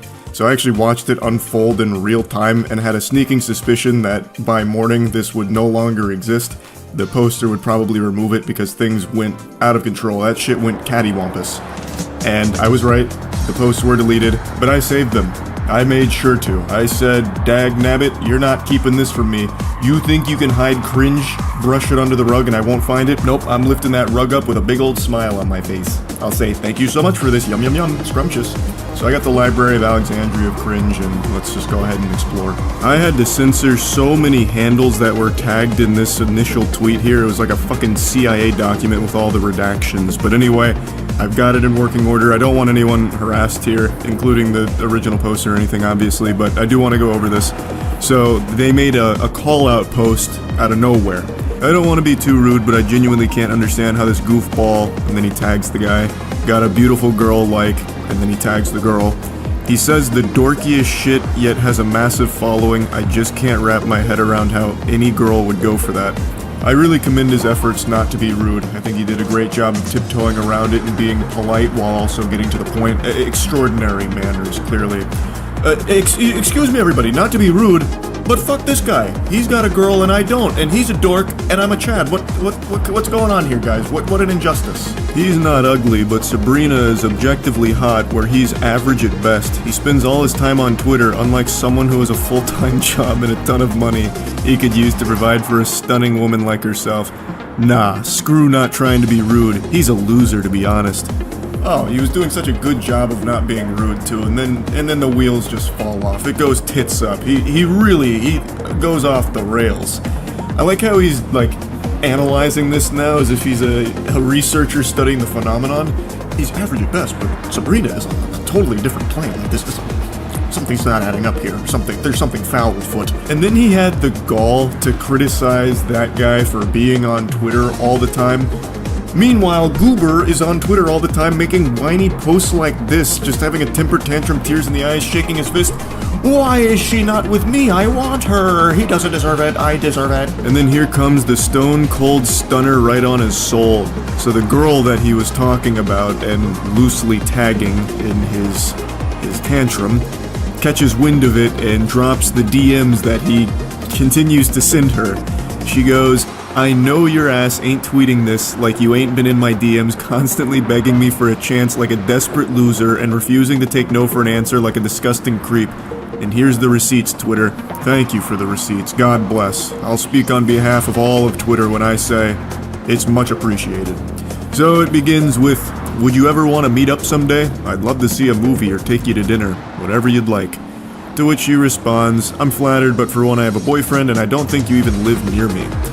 Oh, I like to travel, so it's not a problem, lol. And you're not married, right? There shouldn't be anything wrong with hanging out. No, but I don't feel like your intentions are platonic, so she was right. She really sniffed that one out pretty quickly. You don't need to be, part of the Scooby-Doo mystery gang in order to crack this code here. She immediately deduced that this wasn't necessarily a friendship offer. This was him shooting his shot. But I love how he just immediately goes like, well, you're not married, so I mean, like, what's the harm? I don't see a ring on your finger. And he continues, no, I'm absolutely being platonic. My intention is just that I want a chance to prove that maybe I could a candidate as well. Like maybe you'd have more fun with me. Just to weigh your options, About to have me talking like a Sims character with that kind of cringe. Like, what do you mean, weigh her options? Brother, you came out of nowhere in Twitter DMs. Why the fuck would she want to weigh options with you? Like, she's already in a relationship which she makes clear off rip and you still keep pressing. But you know what? Let's go even deeper here. We'll get into real fanfic levels of garbage and delusion. Let's assume she's in an open relationship and would actually, want other options, I suppose, in a partner. It's not gonna be you through Twitter DMs. That's just dangerous. No one's going to take you up on shit like this, especially not when you're coming out fucking guns blazing, fucking firing from the hip out of nowhere. And there's no possibility of that anyway in reality, because she actually shuts that down directly too. No, you're not, because you're still pushing something further even after knowing that I'm in a committed relationship with Blake, so there's no options. Learn how to take no for an answer. A lesson he absolutely refuses to learn. So he continues, I'm just confident in my abilities as a partner on all levels. I'm certain I can give you everything you desire, and perhaps better than he can. I apologize for persisting. You're just breathtaking, and I want you. I'm willing to fight for you at this point. To which she responds, there's no fighting for me, you don't know me, and you couldn't give me anything that her current partner.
partner doesn't. She lays into him. She lays down the brass tacks here. And basically he says, that's a lot of words. Too bad I'm not reading them. Because he refuses to accept anything she is saying and only continues to exist in this dimension in his brain that is disconnected from the reality here. But I will say, he has piqued my curiosity. I have to know what abilities he's so confident in here.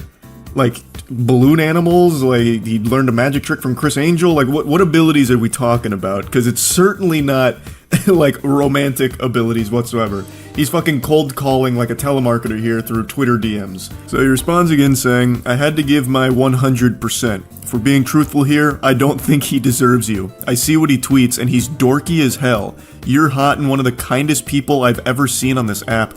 What do you mean? Like, I'm guessing he just like stalks her feed or something. He's like, he's making up this fantasy in his head where it's like, this is an angel and I should be with her, clearly. This guy's too dorky, too much of a dweeb, doesn't deserve that. It's so creepy. I have a good job and I'd be willing to let you crash with me at my place for as long as you'd want if you'd be willing to give me a chance someday. That's so generous. I mean, wow. He'd be willing to let her crash at his place? Wow. And they say chivalry is dead, huh? I don't even know why he's making that offer. I don't think that's something anyone would want to do. I don't know why he's making it sound like he'd be willing to make a sacrifice by letting her live with him when he's fucking obsessed with her.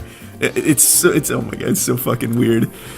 I'd take care of you, but you everything you want? Oh, buy you everything you want and give you anything you'd need. I haven't found any ladies in my area that share my same interests or honestly that are as beautiful as you are.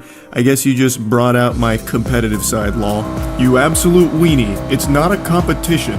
And if dating was a competition, you're gonna stay losing with an attitude like this. I don't know why he's treating it like a game of Counter-Strike where if he just plays it properly, he'll go ahead and squeak out the W.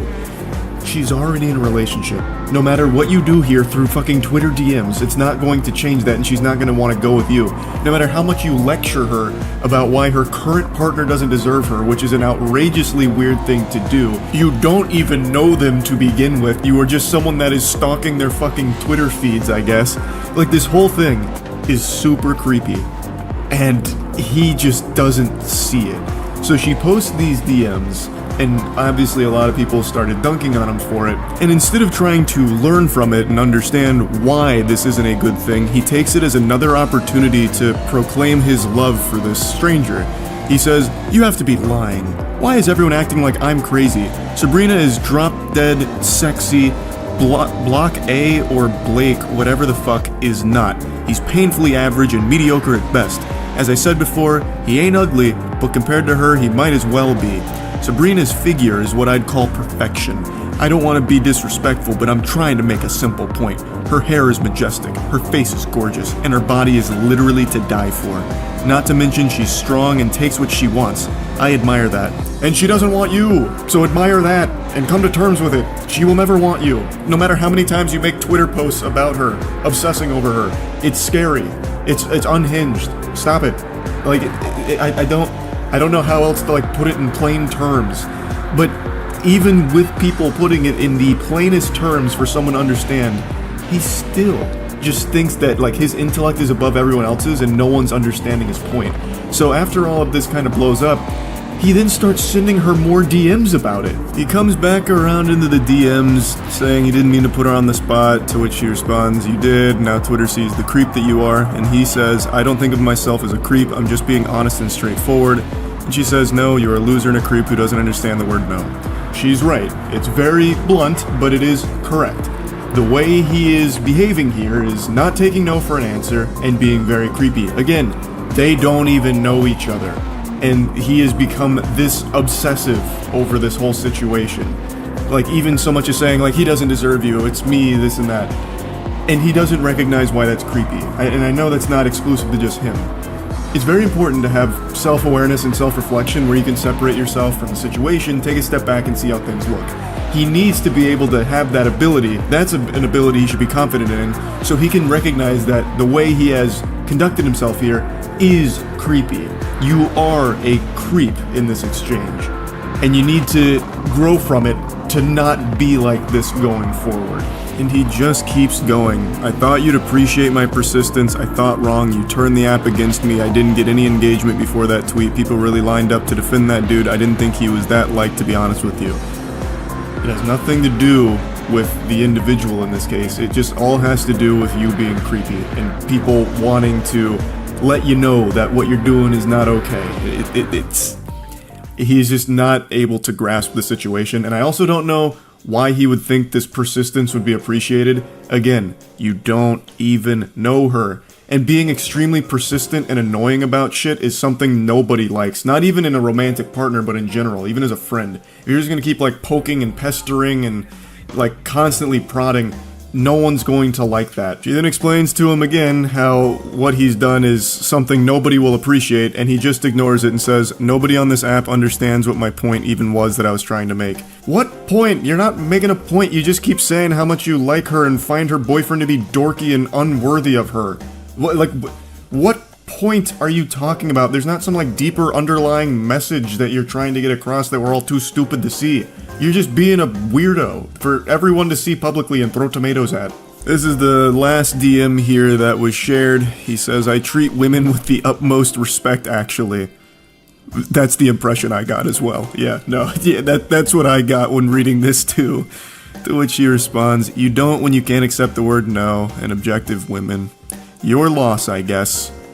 That's just a classic sign-off from like every single one of these meltdowns and bad romantic exchanges. Somehow it always ends with the guy saying, your loss, I'm actually like the best dude ever, I'm like the chillest, nicest guy ever, and you just blew it with me, so put that in your pipe and smoke it. You'll be thinking about that every night trying to go to sleep. What a big loss for you. I don't know why that's so common amongst all of this, but it is very interesting to see it every single time. But anyway, I just wanted to share this because I've been so fucking deep into these like weirdo romantic exchanges and all of that, so that's really about it. See ya.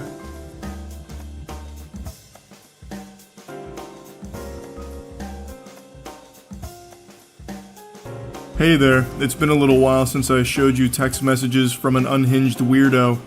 I thought we were long overdue, so let's just dive right into it, huh? A little bit of context before we begin our adventure. This is a co-worker who's about to make like an ice cream cone in the Florida weather and melt down over absolutely nothing. Also, there's a Discord message that came through at the same time they screenshotted this from someone named Bastard. I don't know the whole story around that. I guess they're being contacted by Austin Powers or something, but it's not pertinent to the journey we're about to go on. So the co-worker says, you get home okay? I just got home myself. To which they reply, leaving the bar now. Well, I'm home and awake if you want to come by, lol. Drops his address. If you want. I love that he uses this emoji. Usually it's like a winky from these awful pickup attempts, but he decided to be a little innovative there with one of these. I'm half surprised he didn't just send a dick pic or something at that point, like, hey, you're just leaving the bar, right? Do you want to come over, lol? No big deal if not, I'm just putting lotion on my meat and then sending photo evidence of it. Shockingly, he doesn't get a response, so he has to spend the night kissing his pillow and going to bed sad, but he comes around the following afternoon saying, sorry, those last few texts were meant for a buddy at the bar that I didn't want to drive too far home if he was too drunk, and then when I called him it went to you by mistake. But yes, hope you got home okay as well. It's very important I mention this guy is 40 years old, and he is texting like an actual child. That tactic right there, I am sure everyone watching this has experienced at one point in their life, where you send a message to someone and you're like immediately embarrassed, so then you come up with a response like, oh sorry, that wasn't me that sent that message, that was a buddy of mine, he just hacked into my phone and sent you that by mistake. I would never say that I like you, or that's gross, that's yucky. Wasn't me, I wasn't trying to invite you over to my house or anything. That was meant for a friend of mine who was super drunk, and I was just trying to save his life is all. Like, I'm actually a hero, I'm a super good guy. That message was truly a crazy mistake. Things then get super weird because he comes back the following day and says, yes, my friend, ... It's a shame, ... That's so cringe. It's like a Reddit mod cosplaying as some kind of Saturday morning cartoon villain doing this with their hands. Yes, my friend, it's a shame. Sonic the Hedgehog, you've come to my lair. What a shame you didn't see through my plan. It's so odd and embarrassing reading that. Always have been told what a gentleman I am, and he puts his pinky out, no doubt, when he typed that message. I can actually smell him through these. I mean, the physical stuff was both of us, I don't regret that, but the lingering bothered me because I think of a lot of you. I think a lot of you, as in the quality of person you are. No response. So you're gonna soon realize that he's actually illiterate. His weird dweeb speech didn't quite work with the yes my friend angle. Still no response. So he tries again at 4:41 a.m. saying, "Hey you," and then he comes back shortly after saying, "You honestly creep me out. Our bar is suffering for the first time since 2016 because we have a selling sandwich worker." I don't know what the fuck he's even trying to say. Sure, you could learn, but it's all a joke to you. You're an idiot if you think my natural personality was like that. You fucking grabbed neck. So, the dam's beginning to break here. Pandora's box is opened, and every single emotion is flooding out of him right now. And the only one left inside of that box is sanity. He has forsaken sanity here. He immediately starts living in delusion and just spouting fucking gobbledygook. It's absolute garbage. I do love, however, that he says that they creep him out because they didn't respond to his 441 "Hey you booty call" text. That just sent him over the edge like, this makes no sense, this is incomprehensible. You really give me the heebie-jeebies. What is wrong with you? You didn't respond to my 4:41 a.m. text message? That's ridiculous. Everybody texts me at 4:41 a.m. That's like the most optimal time to text, and the fact that you didn't tells me that there is something evil afoot here. You're not right. Oh, also, I should probably explain that last cryptic message he sent with "you fucking grab neck."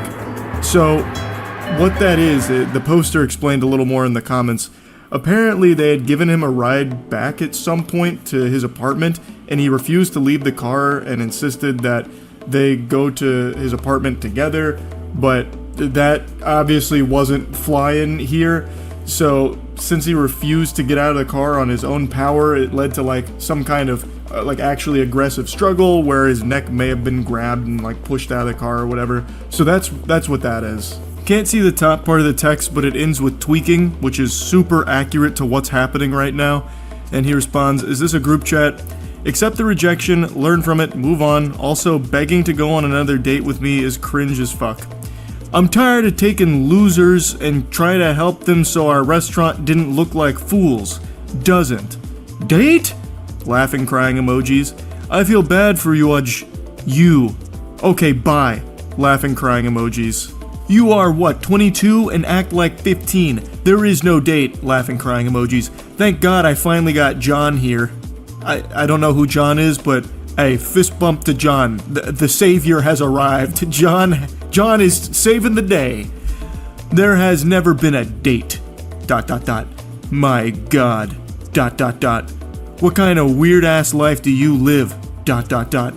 I said we have crackheads at work and maybe we can go outside and maybe we can go out besides that ... If you didn't see that on Saturday night with the convict you are still and idiot and not who I talked to you about thinking you are mature and different ... You are just a basic Lucy fly we have to deal with. The fuck is a Lucy fly? A loose fly? Loose fly? I don't know what that... Usually it's like a winky from these awful pickup attempts, but he decided to be a little innovative there with one of these. I'm half surprised he didn't just send a dick pic or something at that point, like, "Hey, you're just leaving the bar, right? Do you want to come over, lol? No big deal if not, I'm just putting lotion on my meat," and then sending photo evidence of it. Shockingly, he doesn't get a response, so he has to spend the night kissing his pillow and going to bed sad, but he comes around the following afternoon saying, "Sorry, those last few texts were meant for a buddy at the bar that I didn't want to drive too far home if he was too drunk, and then when I called him it went to you by mistake. But yes, hope you got home okay as well." It's very important I mention this guy is 40 years old, and he is texting like an actual child. That tactic right there, I am sure everyone watching this has experienced at one point in their life, where you send a message to someone and you're like immediately embarrassed, so then you come up with a response like, "Oh, sorry, that wasn't me that sent that message, that was a buddy of mine, he just hacked into my phone and sent you that by mistake. I would never say that I liked you." Or, "That's gross, that's yucky." Wasn't me. I wasn't trying to invite you over to my house or anything. That was meant for a friend of mine who was super drunk, and I was just trying to save his life is all. Like, I'm actually a hero. I'm a super good guy. That message was truly a crazy mistake. Things then get super weird because he comes back the following day and says, "Yes, my friend, ... It's a shame, ... That's so cringe. It's like a Reddit mod cosplaying as some kind of Saturday morning cartoon villain doing this with their hands. Yes, my friend, it's a shame. Ah, Sonic the Hedgehog, you've come to my lair. What a shame you didn't see through my plan." It's so odd and embarrassing reading that. "Always have been told what a gentleman I am," and he puts his pinky out, no doubt, when he typed that message. I can actually smell him through these. I mean, the physical stuff was both of us, I don't regret that, but the lingering bothered me because I think of a lot of you. I think a lot of you, as in the quality of person you are. No response. So you're gonna soon realize that he's actually illiterate. His weird dweeb speech didn't quite work with the "yes, my friend" angle. Still no response. So he tries again at 4:41 a.m. saying, "Hey you," and then he comes back shortly after saying, "You honestly creep me out. Our bar is suffering for the first time since 2016 because we have a selling sandwich worker." I don't know what the fuck he's even trying to say. "Sure, you could learn, but it's all a joke to you. You're an idiot if you think my natural personality was like that. You fucking grabbed neck." So the dam's beginning to break here. Pandora's box is opened and every single emotion is flooding out of him right now, and the only one left inside of that box is sanity. He has forsaken sanity here. He immediately starts living in delusion and just spouting fucking gobbledygook. It's absolute garbage.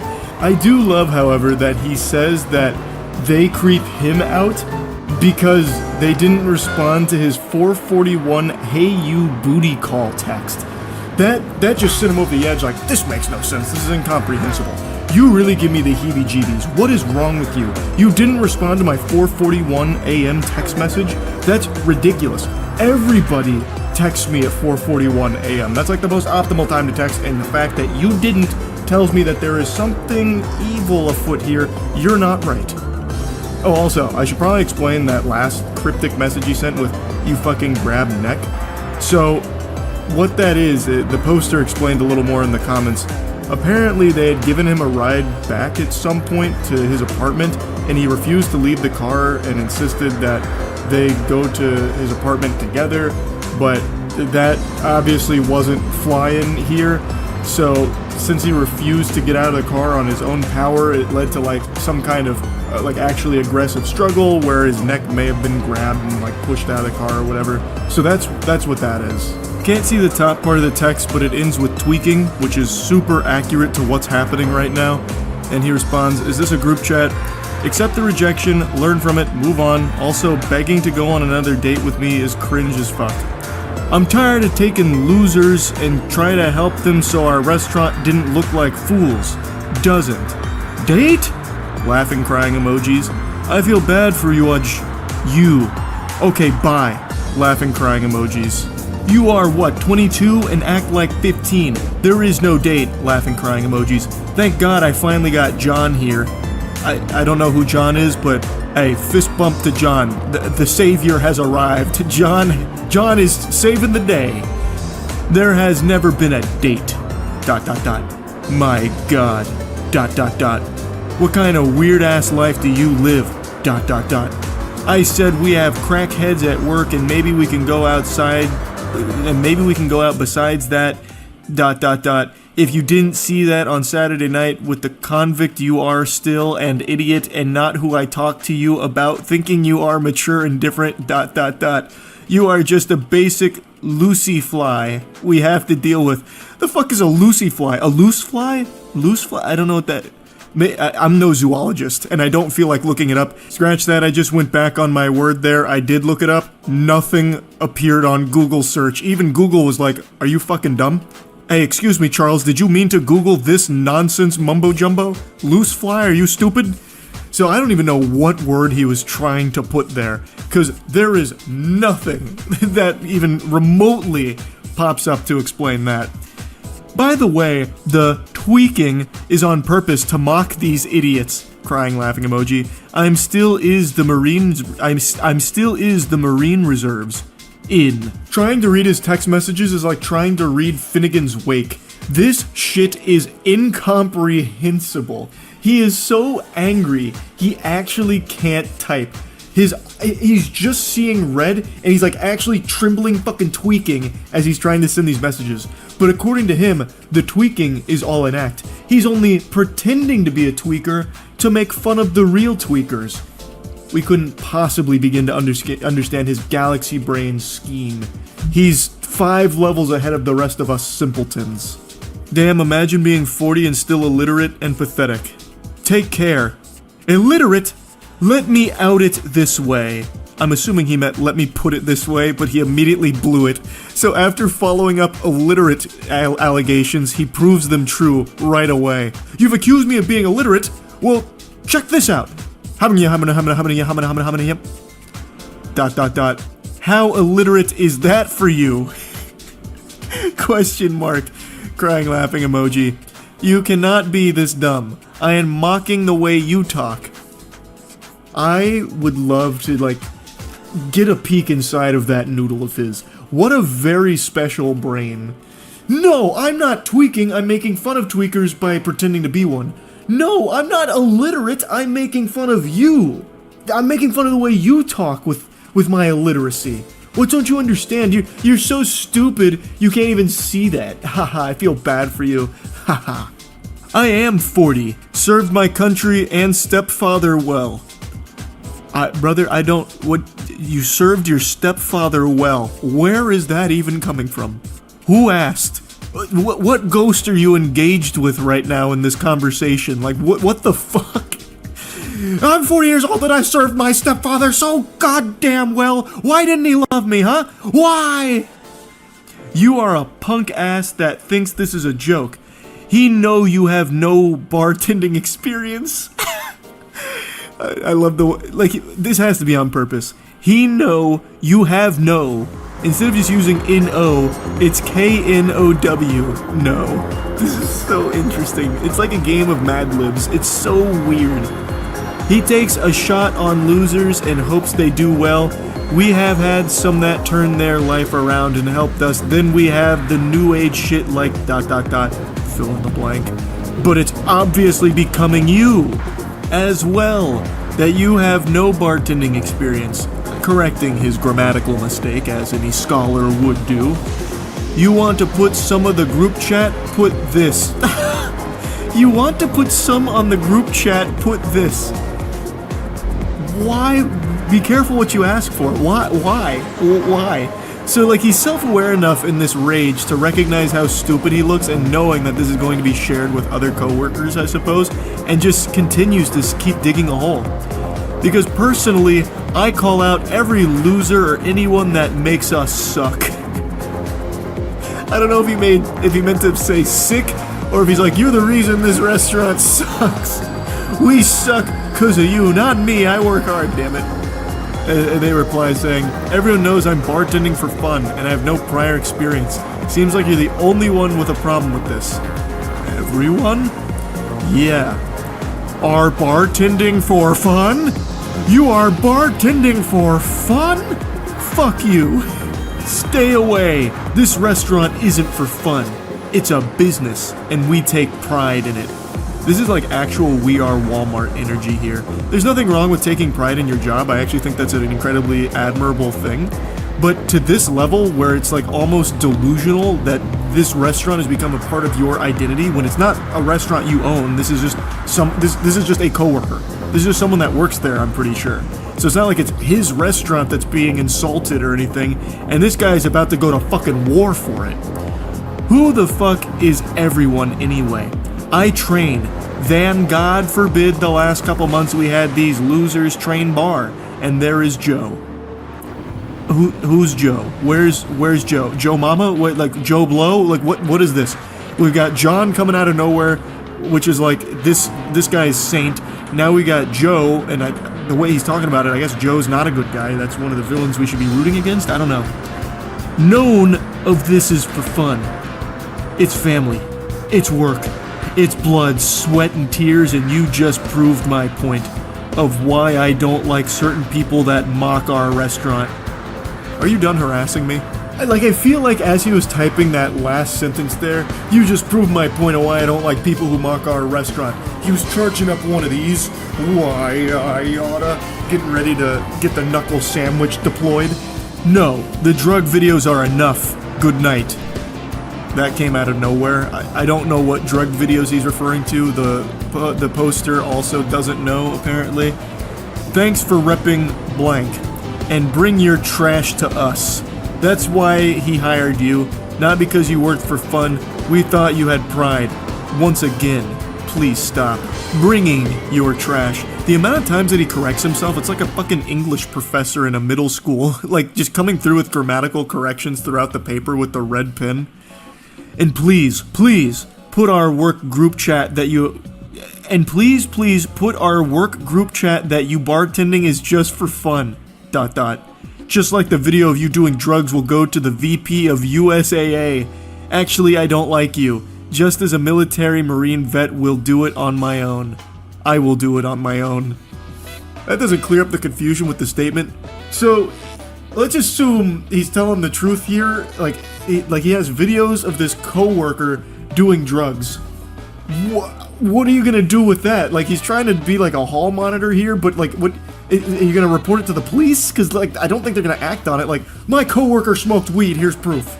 But he doesn't even say that. He's like, I'm going to the VP of USAA. So you're gonna take videos of this coworker doing drugs to the VP of a bank? Why the fuck are they gonna care?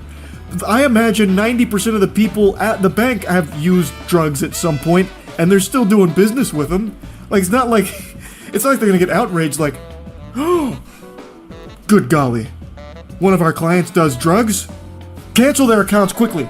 Freeze their assets. Thank you for bringing this to our attention. This is invaluable. It's so weird. And also, just for a cherry on top, the poster explained that they actually don't even bank with USAA in the first place, so he'd just be going to a random bank with a video of a random person doing drugs. At that point, you could just pull up a video from Reddit of someone doing drugs. The final message sent to this maniac was a no bitches meme, saying, I don't know what drug videos you're talking about, lol. And they did post another picture as well, where apparently this coworker was fired. So that sounds about par for the course. This was a loose cannon. This guy seemed very unwell. I had to share these because this gave me quite a giggle reading through these. Also, a nice little reading challenge to try and parse what he was even saying half the time in his messages. That's really about it. See ya.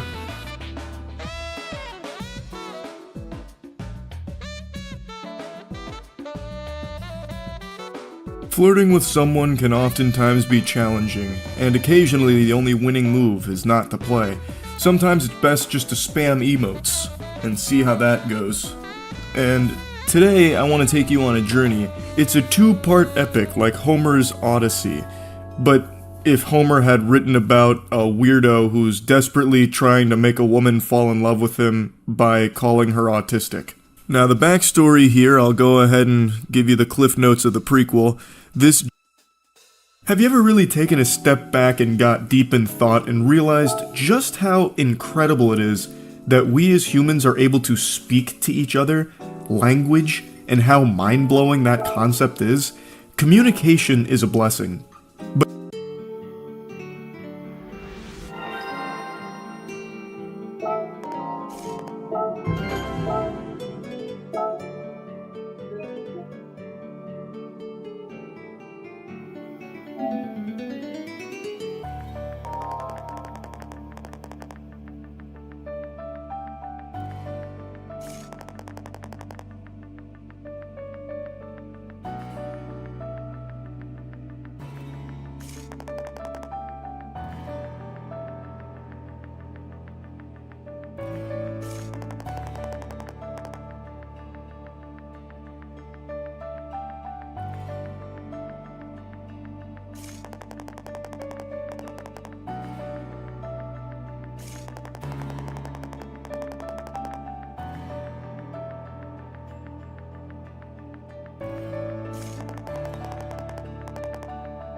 But today I almost feel like it's a curse. I just read legitimately the worst thing ever, and it makes me regret that our ancestors at one point when they were still cavemen started grunting at each other to communicate, and then it eventually led to this existing.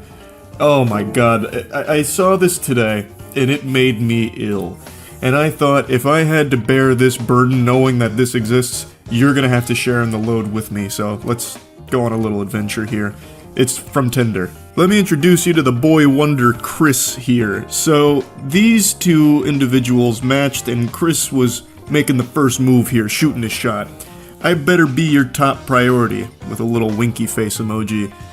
I don't know if that's the strongest opener. I haven't been on dating apps in many moons now, but that seems a bit weak, but hey, his heart's in the game. She responds to that in a pretty playful way, I think is what she was going for. So she says, let me know if you want to go out tomorrow so I can cancel my daughter's parent-teacher conference.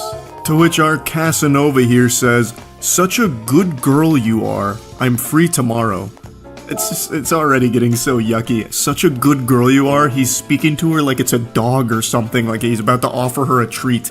And then she says, I'm not, with a laughing crying emoji, to which he wants some clarity. You're not a good girl, or you're not free. And she clears up the confusion. She says, not free. I have to go to a parent-teacher conference. Already, this whole exchange is going cattywampus. The wheels are falling off pretty quickly, and somehow it just continues to go further downhill, a goddamn avalanche of cringe. So he goes, damn, I actually thought you'd be fucking bad AF and cancel, haha. And she says, I'm alarmed that you would want to go out with someone who would do that.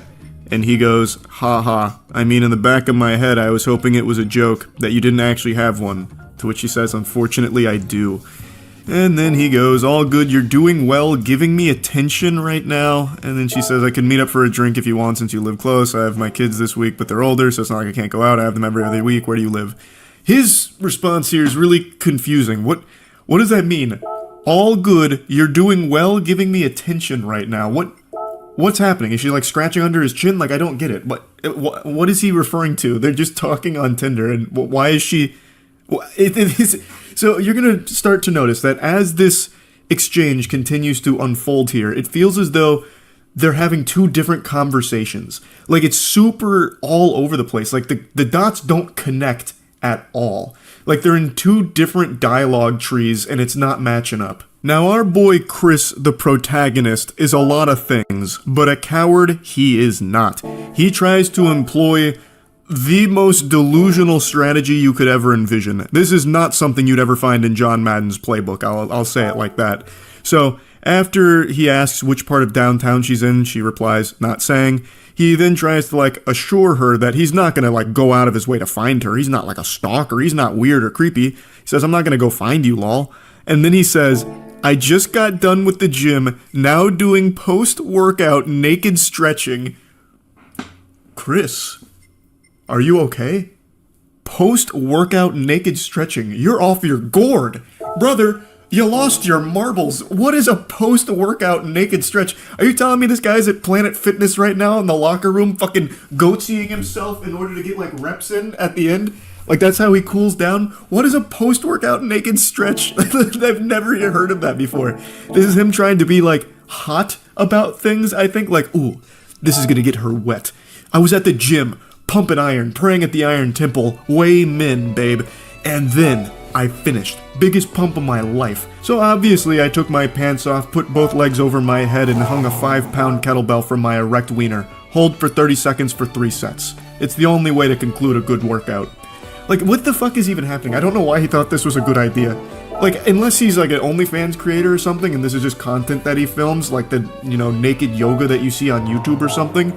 It's just, it is a wild attempt here at, like, flirting or trying to be, like, sexy on Tinder or something. It is bold. It is brutally cringe. She then responds by saying, if you were driving by, you might peep in the window, haha. Sounds uncomfortable, referring to the stretching, I think. To which he just says, I mean, of course. Now here's where things get even more fucking confusing here. The conversation really does feel like some kind of malfunctioning questline in an MMO where, like, the dialogue is just incorrect. Like, the characters are glitching out. So he says, to the stretch, asking about, like, what sounds uncomfortable. And then she says, no, for work. My stylist feeds me champagne. I don't know, maybe I'm the problem. What is she talking about? Like, well, how does that fit into anything that's happened here with this absolute disaster that Chris is trying? I don't understand. Maybe she's just trying to change the subject. I'm really not sure. And then he goes, was a bartender, now I'm just a content creator and gonna start day trading. Oh, so you're a little horny. What is happening? So I think my initial theory might be the right one. He might be like an OnlyFans creator, so the naked stretching he puts on the premium subscription tiers or something. But those days are going to be short-lived because he's going right to day trading. He's going to the tippy top of the food chain. He's watched a few TikTok financial gurus and he's got it figured out now. I also don't know why he says, so you're a little horny? Like, where is he even finding that? There's no hint of horniness anywhere in here. And then she goes, oh god, what a nightmare you are. Got some crypto, do you? So the red flags are abundant here. She's starting to notice there's some holes in this ship, and it is sinking. This is fucking going disastrous, catastrophic. And he goes, ew, no, I'm not a corporate bro. I'm a film person. I mean, okay. To which she also just says, okay. And he goes, good girl. What in tarnation is happening? This is like when you used to try to talk to Cleverbot back in like 2010. It's nonsensical. Chris's mind is an enigma. It is a confusing, perplexing hellscape of ideas, and communication is not. It's frying my brain just trying to process it.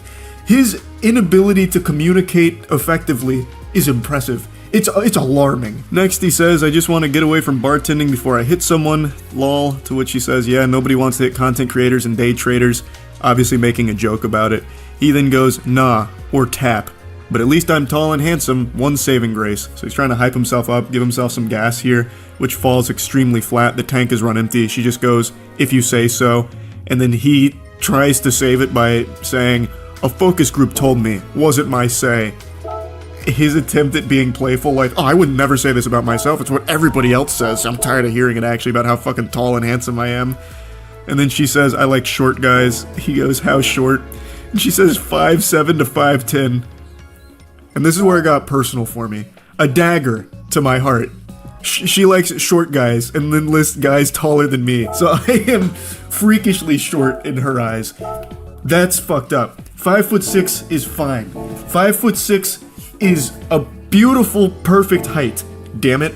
His response to all this is another head scratcher. He goes, well, I'm too tall to ride you then, even though I prefer shorter women. She says, well, I'm sure I'm too non-gym oriented for you.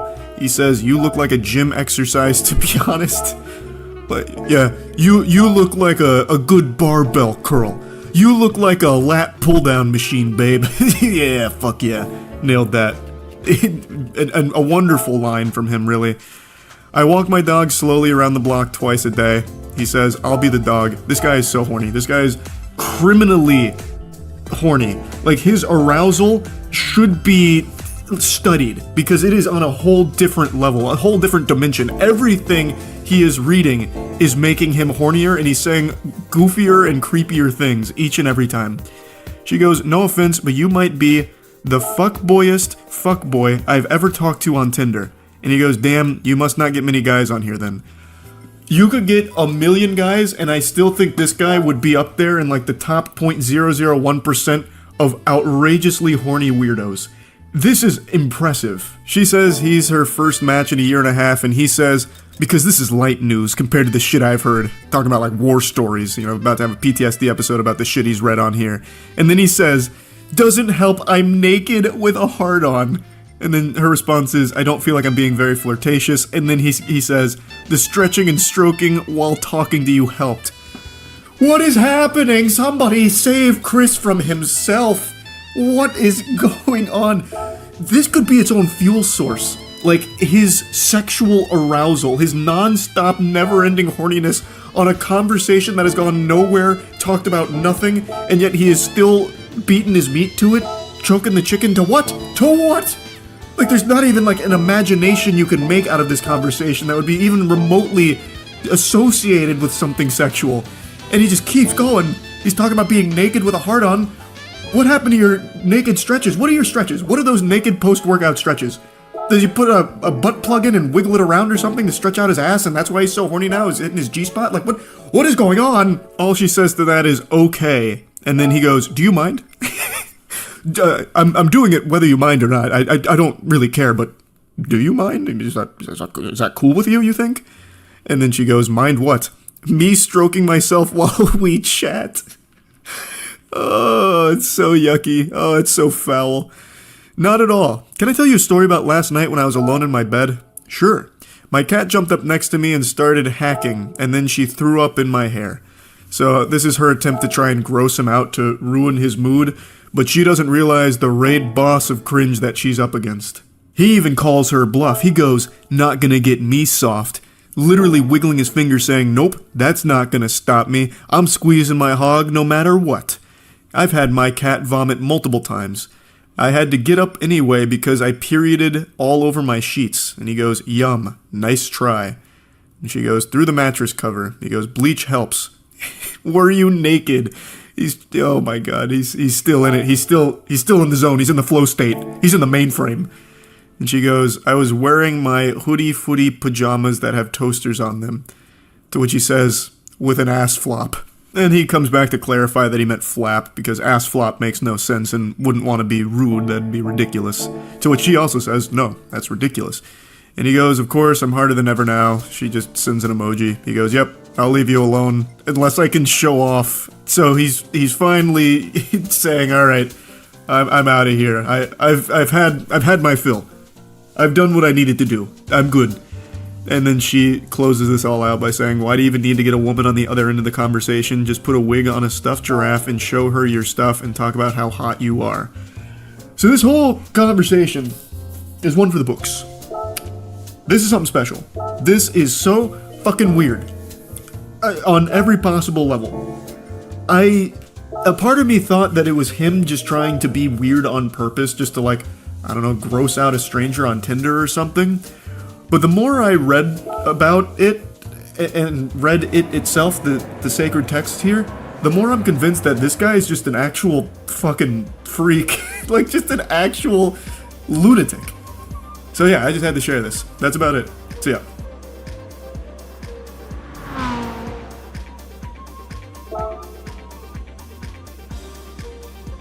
I've stumbled across the creepiest dating coach the cyberspace has ever seen. He's like a Galactus level threat to getting laid. Like, if you ever wanted to ensure every woman is frightened of you, follow his advice. But also, if you want to follow his advice, make sure you got your piggy bank ready to turn over, because you got to pay for his course on it. This is his slogan: alpha dominance in dating, rise above the rest. And then if you scroll down on his homepage, it says, navigate the fog when it comes to women, it's time to level up. Now, I'm going to show you all the videos he's been posting to try and drive sales to his Picking Up Women course, the Steaming Ham Tutorial Step-by-Step Guide. And he's pretty much exactly what you're picturing right now after reading It's Time to Level Up.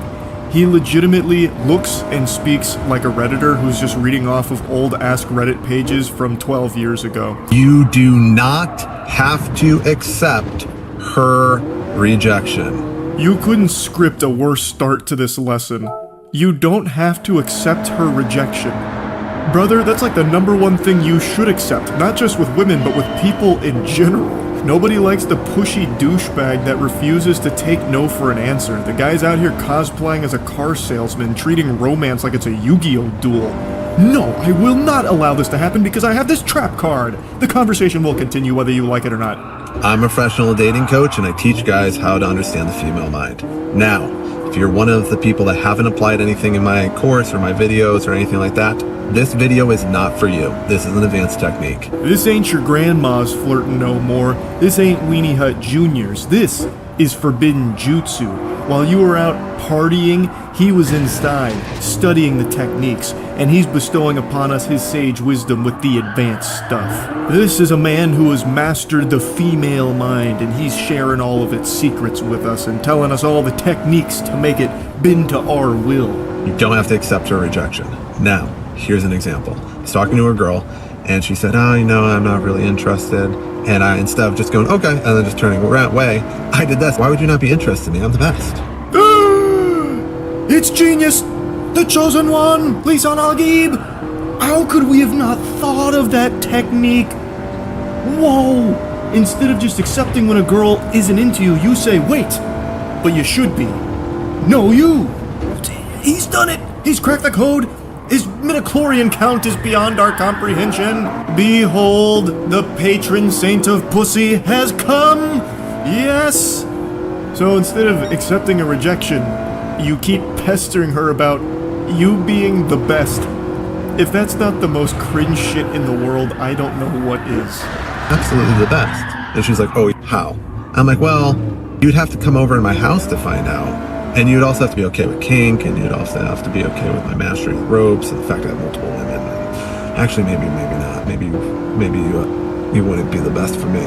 Yeah, fucking right, dweeb. She'd see through that lie so quickly. The only thing you're best at is top lane one-trick Teemo in your fucking anime club Discord group. No shot that would ever work in a real situation. If you said that to a living, breathing human being in the real world, she would be so immediately creeped out by you, she'd be running away, fucking screaming for help. Going up to a stranger who has just rejected you and then saying you're the best and the only way she'll find out how is if she comes over and has to be into kink and all of that. What fantasy are you living in? You're so fucking porn-brained if you think that would ever work on just a total stranger. It makes you sound like a serial killer, like she'd go over and it'd be a scene out of Dexter's early seasons, fucking plastic put up everywhere as you're about to dismember her. She'd have to be okay with your mastering of the ropes and your multiple women? A, saying multiple women in this context makes it sound like multiple victims more than anything, and B, I don't know who put this into the heads of some like really desperate men, but most women don't like to hear that you're fucking a ton of other women too. Like that's not really a turn on or anything. I know that a lot of delusional dudes think it makes them seem more desirable to women, like, oh, it's okay if you tell me no, I have like 16 other women that will tell me yes. Your loss, I suppose. But it's not really like a flex or anything. It seems super weird. It is super weird. She started going back and forth with me, and I started building attraction in that because now I had sidestepped her fucking rejection. Granted, keep in mind, I didn't force it. I didn't say, no, you're no. I just played into her little fucking game. I knew she was playing with me a little bit, or just kind of disengaging, and I gave her a little bit of fun. You want to know what I did with her later? Of all of the things in the world that have never happened, that has never happened the most. That is the most didn't happen shit of all time. What a bunch of baloney. Actual horseradish on this story. Just a blatant lie trying to get dudes to buy into this fantasy that he's selling, to try and go to his website and give him money for the worst advice you'll ever hear. So, if you do go to his website and check out, like, why you should buy it, there's a nugget of wisdom in there that I can't help but share. But according to him and nobody else, he basically can't leave the house without having thousands of sodden panties tossed at him from women that are vying for his cock. So if you go to why you should purchase the course and what you get, he says proven results with over 100,000 Tinder matches in 2 years, which is an outrageous number. He's fucking entire cities worth of women. Like, your girlfriend has probably been with this guy. In fact, ask your mom right now if she cheated on your father with this guy. I bet if you walked up to any woman on the street right now and said his name, they'd have a Winter Soldier moment going through it. Now, I'm not saying his name because I'm not trying to have people, like, harass him, but I'm fighting a really strong urge to not mention his name because it's so fucking silly. His name is Alpha plus his name. It's actually kind of adorable. He calls himself the Alpha. But anyway, as well as a little over 1,000 women in his dating lifestyle and multiple women currently with him. So he's not in a monogamous relationship. A guy like this with 100,000 Tinder matches, he has entire harems with him at all times, slobbering on his cock. His cock is never in his pants, it's always in someone else's mouth or pussy. The methods are time-tested and proven not just by him, but also by his clients across multiple types of men. These methods just work. Don't settle for mediocrity in your dating life. Embrace the alpha mindset and unleash your true potential to attract the partners you desire. Cracking the alpha dating mind will equip you with skills, mindset, and charisma to become a dominant force in the dating world. Gain the confidence, magnetism, and success you deserve in every romantic pursuit. Invest in yourself. Unleash your alpha potential today. I mean, my credit card's already flying out of my wallet right now. I need to unlock my alpha potential. Ask a girl, can I get your number? She said, no, I just got out of a relationship, and I don't know if I'm ready to date, or whatever. And I handed her my phone and said, go ahead, type it in. It'll be fine. Another story more fake than the Tooth Fairy here, but the way that he tells this story is haunting. I'm getting chills listening to it, like I feel threatened. We can get Chardonnay, we can talk like girlfriends and talk about your old relationship with this guy. We're not gonna do that, but it's gonna be okay. Another example. Once again, not forcing it, not being super aggressive. She can say no again, which at that point I would have disengaged. But guess what she didn't do? Didn't say no. And that was the first time it happened. And then I did it again and again and again and again and again. And most of them ended up coming over my house and ended up sleeping with me. You just gotta know how to do it correctly. I can see how he had 100,000 Tinder matches and has multiple women that he's with at all times. He is a smooth operator here. I admit I was skeptical at first, but after hearing this expertise, it's clear. There's not going to be any vagina left in the world for the rest of us men, now that he's out there on the prowl. Lord help us all. Here's something I need you to do. I need you to enter the female mind for a second. Oh, okay, yes sir. Oh man, he's delivering an order. Alright, I'll try and jack into the female mind real quick. Oh god, it's so scary in here. Alpha, pull me out. I don't know what I'm doing. I need your guidance. I'm a professional dating coach and I teach guys how to understand the female mind. Now, this will help you get more numbers because you gotta fucking understand how their mind works and what they go through every day. Imagine if every fucking day of your life you were approached for about 45 times, which is the number that I've come up with my extensive study. Very scientific gathering methods, I'm sure. Yes, I've approximately calculated that every single woman is approached roughly 45.3, repeating of course, times per day. Now, since you're in the female mind, since I've instructed you to do so, you'll recognize the mental burden that this takes on the female mind, of which I, your dating coach Alpha, have mastered. Things like, why don't you give me yours, is a fucking thing that's gonna weed out 95% of the spineless males that aren't persistent, that aren't fucking clever, that aren't witty, that can't have fun with her. Yeah, those beta cucks. Not like Alpha here, who's so clever and witty he came up with the absolutely nefarious, diabolical even, genius method of saying, hey, I'm the best. Whoa, man, he's good. To give him more credit, there was more to it. I'm the best, and you can only find out by coming over and being okay with my mastery of the ropes, the blade, and be kinky. Also, give me your number so we can talk about your ex-boyfriend. Really good stuff. Like, actually very good stuff. I see why it's so effective, now that I'm in the female mind. And there's a reason she does it. Without being extremely forceful, sidestep it. Like I just said in the last 2 videos. You're welcome. Disregard everything the woman wants. You do what you want, and you don't accept rejection. This guy's good. I see it now. Let's talk about my nails. I'm a professional dating coach, and I teach guys how to understand the female mind. Here's the thing. If you think this thing you learned in high school, or that, is the best way to get a girl to, oh my god, to an O? Jesus Christ. Not even God could have mercy on your soul if you had that belief. Alpha's about to tear that shit down and blast your ass with real knowledge on how to get a girl to an O.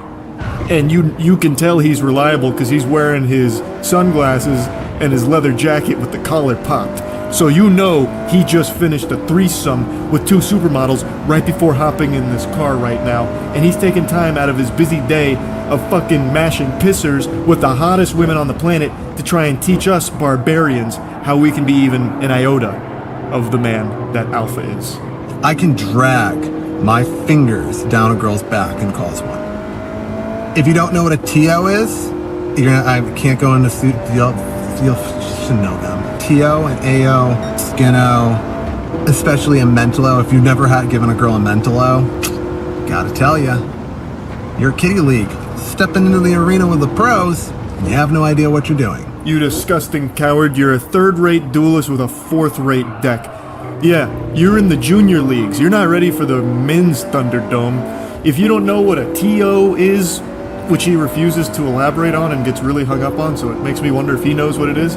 But if you don't know what that is, even if you're not familiar with this nomenclature, you're already fucked. If you've never given a girl a mental O, hoo-wee, you stink, brother. But yeah, so I was trying to like analyze these terms because I've never heard them before. So putting together context clues, I think a TO is a titty orgasm. I think an AO is an anal orgasm. Fucking, I've never heard these before. TO, AO, Cheerio, which is a breakfast cereal. Like, I don't, who uses those terms? Guy, sorry. Little tip. Put a glove on with a long nail and rake. Not hard. You're welcome. Now this is going to come as a shock to all of you watching this, and you're probably not going to believe me, but it's the truth. Somehow, people on TikTok were making fun of this guy, so he responded to the haters. So, I'm going to try to composure in this one. I've filmed this video way too many fucking times. No, you didn't. That's an absolute lie.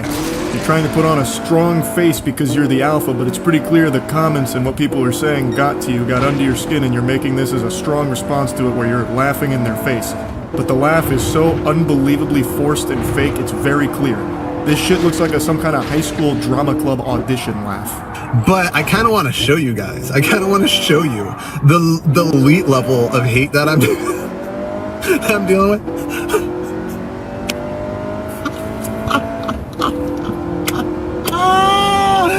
Oh, dude, look. I am literally. That's fucking real fucking cry laughing. All right. He just has a full-blown Joker meltdown. This app deserves a new class of dating coach, and I'm gonna give it to him. Yeah, that's kind of just the whole video response where he's like, I can't believe all this hate. You guys are giving me fame. You playing right into the palm of my hands type shit. But anyway, you get the idea. Just another dog shit dating coach scam looking to capitalize off of people's insecurity and desperation to try and find a partner. Just wanted to talk about it a little bit. That's it. See ya.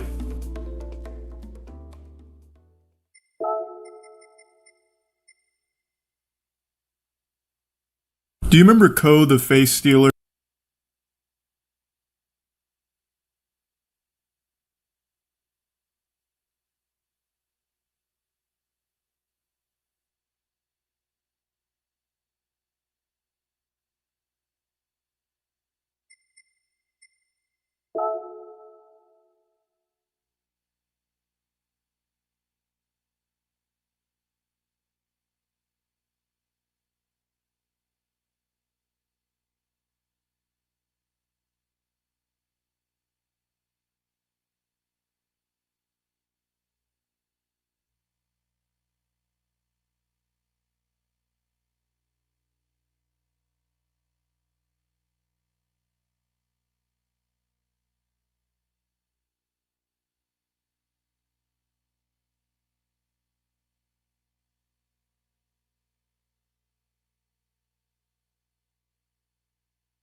from Avatar: The Last Airbender, that creature that had a ton of different faces that it stole from its victims. Well, what if that thing was a Redditor? Do I have you piddling in your britches yet from this scary campfire story? I should, because it's real. I know Reddit and creeps go together like macaroni and cheese, but this particular specimen is special. He's like an SCP of pure delusion, cringe, and obsession. A dangerous mix, a recipe for disaster. And over the course of like 2 or so years, he's made a bunch of different accounts in order to message one lady in particular. And I'm sure this isn't the only person he's been messaging through all of these accounts. I imagine all of the other people are probably just too afraid to show anything or talk about anything in regards to this guy, because they're probably fearing for their lives. They're probably worried that he's going to show up at their doorstep and turn them into furniture like Ed Gein, because this guy is a fucking freak. I haven't gone over weirdo messages in a while, so I thought it was time to dust off the swamp ass throne here to take a peek. The messages we're about to look at are the newest. They're only a couple of days old, and they come years after she thought she had already defeated this menace. But I guess there was a post-credit scene with like a hand reaching from the grave, and now he's back, and he's found her on Instagram, and he's starting to harass her there. Now, Buddy starts by activating his Sharingan of Riz. He's alting. He says, "Hey, can I slide her? We spoke on Reddit for a while." What an incredible opening line. This is no doubt a pickup artist. This guy fucks. Naturally, she asks, "Who is this?" Because there's no profile picture here. I imagine the account name is some kind of like throwaway nonsense that looks like an Xbox Live arcade code. And he says, "I don't know how to describe it. It was also some time ago. But you have a great profile, ha ha ha, and amazing highlights. You seem very outgoing." Weaving a bit of mystery in there. This guy's good. "You know me, but I'm not going to tell you who I am. I actually don't know how to describe it, actually. Who am I?" An existential question. If you subscribe to solipsism, I mean, we don't need to get into the weeds of it, but you have such an amazing profile, m'lady. And I'm just the gentle sir for you. She presses him saying, "What do you mean you don't know how to describe it?" Because that just doesn't compute. What do you mean you can't describe who you are if we spoke before? You come in here out of the blue unprompted saying that you know me, and then you can't describe that? What the fuck is wrong with you? What insane asylum did you squeak out of by accident? I mean, like, I can't remember anything besides how you look like, and I don't have our chats anymore. Only this right now. I don't even know your name. You even shot with guns. You Americans are crazy. She's talking to a lobotomite. He's suffering from amnesia, it sounds like. What do you mean you don't know? Like, you said we spoke on Reddit. You don't remember your Reddit account name or anything? And he tries to reassure her, "Oh, I don't even know your name, actually. I only remember what you look like." And just going off of that picture in my head, in my mind's eye, I was able to find your Instagram account somehow. Dude's trying to cosplay like he had his brain scrambled by MK Ultra and can't remember anything except for bits and pieces about this lady's appearance. He is very clearly just trying to avoid saying the Reddit name because he knows that she'll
Actually not the worst until last.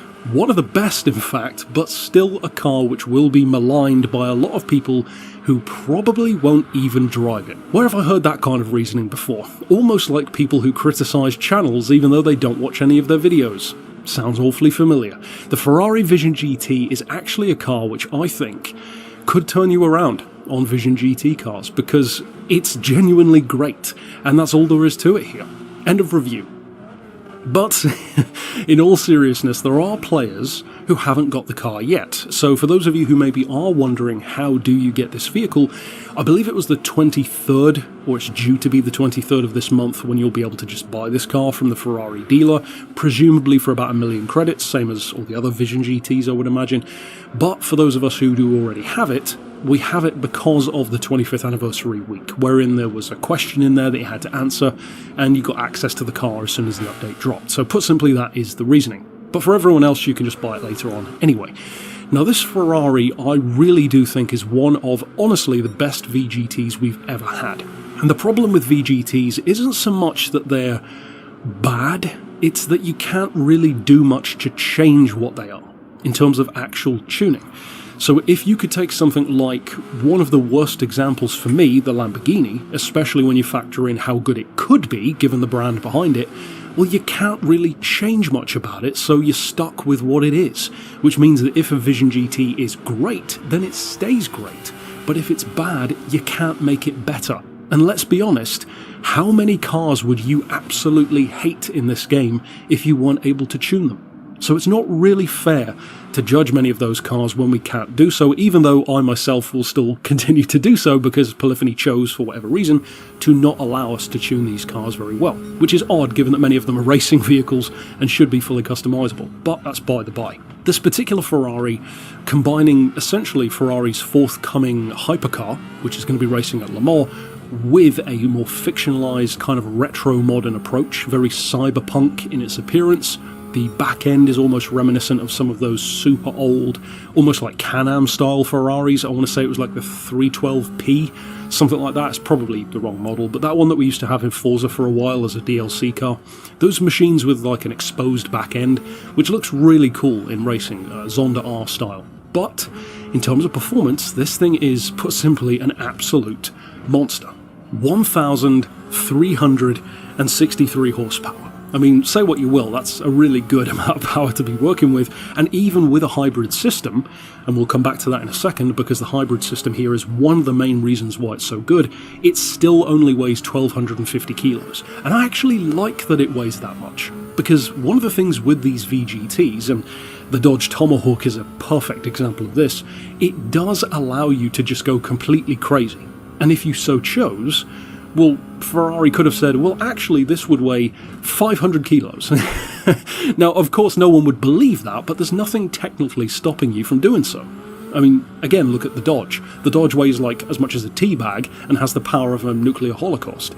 But it can do that because it's a fictional car. It doesn't have to be realistic. And I will not hear anyone say otherwise, that any real-world car is going to do 450 miles an hour on road-spec tyres, which is exactly what you can do with the Tomahawk in the game. Try putting comfort softs on it, it's a lot of fun. But this particular vehicle, they chose the more realistic approach. It has the extra battery weight, it has the weight of the mechanicals, the engineering, and I like that because, much like a Nissan GTR, which is one of the prime examples of a car being heavy for a reason, this is packed full of tech. It feels like the only thing that's here is everything that needs to be here. And boy, can you feel it when you take it out on the track. The handling is so good. Some people probably won't like that this has a more all-wheel drive approach to its performance, but I mean, Le Mans cars have been like that for a while now with their hybrid systems over the front end, so I don't think it's that egregious. And it is a sign of Ferrari having technology that suits the time that it's in, which, if you think about it, is kind of what Ferrari's always done. Their cars have always been cutting edge, and even when they were primitive by today's standards, they were still great for the time. Something like a Ferrari F40, such an iconic, beloved car. It's basically a kit car by modern standards. There's nothing complex on it now, but back then it was about as close to a road-going race car as you could get.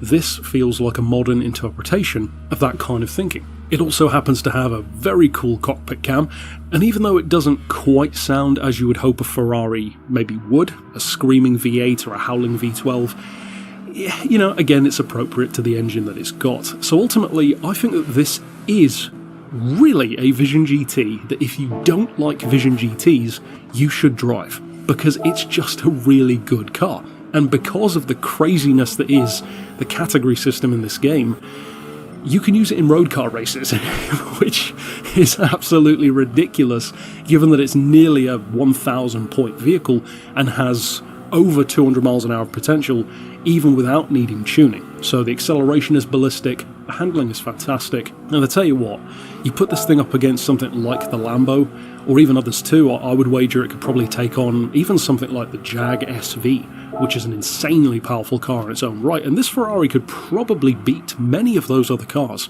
because it's more versatile. That is the key to why this is so good. Many Vision GTs tend to specialise in one thing. So you've got some that are really good for handling, some that are really good for straight line performance. This feels like, crazy as it sounds, the most realistic approach to making a Vision GT. It actually does feel like a 2035 race car. Like, it feels believable in that kind of way. I mean, think about what we're going to be doing a decade or two from now, and it probably isn't too far off this Ferrari. Maybe not visually, but hybrid systems with crazy power. I mean, why not? Because the reasons are different from back in the day. Back in the 70s, 80s, 90s, in those crazy qualifying trims where cars had 1,300 horsepower, it was mostly, for safety restrictions, reliability. They just couldn't run that kind of power safely and efficiently without blowing up. Now you can run stupid power out of hybrids and fully electric vehicles, so there's no real reason to believe that we wouldn't have cars with this kind of power, probably more than this, in 2030, 2035. So I think of all those future forward Vision GT ideas, I actually quite like this one, because it's probably going to happen in some form or another. But I would love to hear your thoughts on the Ferrari. Maybe, did it convert you? If you weren't a fan of these cars before, maybe do you still not like them after driving it? Do you love the car, hate the car, or maybe somewhere in between? And of course, there are now officially only 4 days left until Christmas Eve, which is the end of my PS5 competition. I should think most of you know what that is by now, but for those who are maybe new to the channel and this is the first video you've watched,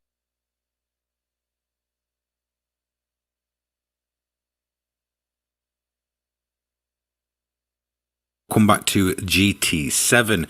This time I'll be starting my coverage of the update 1.27 cars, starting off with probably the, I guess, most unique one of the bunch, that being the Ferrari VGT. Now, to be honest, every kind of post-launch VGT for Gran Turismo 7 has been pretty lackluster, and it's really kind of just turned me away from them. Usually, I'm kind of very lenient with them, but I wasn't really having high hopes for this one. I wasn't going to think it was going to be the best thing since sliced bread, but the Ferrari kind of badge did appeal to me. It's something unique, it's something that's been years in the making, and I'm happy to say that although it's finally in the game and finally actually, happened, it's definitely actually not a disappointment. So I am happy to say that it only really has a single downside. So we'll get that bit out of the way first, we'll get the negative thing done. And that to me is the hybrid system this thing uses. It's a bit of a disappointment. It drains really, really quickly, and it seems really, kind of a bit of a struggle to get it to charge back up again. Before you know it, the slight bit of boost that you've kind of, charged back up under braking is completely drained, pretty much instantly after exiting the corner. It's very, very difficult to sort of manage the hybrid system with this thing. I know it's quite a common thing with a lot of the kind of hybrid powered cars within GT7, but this one just seems to have that little kind of extra bit in terms of draining itself very, very quickly. But that's it. That's the negatives out the way and done with. To be honest, if you're kind of looking for a car that's customizable, I guess you could say that this really doesn't have any tuning options. But apart from that, as a car that, you can just jump in and go in, it's a very impressive car. It really does feel quite solid out of the box. Like, there's nothing I'd really change on it. I absolutely love the way this thing drives. Whilst it does kind of suffer with a bit of kind of understeer, that's mostly just through the power delivery. You have to, use quite a bit of, sort of throttle control and such. Overall, it's a solid car. It drives really well. The amount of downforce on this thing is pretty incredible. Whilst it's not kind of at the level of something like, say, like the Superform formula, which, to be honest, still to this day blows my mind how much downforce that thing has within this game. It is still very, very high. It sticks to the ground. You know, that rear diffuser doing everything it can to keep this thing planted. You never feel like it's going to quite break away, and it's able to really, really carry its speed. In all honesty, as on edge as this lap was, I always felt like I was in control of the car, and I honestly feel that's when GT7 is at its best. So I did kind of want to compare this to the McLaren VGT, but to be honest, it's a lot less brutal in terms of the way it kind of launches itself and it kind of throws itself through the corners. It's a lot more controllable. I would honestly say, if anything, it's probably a little bit of a step down in terms of its performance from that car, in the fact that it's, like I said, more controllable, easier to use and such. But I'd say overall this is definitely the better package, and I'd probably say that because, like I said, the control over it, the speed it can carry is just really actually quite mind-blowing, to be honest. Its ease of use honestly makes me think that a lot of people are going to enjoy this a lot more than they would some of the more kind of aggressive, more kind of out of the world VGTs, where they're kind of, you know, insanely difficult to master. You know, you spend half your time trying to get used to it, and then you just kind of get fed up with it because you just feel like, you know, as on edge as you're trying to drive it, getting its maximum.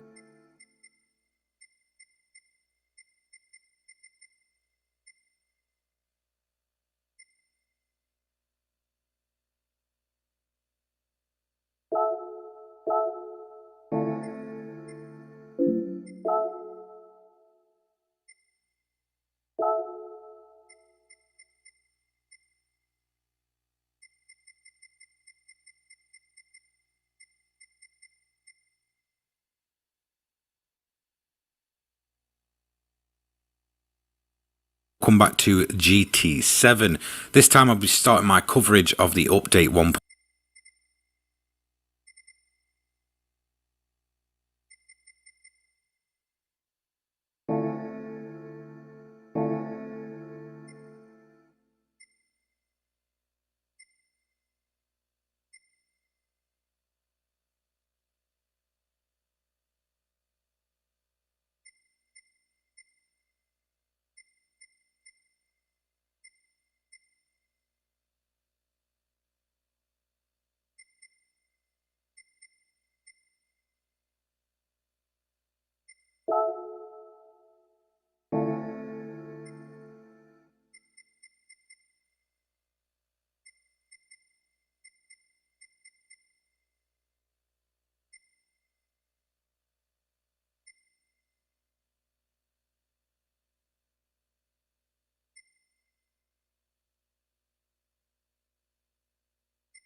The F8 Tributo is one of those cars in GT7 that I was really happy to see join the roster, because even as far back as the 458 Italia in Gran Turismo Sport even, it's just such a lovely car to work with, and it's one of those cars that really won me over, because for the longest time I just didn't really care about the car, but it's so nicely balanced and such a pleasure to work with that it really does, well, just that, win you over. Then of course we had the 488 GTB, which kind of just skipped over Gran Turismo entirely, and we went straight to this one. The F8 Tributo, very similar design underpinnings, power of course is up, performance is up, and across the board this is a really strong car. I mean, to put this into perspective, this is working with stock a similar amount of power to a Pagani Huayra, which is kind of crazy when you think about it. 710 horsepower, completely untuned, and nearly 700 performance points. 693, or a fraction under.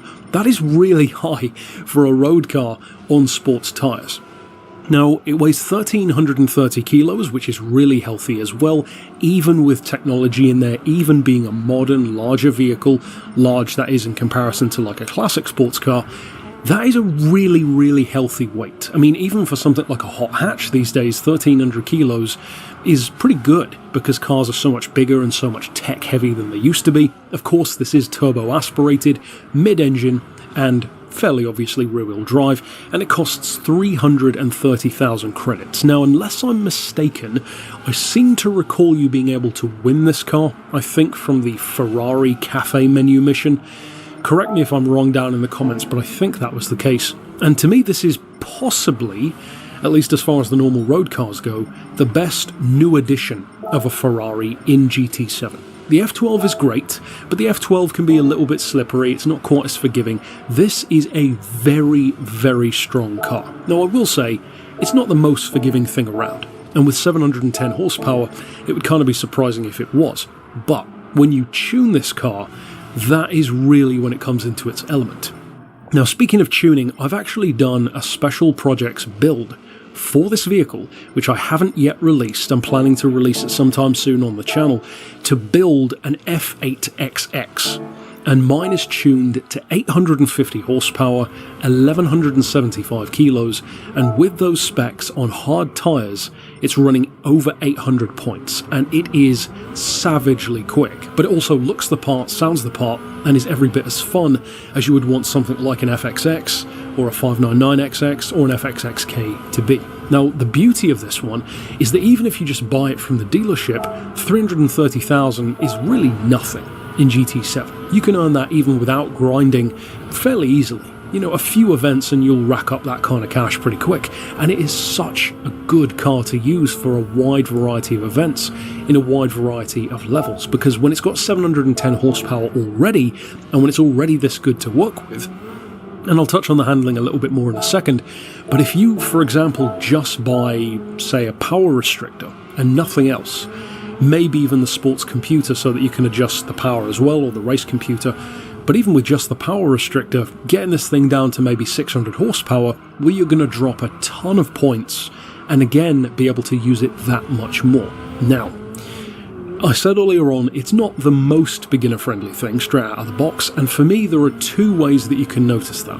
One is the kind of, not quite twitchiness, but more so slipperiness that a mid-engine rear-wheel drive supercar will pretty much always have. Just some have it more than others. And to me, the biggest downside of the car, before tuning in particular, but even, funnily enough, when you have tuned it as well, is that it becomes strangely unstable under heavy braking.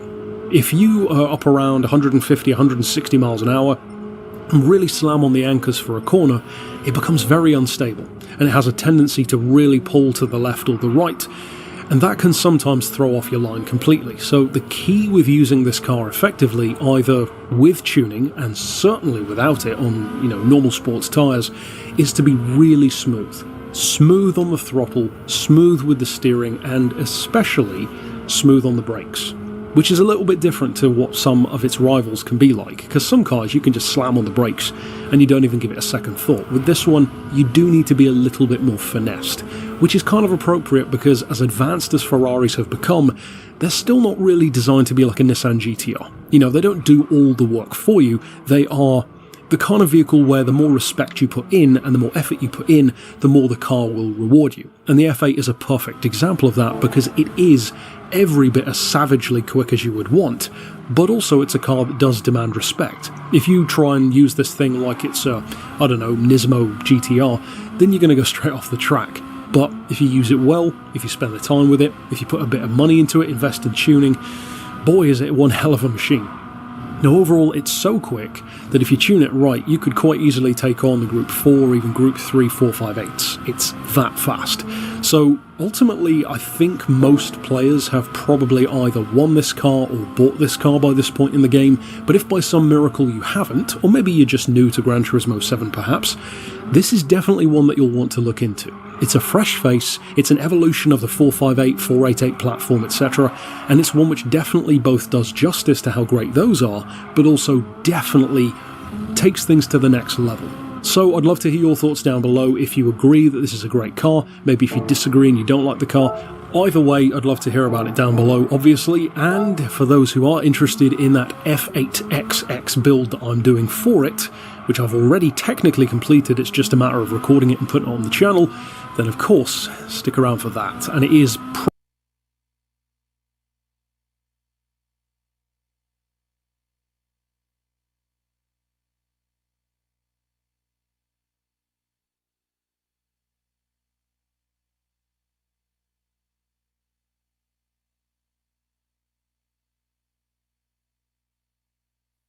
Hello and welcome to another car review within GT7, and I've been covering these car reviews in the current status of Gran Turismo because at least when discussing new cars, be it returning faces like the Chaparral and the Peugeot 205, or brand new debuts such as this one, the Ferrari F12 Berlinetta, I think it's just a little bit more upbeat than discussing certain other things in the game at the moment. So as far as this car goes, for those who don't know, you actually don't need to buy this car. You can win it once again from the cafe events, and that's actually how I got this one rather than buying it myself. In fact, even if you do choose to buy it, it's not that expensive. It's 373,000 credits, which is pretty good, and judging by some of the kind of weird choices of car in the used dealership, I could see this one possibly even ending up in there at some point, but we'll have to wait and see. But with that kind of price, do you really need it to be any cheaper?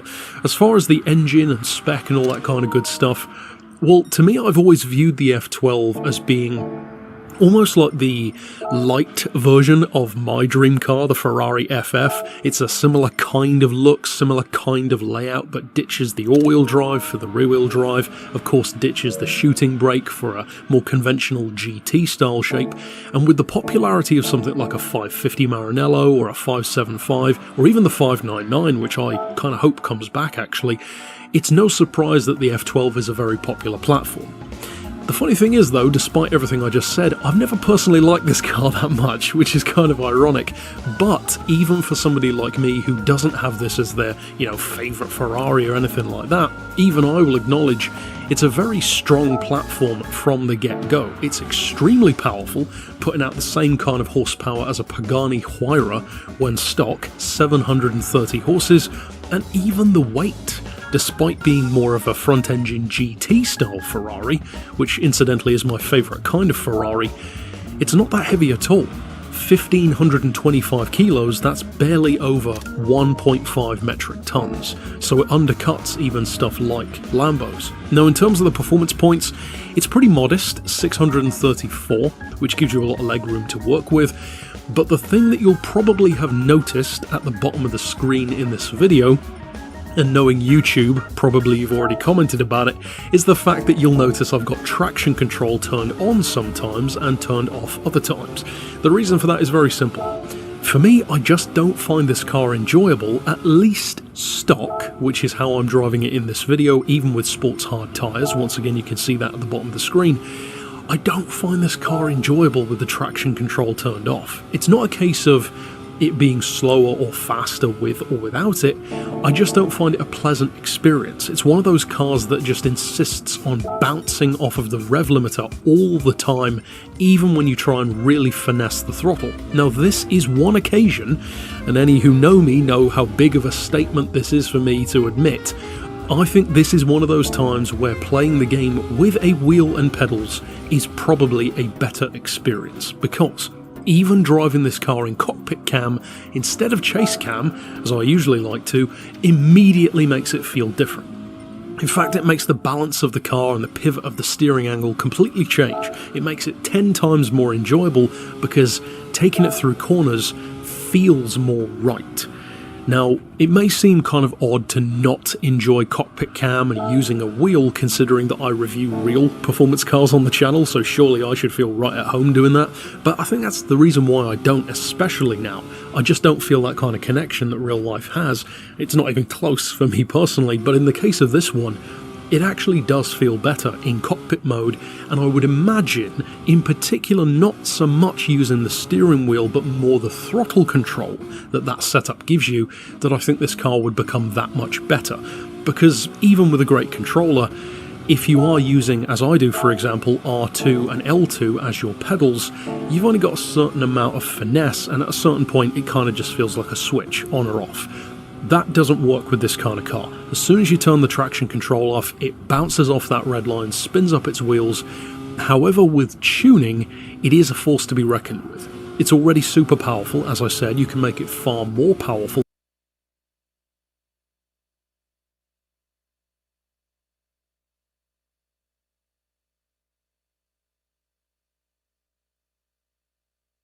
With all of the great new metal in GT7 1.49, I actually wasn't sure where to start, so I thought, hey, why not start with a Ferrari? The Ferrari F430, or as we usually call it with this version, the 430 Scuderia. A 2007 car, which of course is a returning face. We already had the gorgeous F430, which it's funny how, incidentally, a game can make you love a car more than you usually would, because the F430 in real life, I'm kind of like, yeah, sure, I'll pay some attention to it, but in the game it just looks and feels so good to drive, and it's nice when a car has that kind of treatment and that kind of vibe in a game. This one is the more hardcore, of course even faster, even more savage, at least you would think, version of the already very quick F430 platform. Speaking to the point of it being savage though, that's actually where things get interesting, at least in my opinion, and I'd love to hear yours down below if you maybe disagree or agree. You can drive this car, of course, currently in the time trial event for the seasonals in GT7, so you don't even need to buy it before you try it, and it was that event where I first had my driving experience with this car coming back. And it really pleasantly surprised me because I thought it would be fairly twitchy, fair trial event for the things get interesting, at least in my opinion, and I'd love to hear yours down below if you maybe disagree or agree. You can drive this car, of course, currently in the time trial event for the seasonals in GT7, so you don't even need to buy it before you try it, and it was that event where I first had my driving experience with this car coming back. And it really pleasantly surprised me because I thought it would be fairly twitchy, fairly tail-happy, kind of kicking that back end out whenever it could, and it really isn't. In fact, I found it to be quite mellow, I think is the way I would describe it. Power is, of course, very good for its time, naturally aspirated 502 horses. It weighs about the same as a GT3 car at the time, so 1,350 kilos, which, I mean, these days for a supercar, that's hundreds of kilos lighter than many modern day machines, which modern compared to 2007 is a funny thing to say, but we kind of have moved along a lot in technology since then. Of course it is mid-engine, rear-wheel drive, as I said, naturally aspirated, and with a car that's already as good as the F430, this has a pretty damn good chance of being fantastic. And that to me is the really interesting part of this game compared to the past.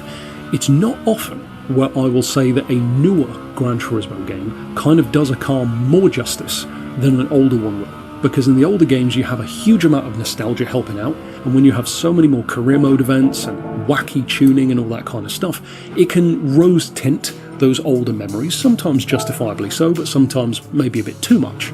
In the case of this game though, and GT Sport for that matter in some cases as well, because these cars are so painstakingly modelled into the game, not just visually, but I'm talking physics, sound, etc. And you can always nitpick, of course, the broad strokes. Specifically what I mean is, my memory of this car, in relation in particular to the normal F430 back when we had both next to each other in GT6, and also the SP1, based of course on the same platform but a lot more expensive, I never paid any attention to any of the three.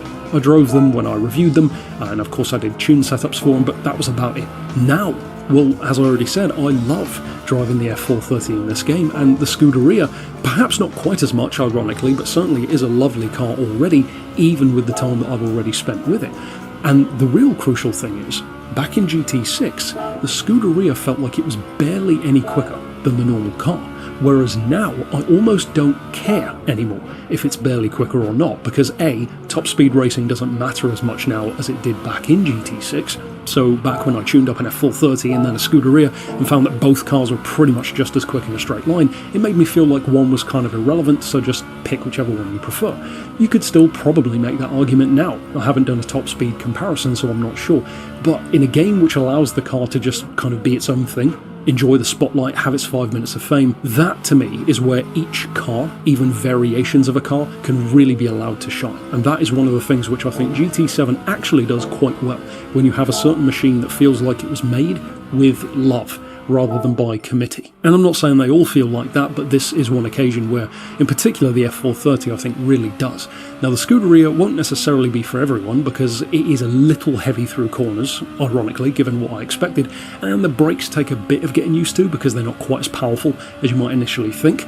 Certainly if you spend a lot of time, as many of us do, driving race cars, this could feel a bit numb in comparison, but the bones of making a brilliant car are already there. It's got some pretty cool visual upgrades.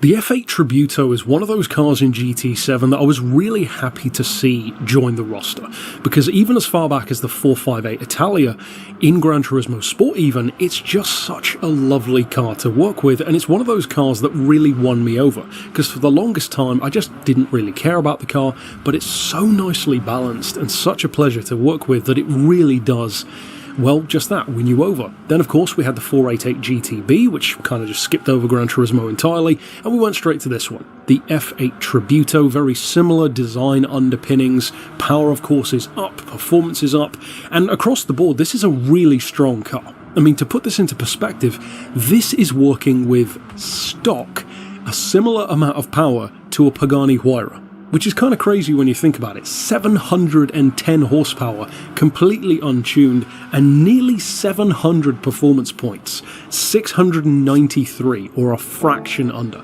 That is really high for a road car on sports tyres. Now, it weighs 1,330 kilos, which is really healthy as well, even with technology in there, even being a modern, larger vehicle, large that is in comparison to like a classic sports car. That is a really, really healthy weight. I mean, even for something like a hot hatch these days, 1,300 kilos is pretty good because cars are so much bigger and so much tech heavy than they used to be. Of course, this is turbo aspirated, mid-engine, and fairly obviously rear-wheel drive, and it costs 330,000 credits. Now, unless I'm mistaken, I seem to recall you being able to win this car, I think from the Ferrari Cafe menu mission. Correct me if I'm wrong down in the comments, but I think that was the case. And to me, this is possibly, at least as far as the normal road cars go, the best new addition of a Ferrari in GT7. The F12 is great, but the F12 can be a little bit slippery, it's not quite as forgiving. This is a very, very strong car. Now, I will say, it's not the most forgiving thing around, and with 710 horsepower, it would kind of be surprising if it was. But when you tune this car, that is really when it comes into its element. Now, speaking of tuning, I've actually done a special projects build for this vehicle, which I haven't yet released. I'm planning to release it sometime soon on the channel, to build an F8XX. And mine is tuned to 850 horsepower, 1,175 kilos, and with those specs on hard tyres, it's running over 800 points, and it is savagely quick. But it also looks the part, sounds the part, and is every bit as fun as you would want something like an FXX, or a 599XX, or an FXXK to be. Now, the beauty of this one is that even if you just buy it from the dealership, 330,000 is really nothing in GT7. You can earn that even without grinding fairly easily. You know, a few events and you'll rack up that kind of cash pretty quick, and it is such a good car to use for a wide variety of events in a wide variety of levels, because when it's got 710 horsepower already, and when it's already this good to work with, and I'll touch on the handling a little bit more in a second, but if you, for example, just buy, say, a power restrictor and nothing else, maybe even the sports computer so that you can adjust the power as well, or the race computer, But even with just the power restrictor, getting this thing down to maybe 600 horsepower, well, you're going to drop a ton of points, and again, be able to use it that much more. Now, I said earlier on, it's not the most beginner-friendly thing straight out of the box, and for me, there are two ways that you can notice that. One is the kind of, not quite twitchiness, but more so slipperiness that a mid-engine rear-wheel drive supercar will pretty much always have. Just some have it more than others. And to me, the biggest downside of the car, before tuning in particular, but even, funnily enough, when you have tuned it as well, is that it becomes strangely unstable under heavy braking. If you are up around 150, 160 miles an hour and really slam on the anchors for a corner, it becomes very unstable, and it has a tendency to really pull to the left or the right, and that can sometimes throw off your line completely.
Yo, what's going on guys? It's Dude here, and today we're back with a brand new video. This time around I've decided to do a comprehensive test on the wide body as well as the wide tire offset.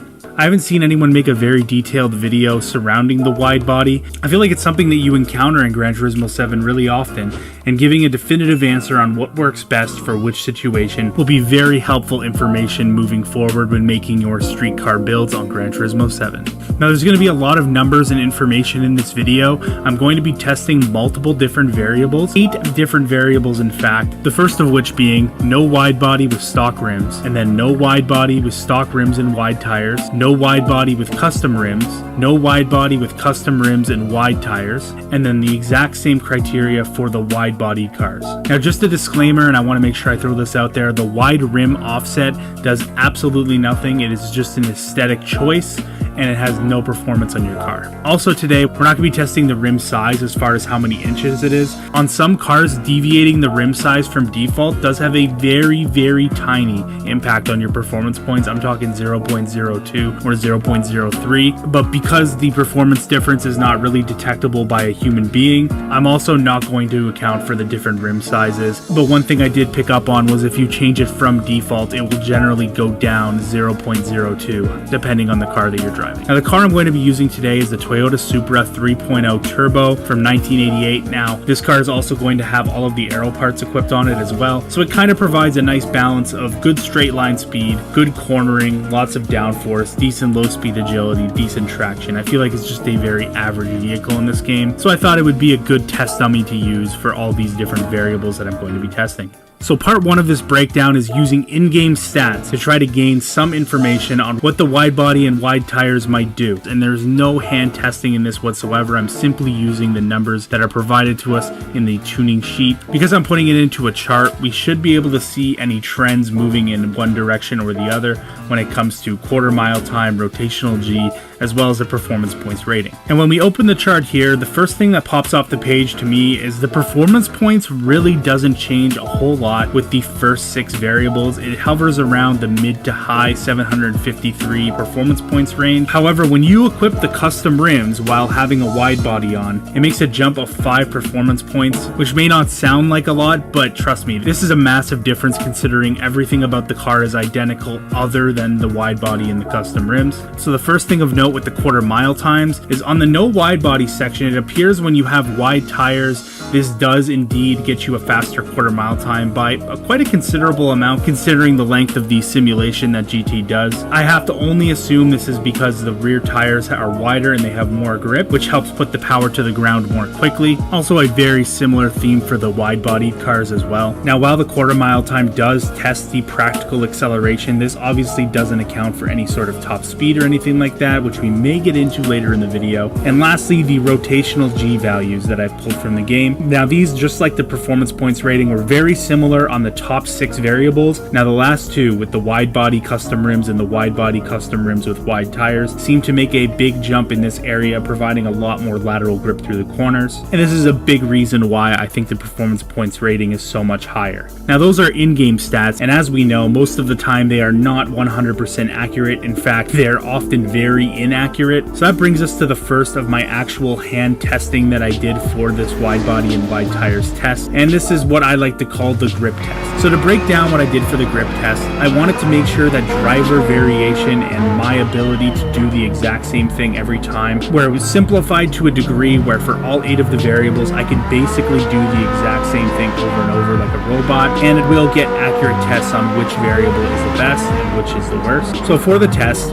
I basically went to the Blue Moon Bay Speedway Oval, and I took sector 2, but there's a catch. I set my 4th gear up to max out at 175 miles per hour at all times. This eliminates any potential straight line speed deficit that one variable might have over the other. I also ensured that in turn 3 I couldn't take the corner flat out or anywhere close to flat out, because that would defeat the purpose of a grip test in the first place, and you do have to slow down for the final corner and take it like a high speed corner at a typical circuit. This is a very good controlled environment to test something like this. While any minor mistake can cause a difference difference in the time. I am very consistent at this track. Actually, in the circuit experience, I'm leading pretty much every single one of the sectors, including the full lap time. So I do think I know what I'm doing enough, and I gave each variable 15 to 20 laps to ensure that I got the best time possible, and these were the results that I came up with. So the first thing of note is obviously with no wide body and stock rims, it's definitely by far the slowest that I tested. It wasn't really even much of a question, it was the slowest. I'm actually shocked how much slower it was.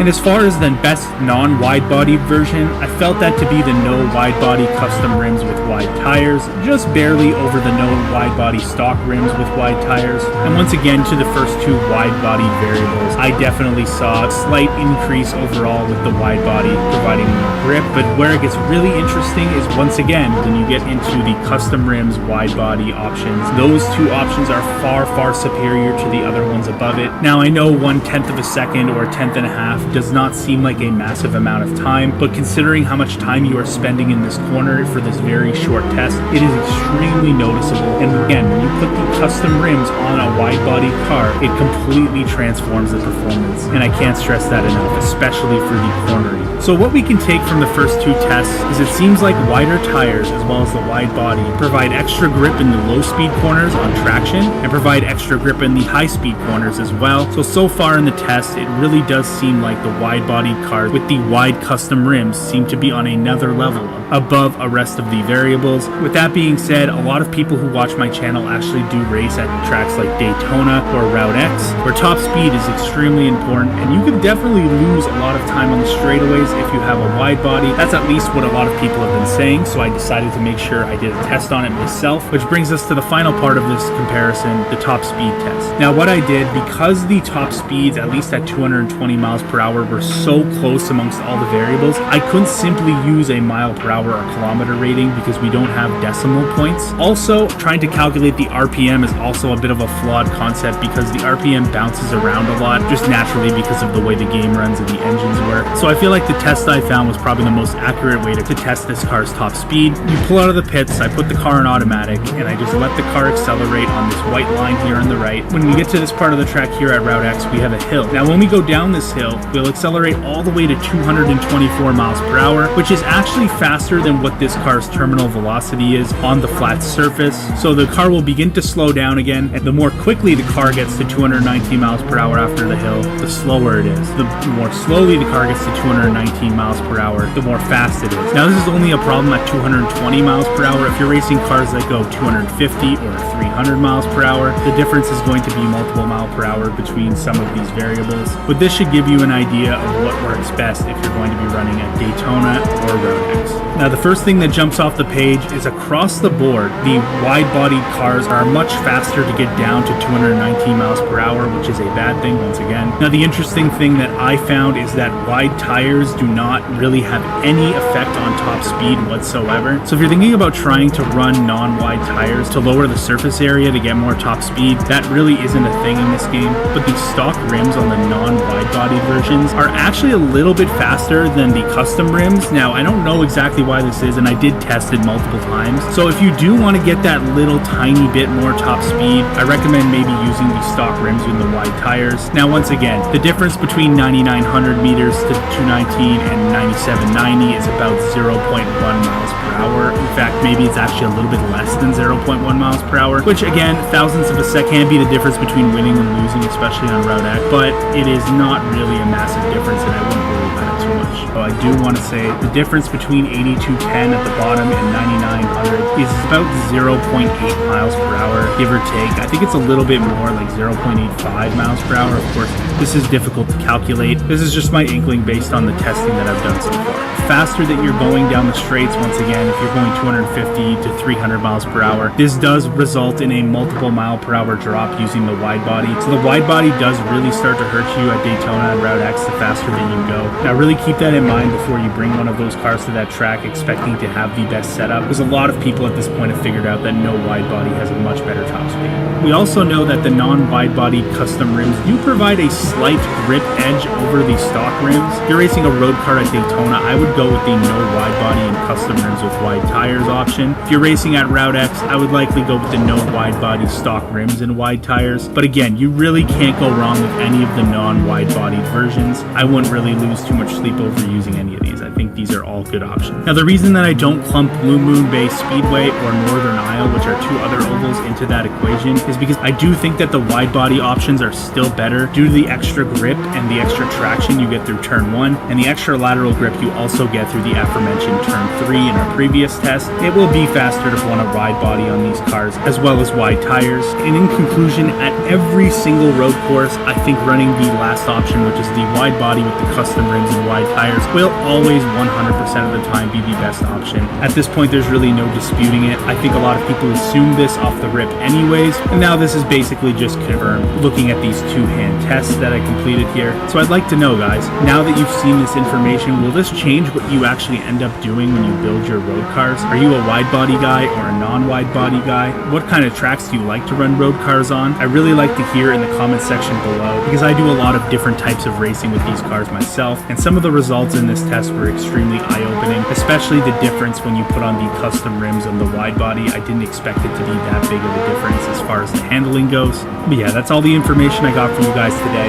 Let me know if you enjoyed. If you did find this video helpful and you did enjoy, please leave a like. I greatly appreciate it. It does help a lot in the YouTube algorithm. Also, leaving a comment and if you're new, subscribing really helps me as well. But without letting this drag on too long, I hope you guys have a fantastic night, and I'm out. Peace.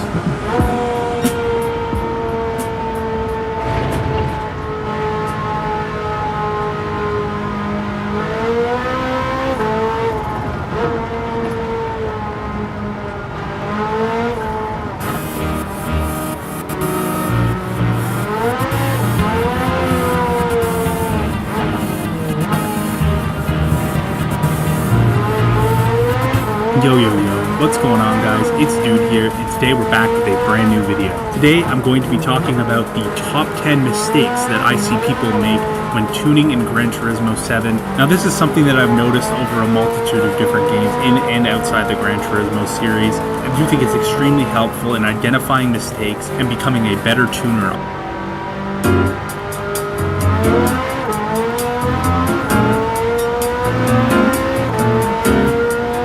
Yo, what's going on, guys? It's Dude here, and today we're back with a brand new video. This time around, I've decided to do a comprehensive test on the wide body as well as the wide tire offset. I haven't seen anyone make a very detailed video surrounding the wide body. I feel like it's something that you encounter in Gran Turismo 7 really often, and giving a definitive answer on what works best for which situation will be very helpful information moving forward when making your street car builds on Gran Turismo 7. Now, there's going to be a lot of numbers and information in this video. I'm going to be testing multiple different variables, 8 different variables in fact, the first of which being no wide body with stock rims, and then no wide body with stock rims and wide tires, no wide body with custom rims, no wide body with custom rims and wide tires, and then the exact same criteria for the wide body cars. Now, just a disclaimer, and I want to make sure I throw this out there, the wide rim offset does absolutely nothing. It is just an aesthetic choice, and it has no performance on your car. Also today, we're not going to be testing the rim size as far as how many inches it is. On some cars, deviating the rim size from default does have a very tiny impact on your performance points. I'm talking 0.02 or 0.03, but because the performance difference is not really detectable by a human being, I'm also not going to account for the different rim sizes. But one thing I did pick up on was if you change it from default, it will generally go down 0.02 depending on the car that you're driving. Now, the car I'm going to be using today is the Toyota Supra 3.0 Turbo from 1988. Now, this car is also going to have all of the aero parts equipped on it as well, so it kind of provides a nice balance of good straight line speed, good cornering, lots of downforce, decent low speed agility, decent traction. I feel like it's just a very average vehicle in this game, so I thought it would be a good test dummy to use for all these different variables that I'm going to be testing. So part 1 of this breakdown is using in-game stats to try to gain some information on what the wide body and wide tires might do, and there's no hand testing in this whatsoever. I'm simply using the numbers that are provided to us in the tuning sheet. Because I'm putting it into a chart, we should be able to see any trends moving in one direction or the other when it comes to quarter mile time, rotational G, as well as the performance points rating. And when we open the chart here, the first thing that pops off the page to me is the performance points really doesn't change a whole lot with the first 6 variables. It hovers around the mid to high 753 performance points range. However, when you equip the custom rims while having a wide body on, it makes a jump of 5 performance points, which may not sound like a lot, but trust me, this is a massive difference considering everything about the car is identical other than the wide body and the custom rims. So the first thing of note with the quarter mile times is on the no wide body section, it appears when you have wide tires, this does indeed get you a faster quarter mile time by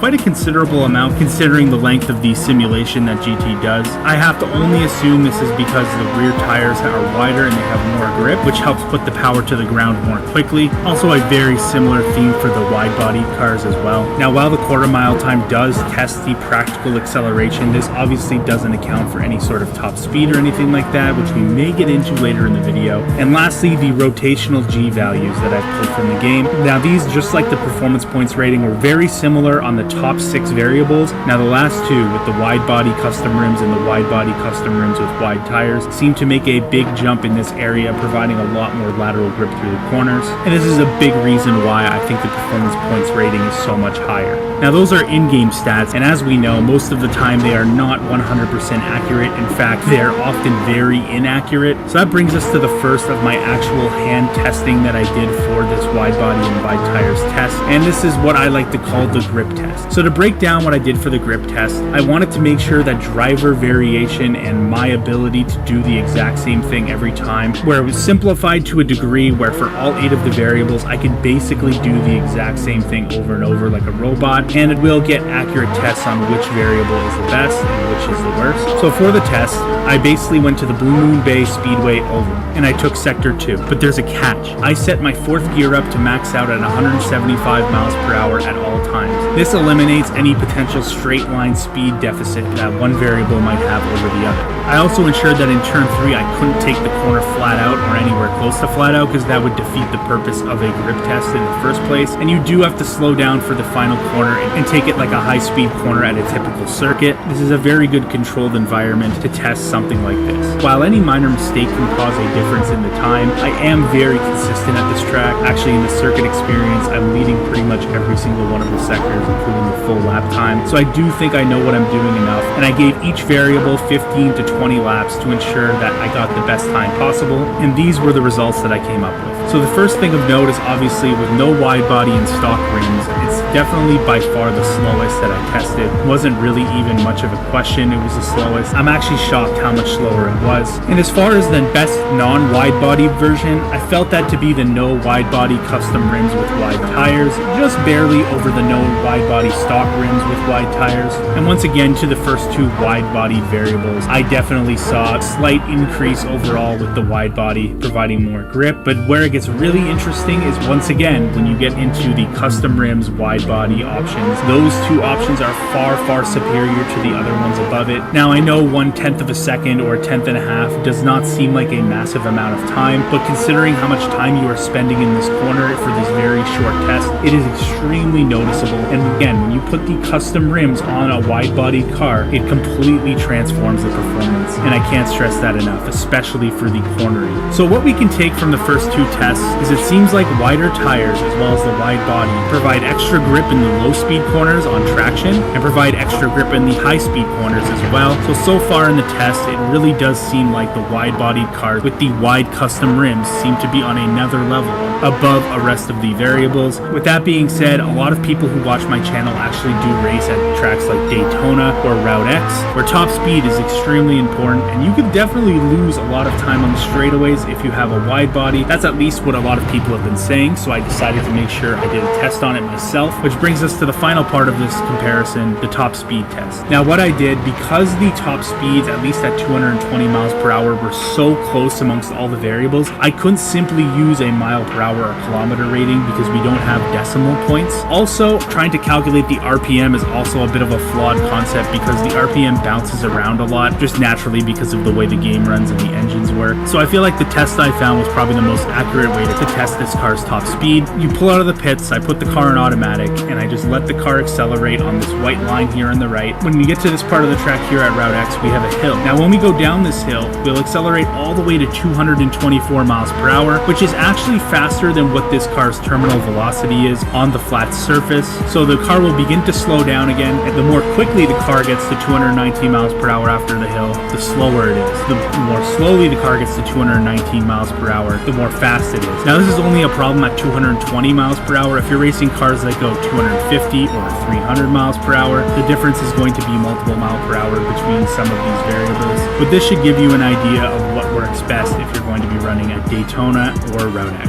Now the first thing that jumps off the page is across the board, the wide-bodied cars are much faster to get down to 219 miles per hour, which is a bad thing once again. Now the interesting thing that I found is that wide tires do not really have any effect on top speed whatsoever. So if you're thinking about trying to run non-wide tires to lower the surface area to get more top speed, that really isn't a thing in this game. But the stock rims on the non-wide bodied versions are actually a little bit faster than the custom rims. Now I don't know exactly why this is, and I did test it multiple times. So if you do want to get that little tiny bit more top speed, I recommend maybe using the stock rims with the wide tires. Now once again, the difference between 9900 meters to 219 and 9790 is about 0.1 miles per hour. In fact, maybe it's actually a little bit less than 0.1 miles per hour, which again, thousandths of a second can be the difference between winning and losing, especially on Route X, but it is not really a massive difference, and I wouldn't worry about it too much. So I do want to say the difference between 8210 at the bottom and 9900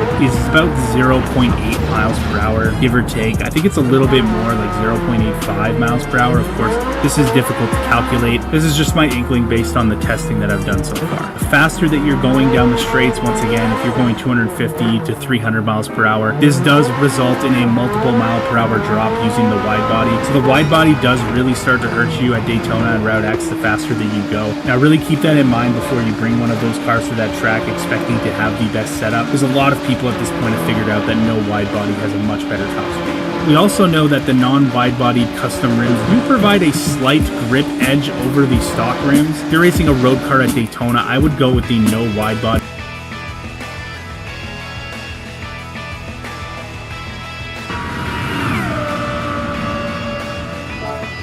Hello charmers, and welcome to Tuning for Beginners, the series where I'll be covering every aspect of tuning and tweaking in Gran Turismo 7 to help those who are struggling.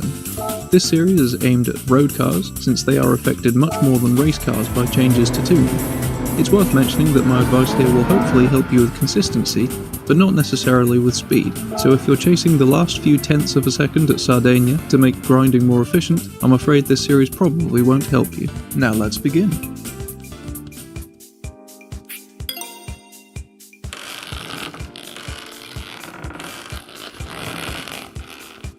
Today's topic is the wide body. This may be self-explanatory to most, however this series is called Tuning for Beginners for a reason. The wide body modification is an option found in GT Auto and is available for the majority of the game's road cars, and could be seen as a kind of spiritual successor to the racing modification from Gran Turismo 1 and 2. The visual effects can vary, ranging from the subtle bodywork flares seen on the majority of the cars in the game, to the bolt-on flares seen on the Volvo 240, all the way to the fully bespoke wide-body kit seen on the De Tomaso Pantera or the Toyota AE86. While their form varies, their function remains the same, to allow the fitment of wider tyres, though those tyres don't come with the wide body. See, if you still have the stock wheels fitted to your car, a wide body will do nothing. If anything, you'll notice that the performance point rating will actually drop. The most likely reason for this is the extra aerodynamic drag, meaning the car's top speed will drop by 1 or 2 miles per hour. So, to get the full benefit of the wide body, you need to have aftermarket wheels fitted. It doesn't matter which you choose or what options you go for, the tyre width will remain the same. Increasing the size of the wheels will run a lower profile tyre with the same overall width and diameter, so in theory there's no performance gain or loss. Ticking the wide rim option will do just that. It will fit a wide rim with a stretched tyre for mad stance, bro. But the width of the tyre will remain the same, so there's no performance benefit to doing it. On the Volvo 240, all the way to the fully bespoke wide body kit seen on the De Tomaso Pantera or the Toyota AE86. While their form varies, their function remains the same, to allow the fitment of wider tyres, though those tyres don't come with the wide body. See, if you still have the stock wheels fitted to your car, a wide body will do nothing. If anything, you'll notice that the performance point rating will actually drop. The most likely reason for this is the extra aerodynamic drag, meaning the car's top speed will drop by 1 or 2 miles per hour. So, to get the full benefit of the wide body, you need to have aftermarket wheels fitted. It doesn't matter which you choose or what options you go for, the tyre width will remain the same. Increasing the size of the wheels will run a lower profile tyre with the same overall width and diameter, so in theory there's no performance gain or loss. Ticking the wide rim option will do just that. It will fit a wide rim with a stretched tyre for mad stunts, bro, but the width of the tyre will remain the same, so there's no performance benefit to doing this. The last option is offset, which effectively just pushes the wheels further outwards to widen the track, but the tyre size will remain the same.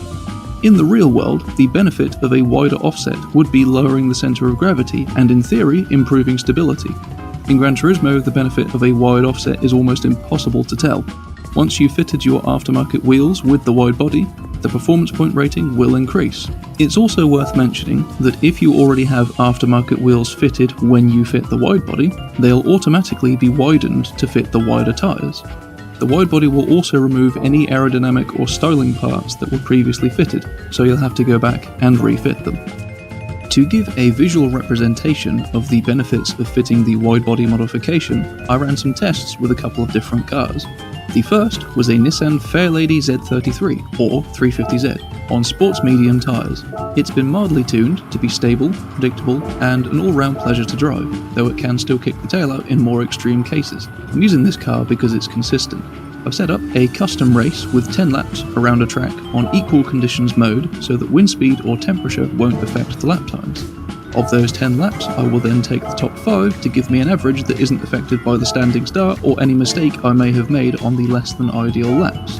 The result is an average of 1 minute, 1 second, .113. Next, I fitted the wide body and some shiny new wheels to get the wider tyres. I leave them in the standard size with no wide rim or offset and try the same race again to get more lap times to compare to. No other changes have been made to the Nissan setup, so this is as much of a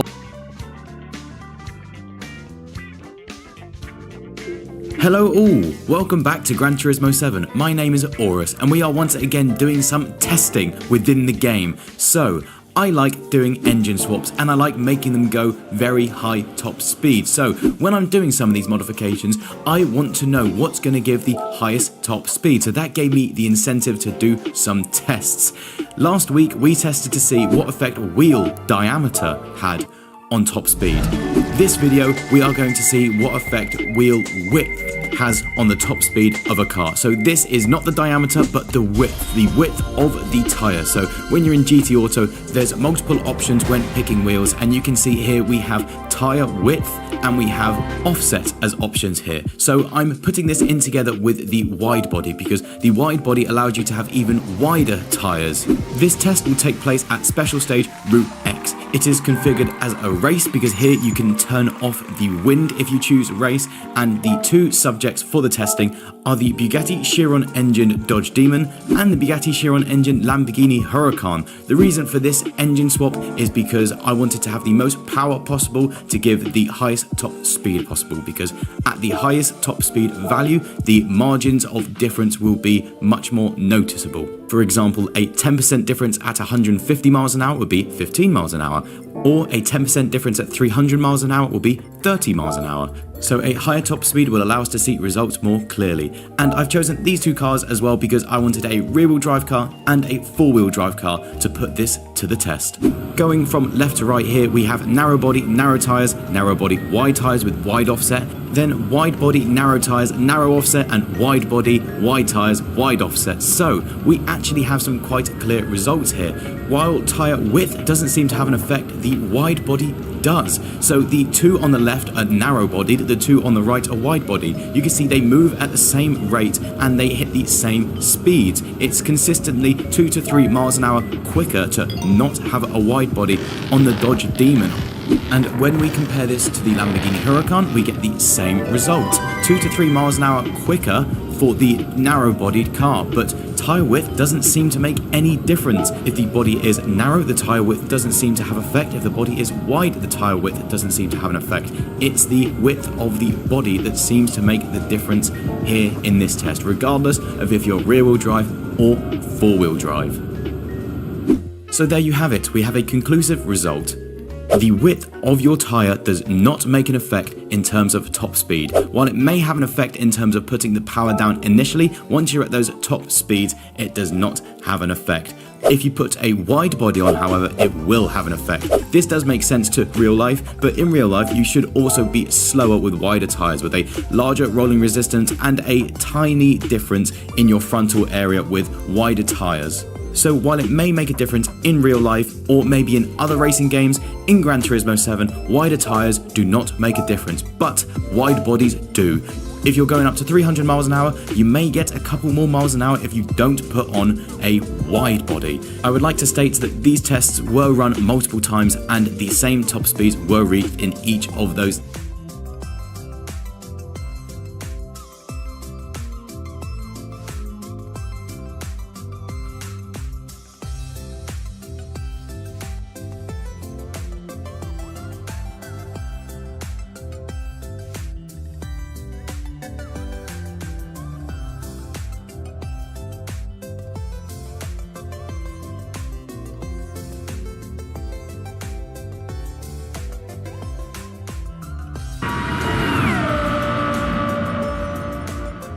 Hello chums, and welcome to Tuning for Beginners, the series where I'll be covering every aspect of tuning and tweaking in Gran Turismo 7 to help those who are struggling. This series is aimed at road cars, since they are affected much more than race cars by changes to tuning. It's worth mentioning that my advice here will hopefully help you with consistency, but not necessarily with speed, so if you're chasing the last few tenths of a second at Sardinia to make grinding more efficient, I'm afraid this series probably won't help you. Now let's begin.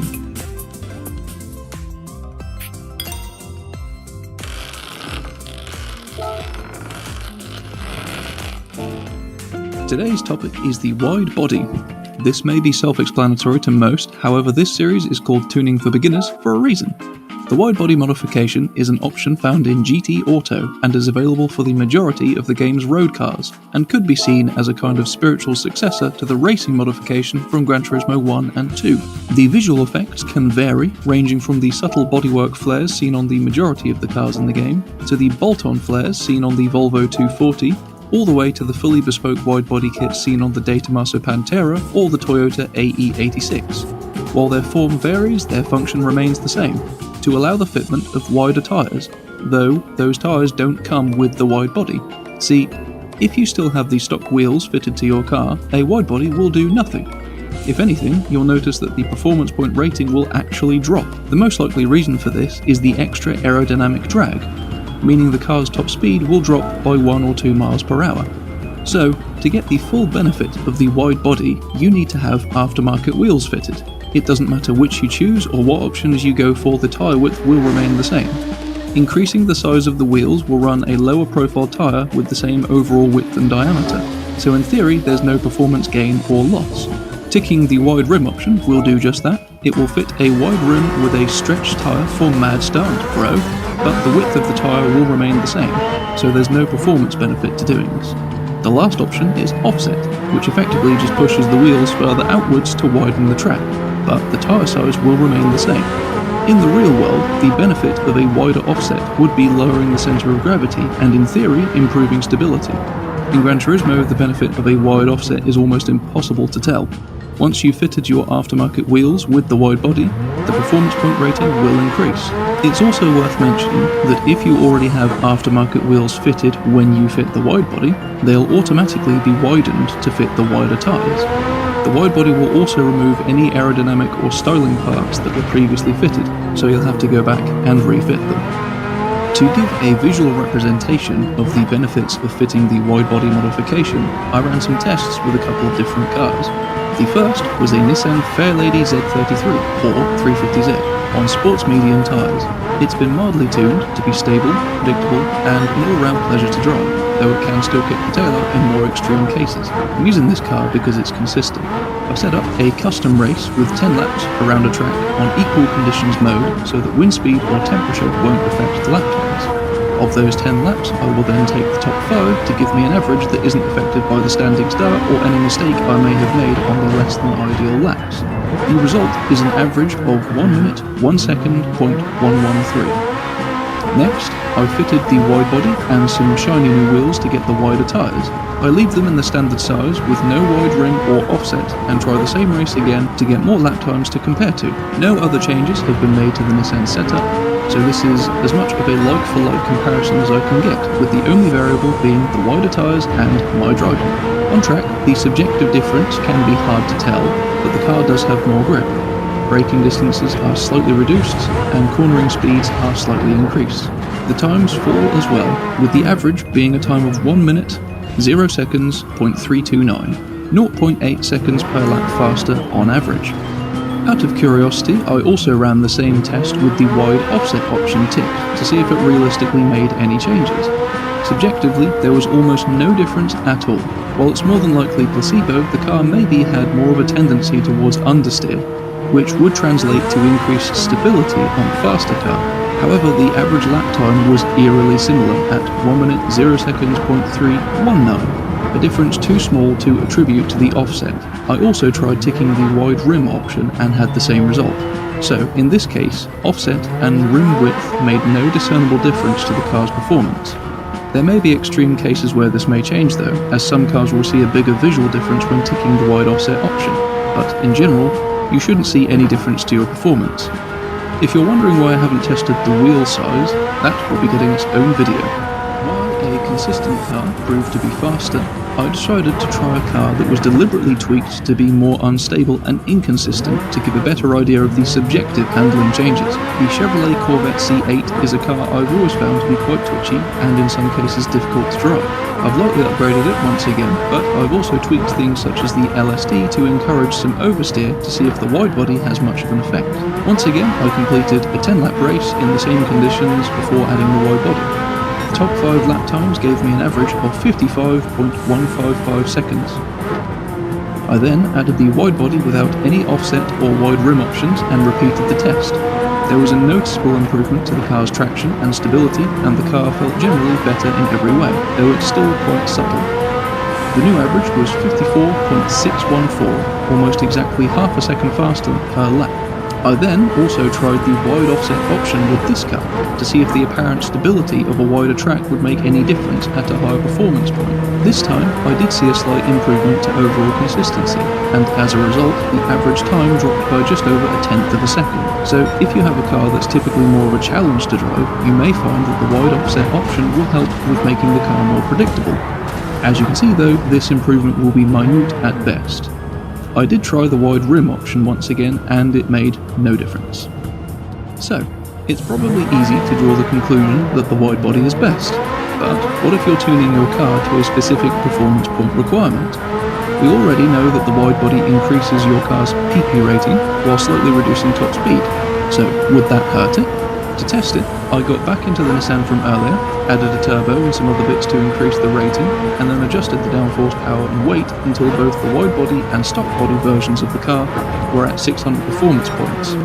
I chose 600 since the miserable Tokyo race is very popular and much harder to tune for than the 700 point race at Le Mans. Other than that, all the suspension and LSD settings and gearbox settings are identical.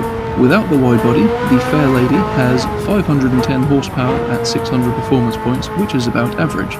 With the wide body, the Fair Lady has 482, an almost 30 horsepower deficit, which should make a big difference on a top speed heavy track like Tokyo. So, will the handling make up for it? To find out, I ran 2 more races at 5 laps each, counting the top 4 and ignoring the first lap. Without the wide body, my Fair Lady achieved an average time of 2 minutes 10 seconds .096, and it hit roughly 194 miles per hour at the end of the main straight. Interestingly, the wide body car was only 4 miles per hour behind at the end of the main straight, but the straight line disadvantage was still enough, with the average time being a 2 minutes 10 seconds .621. Half a second per lap down. While that would only equate to 6 seconds over the course of the 12-lap Tokyo race, it shows there is sometimes an advantage to keeping the body standard, though it's not much. So, that was my quick guide to the wide body modification as well as wheel offset. Hopefully my advice in this video has helped. That was episode 4 of Tuning for Beginners. Thank you very much for watching, and if this helps you, I'd be very grateful for your subscription. Take care and ta-ra.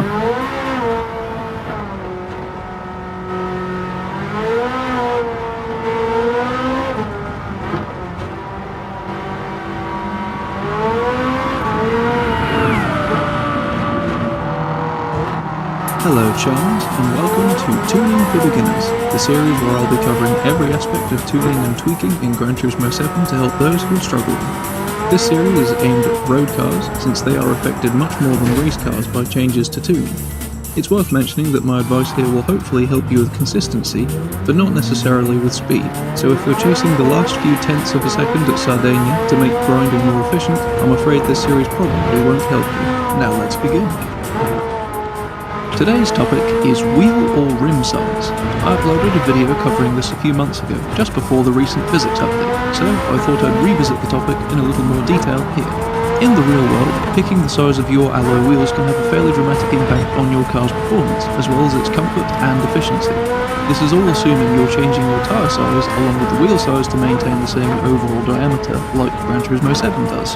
The most obvious benefit of larger wheels, for example, is the ability to fit larger brake discs, which while not necessarily improving braking performance, can increase longevity and improve heat dissipation, and therefore resist brake fade on a track day. Another potential benefit of using large wheels with low-profile tyres is that the tyres don't flex as much during hard cornering, meaning the car should, in theory, feel more connected to your steering inputs. However, there's several downsides in the real world which often aren't considered. The most obvious is cost. Big wheels and brakes cost more. The next issue is comfort. If ever you've had the chance to drive a range-topping car with big alloys next to a base-spec version of the same model with tiny steel wheels, you'll likely notice that the cheap car is more comfortable because the chunkier sidewall of the tyre will soak up the bumps, since it's literally a cushion of air. The bigger that cushion is, the more effective it is at isolating the car's interior from the road's imperfections. The last issue that's often overlooked is weight. Larger wheels weigh more than smaller wheels, which will actually reduce your car's horsepower to the wheels. A great example of this is a video by an American channel called Dark Iron Diesels, where he tested a Dodge Ram on a dyno, once with some humongous 24-inch wheels and once with the standard wheels, which I think were 18 inches. The diameter was the same once the tyres were fitted though. The large wheels were 20 kilos heavier each, and it resulted in the car losing almost 30 horsepower to the wheels versus the stock items. This not only makes a difference to performance, but also fuel economy and efficiency. Of course, Gran Turismo 7 does not replicate brake fade, cost isn't affected by wheel size, and wheel weight isn't modelled either, so that leaves us with comfort and handling. And believe it or not, Gran Turismo 7 does actually replicate some handling differences between the different wheel sizes.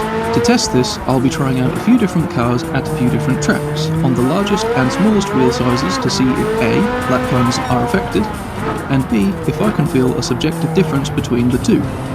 All testing will be done on a PS5 controller, partly because I'm cheap, and partly because this series is called Tuning for Beginners. But I thought it'd be worth mentioning because a player with a steering wheel controller may be able to feel the subjective differences more than I can. The first car I tested was the Volvo V40 T5 on racing hard tyres in something resembling Group 4 specification, partly because it's a very easy car to drive, so it should get consistent lap times, and partly because it sounds excellent.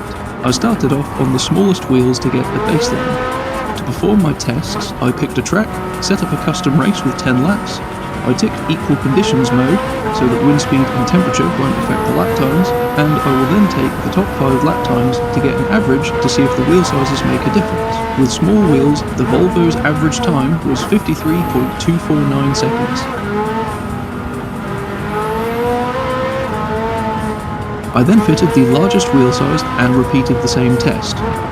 The recent physics update has made it more difficult to find subjective differences with wheel sizes, but from what little I could tell, the Volvo felt more willing to change direction with the larger wheels fitted, though this can come at the expense of some stability.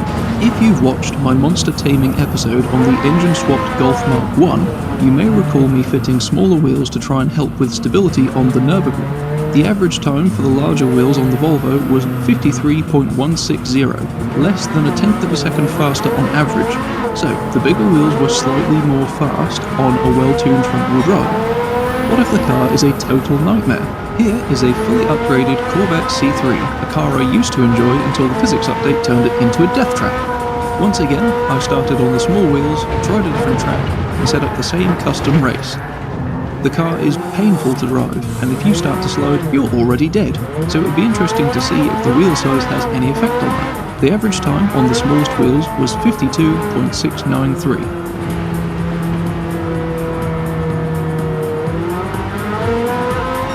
I then changed to the largest wheels, which look ugly as sin, and ran the test again. Like most classic cars, this Corvette has a huge range of wheel sizes available, partly because the original size is so small, meaning we should be able to find more subjective differences in driving feel between the two sizes. However, I really struggled to feel much change. Other than the car being slightly more unsettled by the curbs, the average was slightly improved though, with a time of 52.489, a slightly larger improvement versus the Volvo. The last car I tried was the Renault 5 Turbo, fully upgraded like the Corvette. I chose Laguna Seca since the sausage curbs may cause the larger wheels to struggle. Once again, I started on the small wheels. Whilst I've tamed this car as best I can with its setup, it does still have the tendency to murder me if I make a mistake. On the small wheels, the average time was 1 minute 26.779. Switching to the biggest wheels, the car felt almost no different once again, although the sausage curbs definitely unsettled the car more. However, the average was once again slightly better at 1 minute 26.639. So, it would appear that the larger wheels give the potential to go very slightly faster over a lap.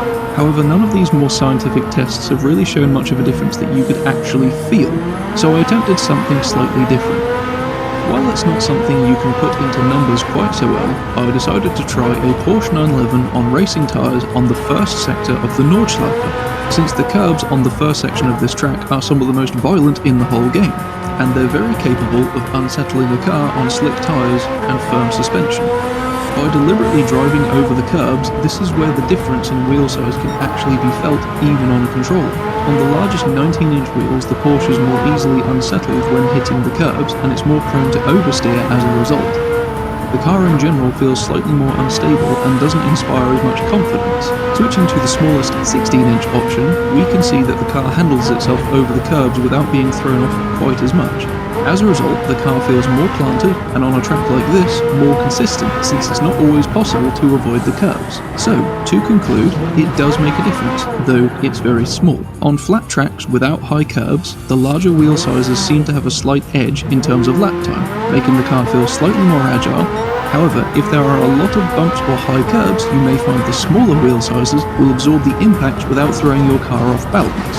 Either way, if your priority is the styling of your car, you now know that you won't be giving up any real performance benefits if you go one way or another. So, that was my guide to wheel size in Gran Turismo 7. Hopefully my advice in this video has helped. This was episode 5 of Tuning for Beginners. Thank you very much for watching, and if this helped you, I'd be very grateful for your subscription. Take care and ta-ra.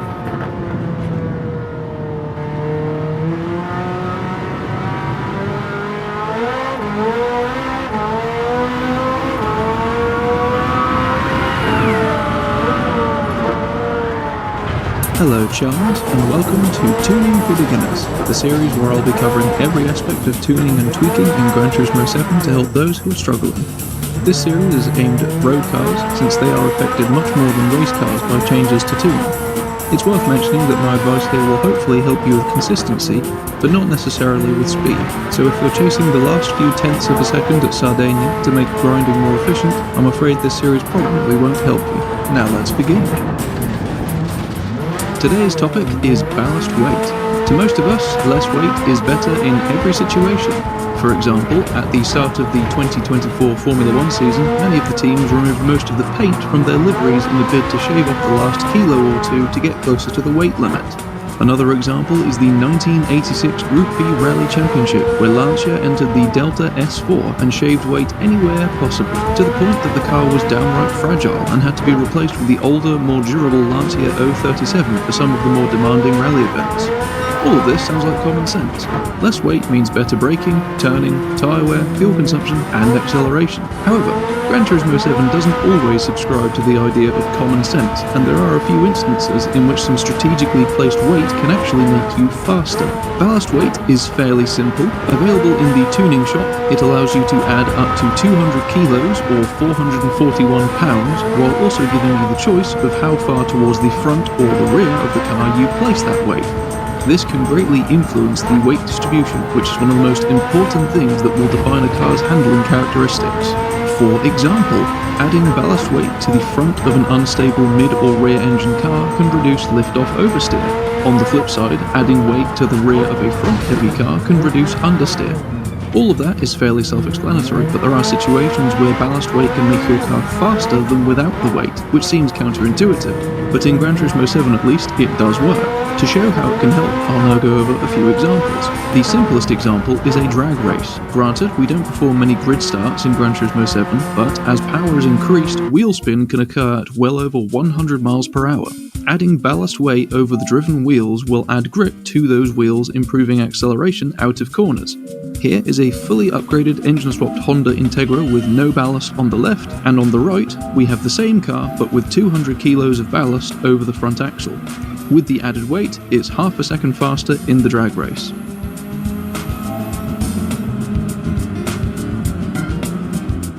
Taking it to even more of an extreme, here is a 900 horsepower Chevrolet Chevelle under the same circumstances. With 200 kilos of ballast over the rear, it's over a second faster in the 400 meter sprint.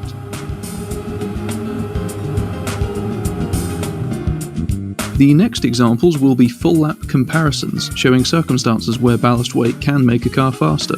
We'll stick with the Chevrolet Chevelle for now. On the left, the car has the full 926 horsepower and all weight reduction with no ballast. On the right is the exact same car with roughly 100 kilos of ballast weight as far back as possible. So the car is heavier, but its weight distribution is closer to the rear, where the power is going. While braking distances are increased and the car does not change direction as fast, the improved traction from low speeds makes the car faster overall, despite the lack of low-speed acceleration zones on this particular track. The Chevelle also feels generally nicer to drive with more weight too, since it's less prone to wheel spin and, as a result, slightly less likely to oversteer. When adding weight to the rear of a powerful front-engined rear-drive car, it's worth keeping in mind that you can overdo it. Once the weight distribution reaches 50-50 and beyond, the car can be prone to lift-off oversteer, similar to a Porsche. With these cars, a slight front bias is usually a good compromise. 52-48, for example. Speaking of Porsches, here is our next example. The 911 Carrera CS, like the rest of the 911s, has its engine in the wrong place. Thanks to all of that weight out past the rear axle, the car is notoriously difficult to drive. When the driver lifts off the throttle, the weight of the car shifts forward and the rear end lifts, and that engine swings around like a pendulum, sending the car backwards into a tree, killing the driver to death.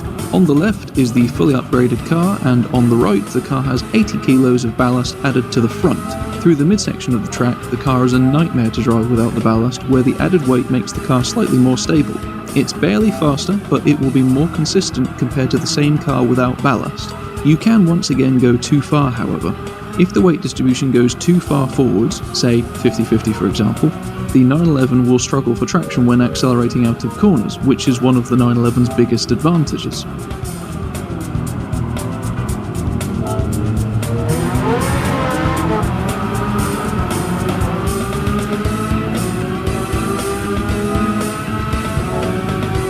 The last example is rather extreme. Anyone who's been with this channel for a while will hopefully be familiar with this death trap. High power, lightweight, front-wheel drive cars simply don't work. On the left, the car is fully upgraded with no weight added, and on the right is the same car but with 180 kilos added to the front. The brakes are now next to useless, but the increase in traction out of corners more than makes up for it, since without the weight the car will wheel spin to well over 150 miles per hour.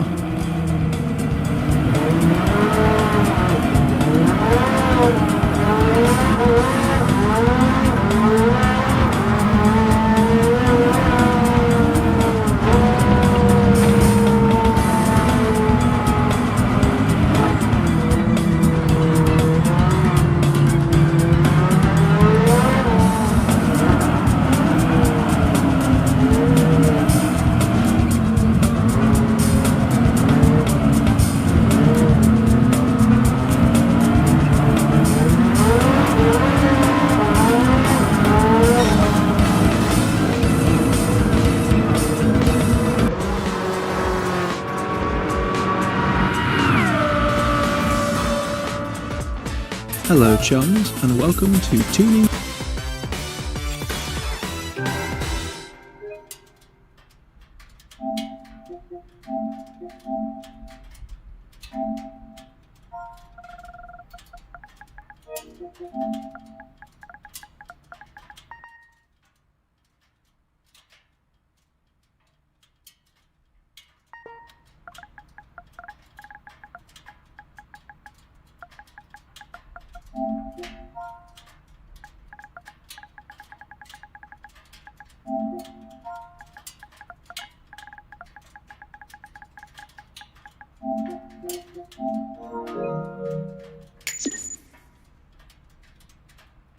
For Beginners, the series where I'll be covering every aspect of tuning and tweaking in Gran Turismo 7 to help those who struggle.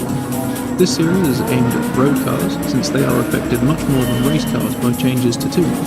It's worth mentioning that my advice here will hopefully help you with consistency, but not necessarily with speed, so if you're chasing the last few tenths of a second at Sardinia to make grinding more efficient, I'm afraid this series probably won't help you. Now let's begin. Today I'll be covering suspension tuning. Well, some of it anyway. Suspension tuning is by far the most complicated part of setting up your car, not only because there's several parameters you can adjust, but also because it's somewhat dependent on your choice of tyres as well as the car itself, where differential, downforce, ballast, and gearing will generally remain similar no matter your choice of tyre. For this video, I will cover body height or ride height, anti-roll bars, and natural frequency, since they tend to be the three parameters that have the biggest impact on the way your car handles. It's worth mentioning that the point of this video is not to tell you how to make your car faster. My aim with this series is to tell you what subjective differences you will feel when setting up your car, and my priority is to help you make your car easier to drive, as opposed to faster. I'll start with natural frequency, which in my experience is the most important single part of your suspension tune. Natural frequency, or spring rate, is a measure of how fast the coil springs will oscillate after applying a load. To common folk like us, it's basically a measure of how stiff the car is. Using the Toyota Hiace as a visual example, I'll show how natural frequency affects the way your car drives. The main effect you'll see is body movement. A low natural frequency will result in a car that leans a lot, and can deal with bumps or high curbs well. A high natural frequency will make the car lean less, and it'll be more unsettled by bumps and curves. The way you set your natural frequency will depend on the tyres you choose. Running the car on high-grip racing tyres with a low natural frequency will result in excessive body roll bordering on uncontrollable depending on the car. This is because the grip of the tyres is quite literally throwing the car around. Imagine tying yourself by the waist to a streetlight, and then running away from it as fast as you can. As the rope tenses around your waist, the rest of you soaks up the inertia and your body flails around like a rag doll. I don't recommend trying this. If we fit low-grip comfort tyres to the same car, you'll see that the body roll is now much more controllable. This is like tying yourself to a streetlight and walking away from it instead of running. Next, here's the car on racing tyres with a high natural frequency. Notice how it's much more controlled because it's not leaning and throwing itself around. If we now try the stiff car with low grip tyres, it still corners flat, but it won't have as much grip, and as a result will be slightly slower. So why is this? An oversimplified way of explaining it is that a low natural frequency will actually give you more grip than a high natural frequency, because as the body leans, more weight is pushed onto the outside wheels. This is ideal on low grip tyres because they need all the help they can get. It's like having downforce, but it's caused by gravity instead of wind resistance. It can help the car pull itself around corners. Increasing the natural frequency and reducing that weight transfer will result in the outside wheels having less grip, and as a result the car will feel kind of like it's driving on ice. The reason that the extra body roll is controllable on weaker tyres is that they don't have enough grip to throw the car around as much, so the transition of body roll from one side to the other is slower, smoother, and more controllable. The reason this doesn't work on slick tyres is because as the outside wheels get more grip, the inside wheels lose it. This is fine on road tyres, since the difference between maximum and minimum grip is fairly small and manageable. On racing tyres, the difference in grip levels is much larger between the outside wheel that's got weight on it versus the inside wheel that doesn't. This can result in a car that feels like it's wandering, especially if you don't have downforce. So, if you make a small adjustment at high speed in a straight line, the car can feel like it's going to keep turning. The other downside is with more grip the car will change direction faster, meaning all of that body movement happens in a shorter space of time and is more violent as a result. This is part of the reason that fully upgrading a car without making any suspension tweaks can often result in a car that feels terrible. The default settings have a low natural frequency. Coupled with a lowered ride height, this can cause more issues, which I'll cover later on in this video. So, we've established that if you have more grip, you should be more stiff. Hang on, that didn't come out right. Anyway, what happens when we change the natural frequency between the front and the rear? To test this, I'm using a Honda S2000 that's fully upgraded on racing tyres but without a turbo. Generally, it's a very friendly car with a slight tendency towards oversteer. The current footage shows the car with a high natural frequency of 3.30 at the front and the rear. So how about if we reduce the frequency at the front? Setting the front to 2.50 and leaving the rear at 3.30 will make the front end softer, resulting in more grip at the front while the rear stays flat. This results in the car feeling more agile. However, when changing direction quickly, the car can become unsettled, since the tyre with the most grip is the outside front, which is pulling the car towards the inside or apex of the corner. It's controllable on this S2000. However, as you drive cars with increased power, you may run into problems with overall stability, especially on mid or rear-engined cars. If we reverse the changes so that the front frequency is at 3.30 and the rear is 2.50, the wheel with the most grip is now the outside rear wheel. This means the rear end is less likely to break traction, meaning your car is more stable. Notice how I'm accelerating sharply out of the corners and the car is reluctant to transition to oversteer. This means that the car is easier to drive but will feel slightly more prone to understeer. However, there are ways in which this can make your car harder to control. Here is an 1100 horsepower Corvette from my Taming a Monster series going through the Schwedenkreuz sector of the Nürburgring. It has the frequency set to 3.30 at the front and 3.15 at the rear, and it takes this section fairly well with no real drama. Here is the same car with the rear frequency dropped to 2.50. And while it has slightly better traction on corner exit, watch how the dip in the road makes the car wander to the left, making it more difficult to recover for the next turn. Worse still, the soft rear means that the back end can lift during braking, resulting in very unstable braking. As a small side note, I haven't really touched on how natural frequency will affect the car's ability to take bumps. This is because it doesn't have as much of an effect on the overall driving experience as the body roll does. As you've already seen, a car with racing tyres fitted will need the increased frequency to remain controllable. The result is that the car will be unsettled by high curbs slightly more than if it has a soft natural frequency, but it's a bit of a necessary trade-off. You can slightly counteract this, however, by fitting smaller wheels. So, that was a detailed explanation of natural frequency, and here's the short version. If your car has racing tyres fitted, you'll need a natural frequency of roughly 3.0 or higher to keep the body movement under control. If you have sports tyres, I would recommend somewhere around 2.20 to 2.50, and if you have comfort tyres, I'd recommend roughly 2.0 or possibly lower. You can set the front frequency lower than the rear to make the car more agile at the cost of some stability, and you can set the rear lower than the front to make the car more stable at the cost of agility. Setting the values between the front and rear dramatically different to each other can result in some unfavourable handling characteristics. Next up, I'll cover body height, also known as ride height, since it somewhat works in tandem with natural frequency. It's much less complicated than the frequency, simply being a measure of how high off the ground the car is. While its effects on the car's handling are nowhere near as obvious as with natural frequency, it can still have some very adverse side effects if it's not set up correctly. So obviously, the lower your body height, the lower your car is, and the majority of us like a lowered car. However, you can go too low, and here's some examples. The first is the Corvette C4, once again with the front end as low as it can go. I've used the Nürburgring Taurus layout to quickly get us to the Tiergarten section, which has a slight downhill that transitions into an uphill braking zone. In faster cars, this results in a pretty violent compression of the suspension. What happens next is that the steering violently wrenches to one side without any input from the driver, and the car is sent into the shadow realm. To many who have experienced this, it may seem like a glitch, but there is a reason for it. Wheel arch rubbing.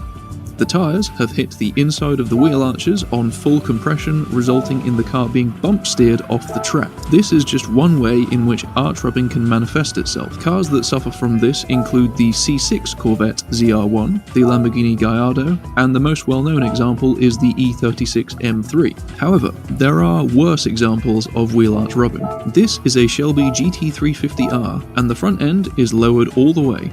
In this car, the wheels are already tucked inside the arches, and just turning the steering will result in arch rubbing. As a result, the car only gets about a quarter of its total steering angle. This means driving it is a very saddening experience. Other cars that suffer with this kind of affliction include the De Tomaso Mangusta and the Volkswagen Beetle. The only way to prevent this is to increase ride height at the front, and increase natural frequency to prevent the front end from diving. As a result, your ride height should depend on the tyres you're using, much like the natural frequency. On racing tyres, you'll likely have a high natural frequency, allowing for a low ride height. On tyres with less grip, you'll probably have a lower natural frequency, meaning the car has more body movement, which makes arch rubbing more likely if the car has a low body height. You can use the same lowered height and increased frequency on low grip tyres, however the car will exhibit the driving on ice feeling I mentioned earlier. Now I'll give a brief overview of how ride height affects the handling using the S2000 once again, on racing soft tyres with the high natural frequency that I already recommended. A low ride height will allow the car to change direction more quickly due to a lower centre of gravity, but it will also make the car more prone to power oversteer. Running the ride height at the same level as stock makes the car feel slightly more planted, but it feels slightly less agile with changing direction.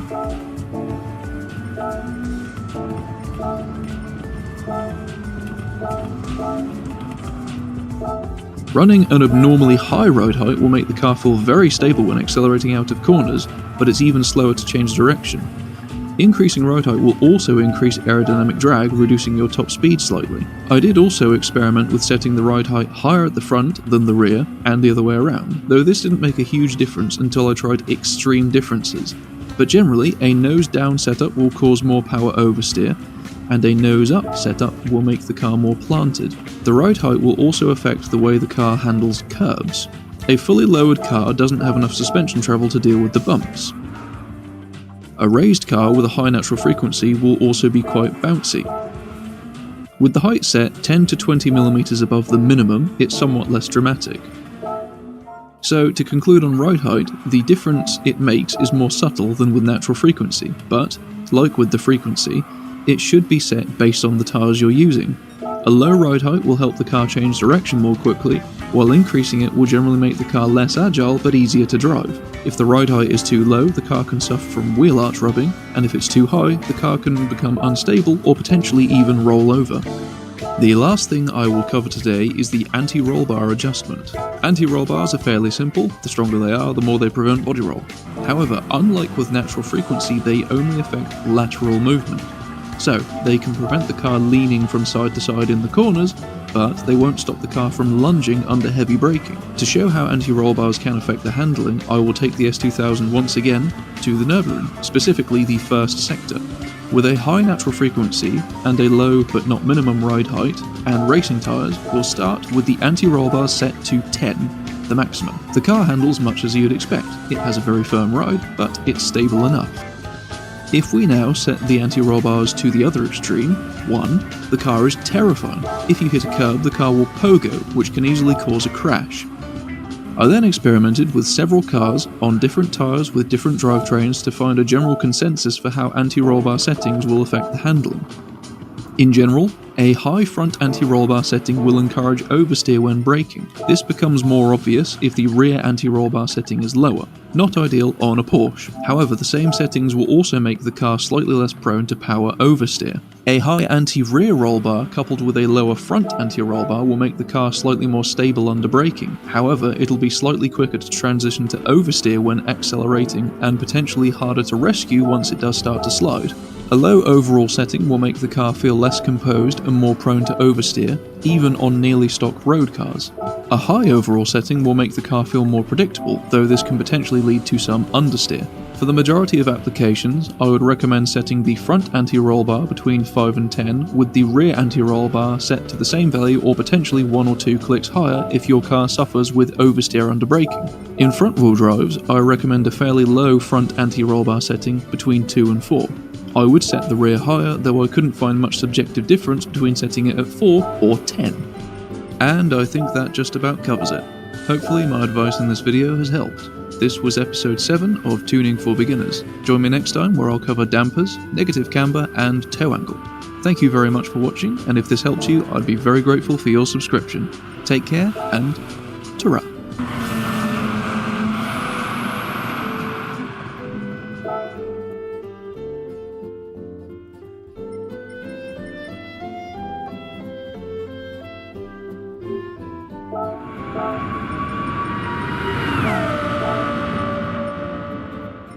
Hello chums, and welcome to Tuning for Beginners, the series where I'll be covering every aspect of tuning and tweaking in Gran Turismo 7 to help those who are struggling. This series is aimed at road cars, since they are affected much more than race cars by changes to tuning. It's worth mentioning that my advice here will hopefully help you with consistency, but not necessarily with speed, so if you're chasing the last few tenths of a second at Sardinia to make grinding more efficient, I'm afraid this series probably won't help you. Now let's begin. Welcome to part 2 of suspension tuning. In part 1, I covered body height, natural frequency, and anti-roll bars. If you haven't watched it already, I highly recommend doing so, since those adjustments make much more difference to your car's behaviour. For today's video, I'll be covering damping, camber, and toe angle. These settings won't have anywhere near the same transformative or potentially ruinous effects on your car's handling as the body height and natural frequency, but they can make subtle changes that will help or hinder your car's overall setup. I will start with damping ratio. This dictates the stiffness of the dampers, also known as shock absorbers, which are there to limit the oscillation of the coil springs. This is why a car with defective shock absorbers or dampers will have a pogo effect when it goes over bumps, because the bounce of the coil spring is no longer being dissipated. The way this works in Gran Turismo is, the higher the setting for the dampers, the more they will prevent the coil springs from oscillating. If you have a high natural frequency setting on your springs, they will oscillate more, meaning any effects the dampers have will be more noticeable. Conversely, if you have a low natural frequency setting, the effect of the dampers will be less noticeable. As for the two settings themselves, they're fairly self-explanatory. Compression dictates how strong the dampers are when they are being compressed, for example when the car lands after going over a jump. Expansion dictates how strong the dampers are when the damper returns to its neutral position, so this is after the landing when the suspension is fully compressed and is now returning to its normal height. To give a visual representation of the effect of damping ratio, here is my trusty Honda S2000 at Laguna Seca, where there are some particularly perilous sausage curbs. The natural frequency is high and the dampers are set to the minimum, and as you can see, the curbs make the car lose control once it lands. If we now max out the dampers, you can see that the same corners don't unsettle the car nearly as much, so setting your damping ratio to a high value is recommended on cars with a high natural frequency.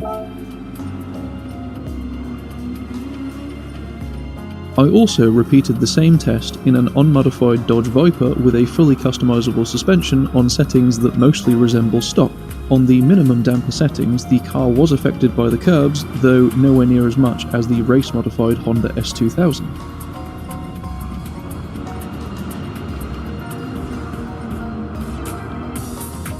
Maxing out of the damper settings made a very slight improvement to the car's ability to ride curbs and bumps, but it was much less noticeable thanks to this car's lower natural frequency values.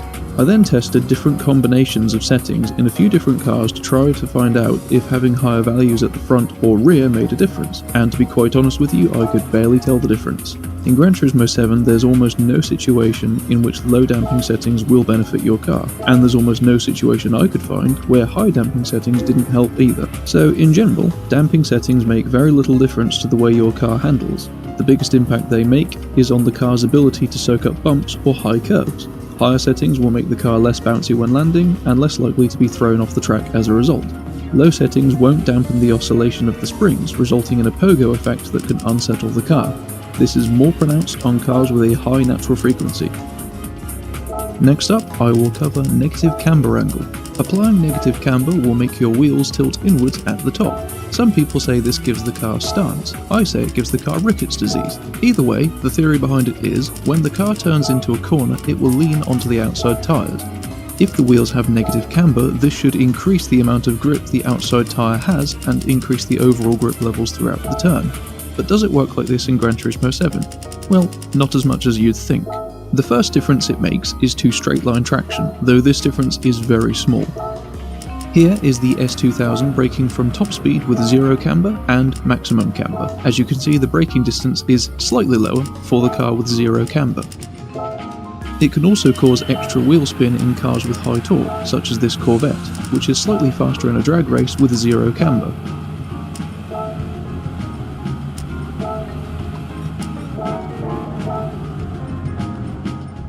As for the difference it makes on a track, it doesn't do as much as you might expect.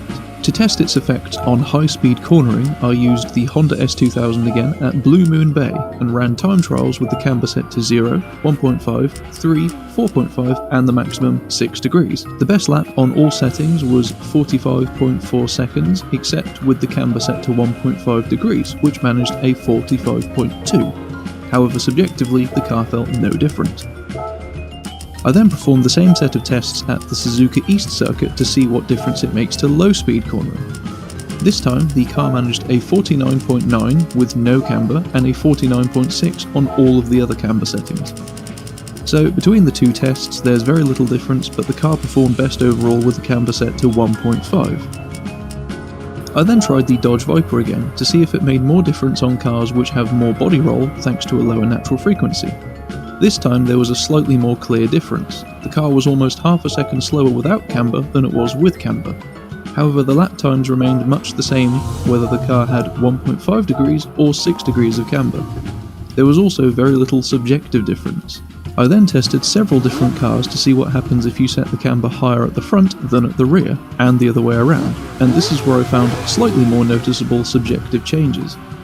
If you set the front camber higher than the rear, the car will be slightly quicker to turn in, but slightly more likely to transition to oversteer when accelerating out of the corner. If you set the rear camber higher than the front, you'll have more mid-corner stability. However, the car may be slightly more prone to oversteer when braking, due to having slightly less rear-end grip when travelling in a straight line. However, it's worth mentioning these differences are tiny. So to summarise, camber makes very little difference, but all of my testing found that the car was generally fastest with the camber set between 1 degree and 3 degrees. If the camber is lower at the rear, it may make the car more stable under braking. If it's higher at the rear, it can make the car more stable when accelerating out of a corner. It's very difficult to tell much difference between any of these settings though. The last item on the list is toe angle. If you look down at your feet and tilt them towards each other, you have a toe in angle. If you tilt them away from each other, you have a toe out. Now imagine the wheels on your car doing the same thing. When setting up your toe angle, a positive value will give you toe in, which means the wheels will point inwards towards each other. A negative value will give you toe out, which will point the wheels away from each other. Toe angle has a few effects on the car's performance. The first is rolling resistance. Adding toe angle to a car increases tyre wear and fuel consumption, and will reduce the top speed by a minute percentage. You'll barely notice this in Gran Turismo, but I thought it was worth mentioning. If you do drag racing or top speed runs, you'll generally want your toe angle set to 0 as long as your car is stable enough. To show the other changes, we'll go back to the Honda S2000. The majority of cars by default have 0 toe on the front and between 0.2 and 0.3 toe in on the rear. This S2000 has exactly that, while all the other settings have been tweaked in line with what we've learned so far on this series. As you can see, the car is very neutral. Toe in at the rear will make the car feel more stable when accelerating and turning. So, what if I reversed the rear toe angle and gave it a 0.30 toe out angle instead? A toe out angle at the rear will make the rear end pull itself around more when accelerating out of a corner. What this means is that the S2000 is more prone to oversteer, something we've spent the past 2 episodes ironing out of the car. So this may seem negative, but it can be used to make cars that are prone to understeer more agile, so it's useful in front or 4-wheel drive cars. So how about the front toe angle? To give you a better idea of the effects of front toe angle, here is a Porsche 911 Turbo. It's a death trap that's usually tamed with ballast weight over the front axle. However, this 911 has none. I'm at the Alsace test course since it's a killer for cars like this. I'll start with 0 front toe and 0.35 rear toe in, and I'm trying to drive aggressively to upset the car. There's slight lift-off oversteer in the banked turn, slight power oversteer coming out of it into the sweeper, braking oversteer in the left-right, and some power oversteer on the way out. Now the car has 0.15 toe in at the front. It has more lift-off oversteer in the banked turn, similar power oversteer coming out of it into the long sweeper, but also more sway going in a straight line, massive braking oversteer in the left-right, and similar power oversteer on the way out. I also tried 0.30 toe in, and the result was much the same.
you.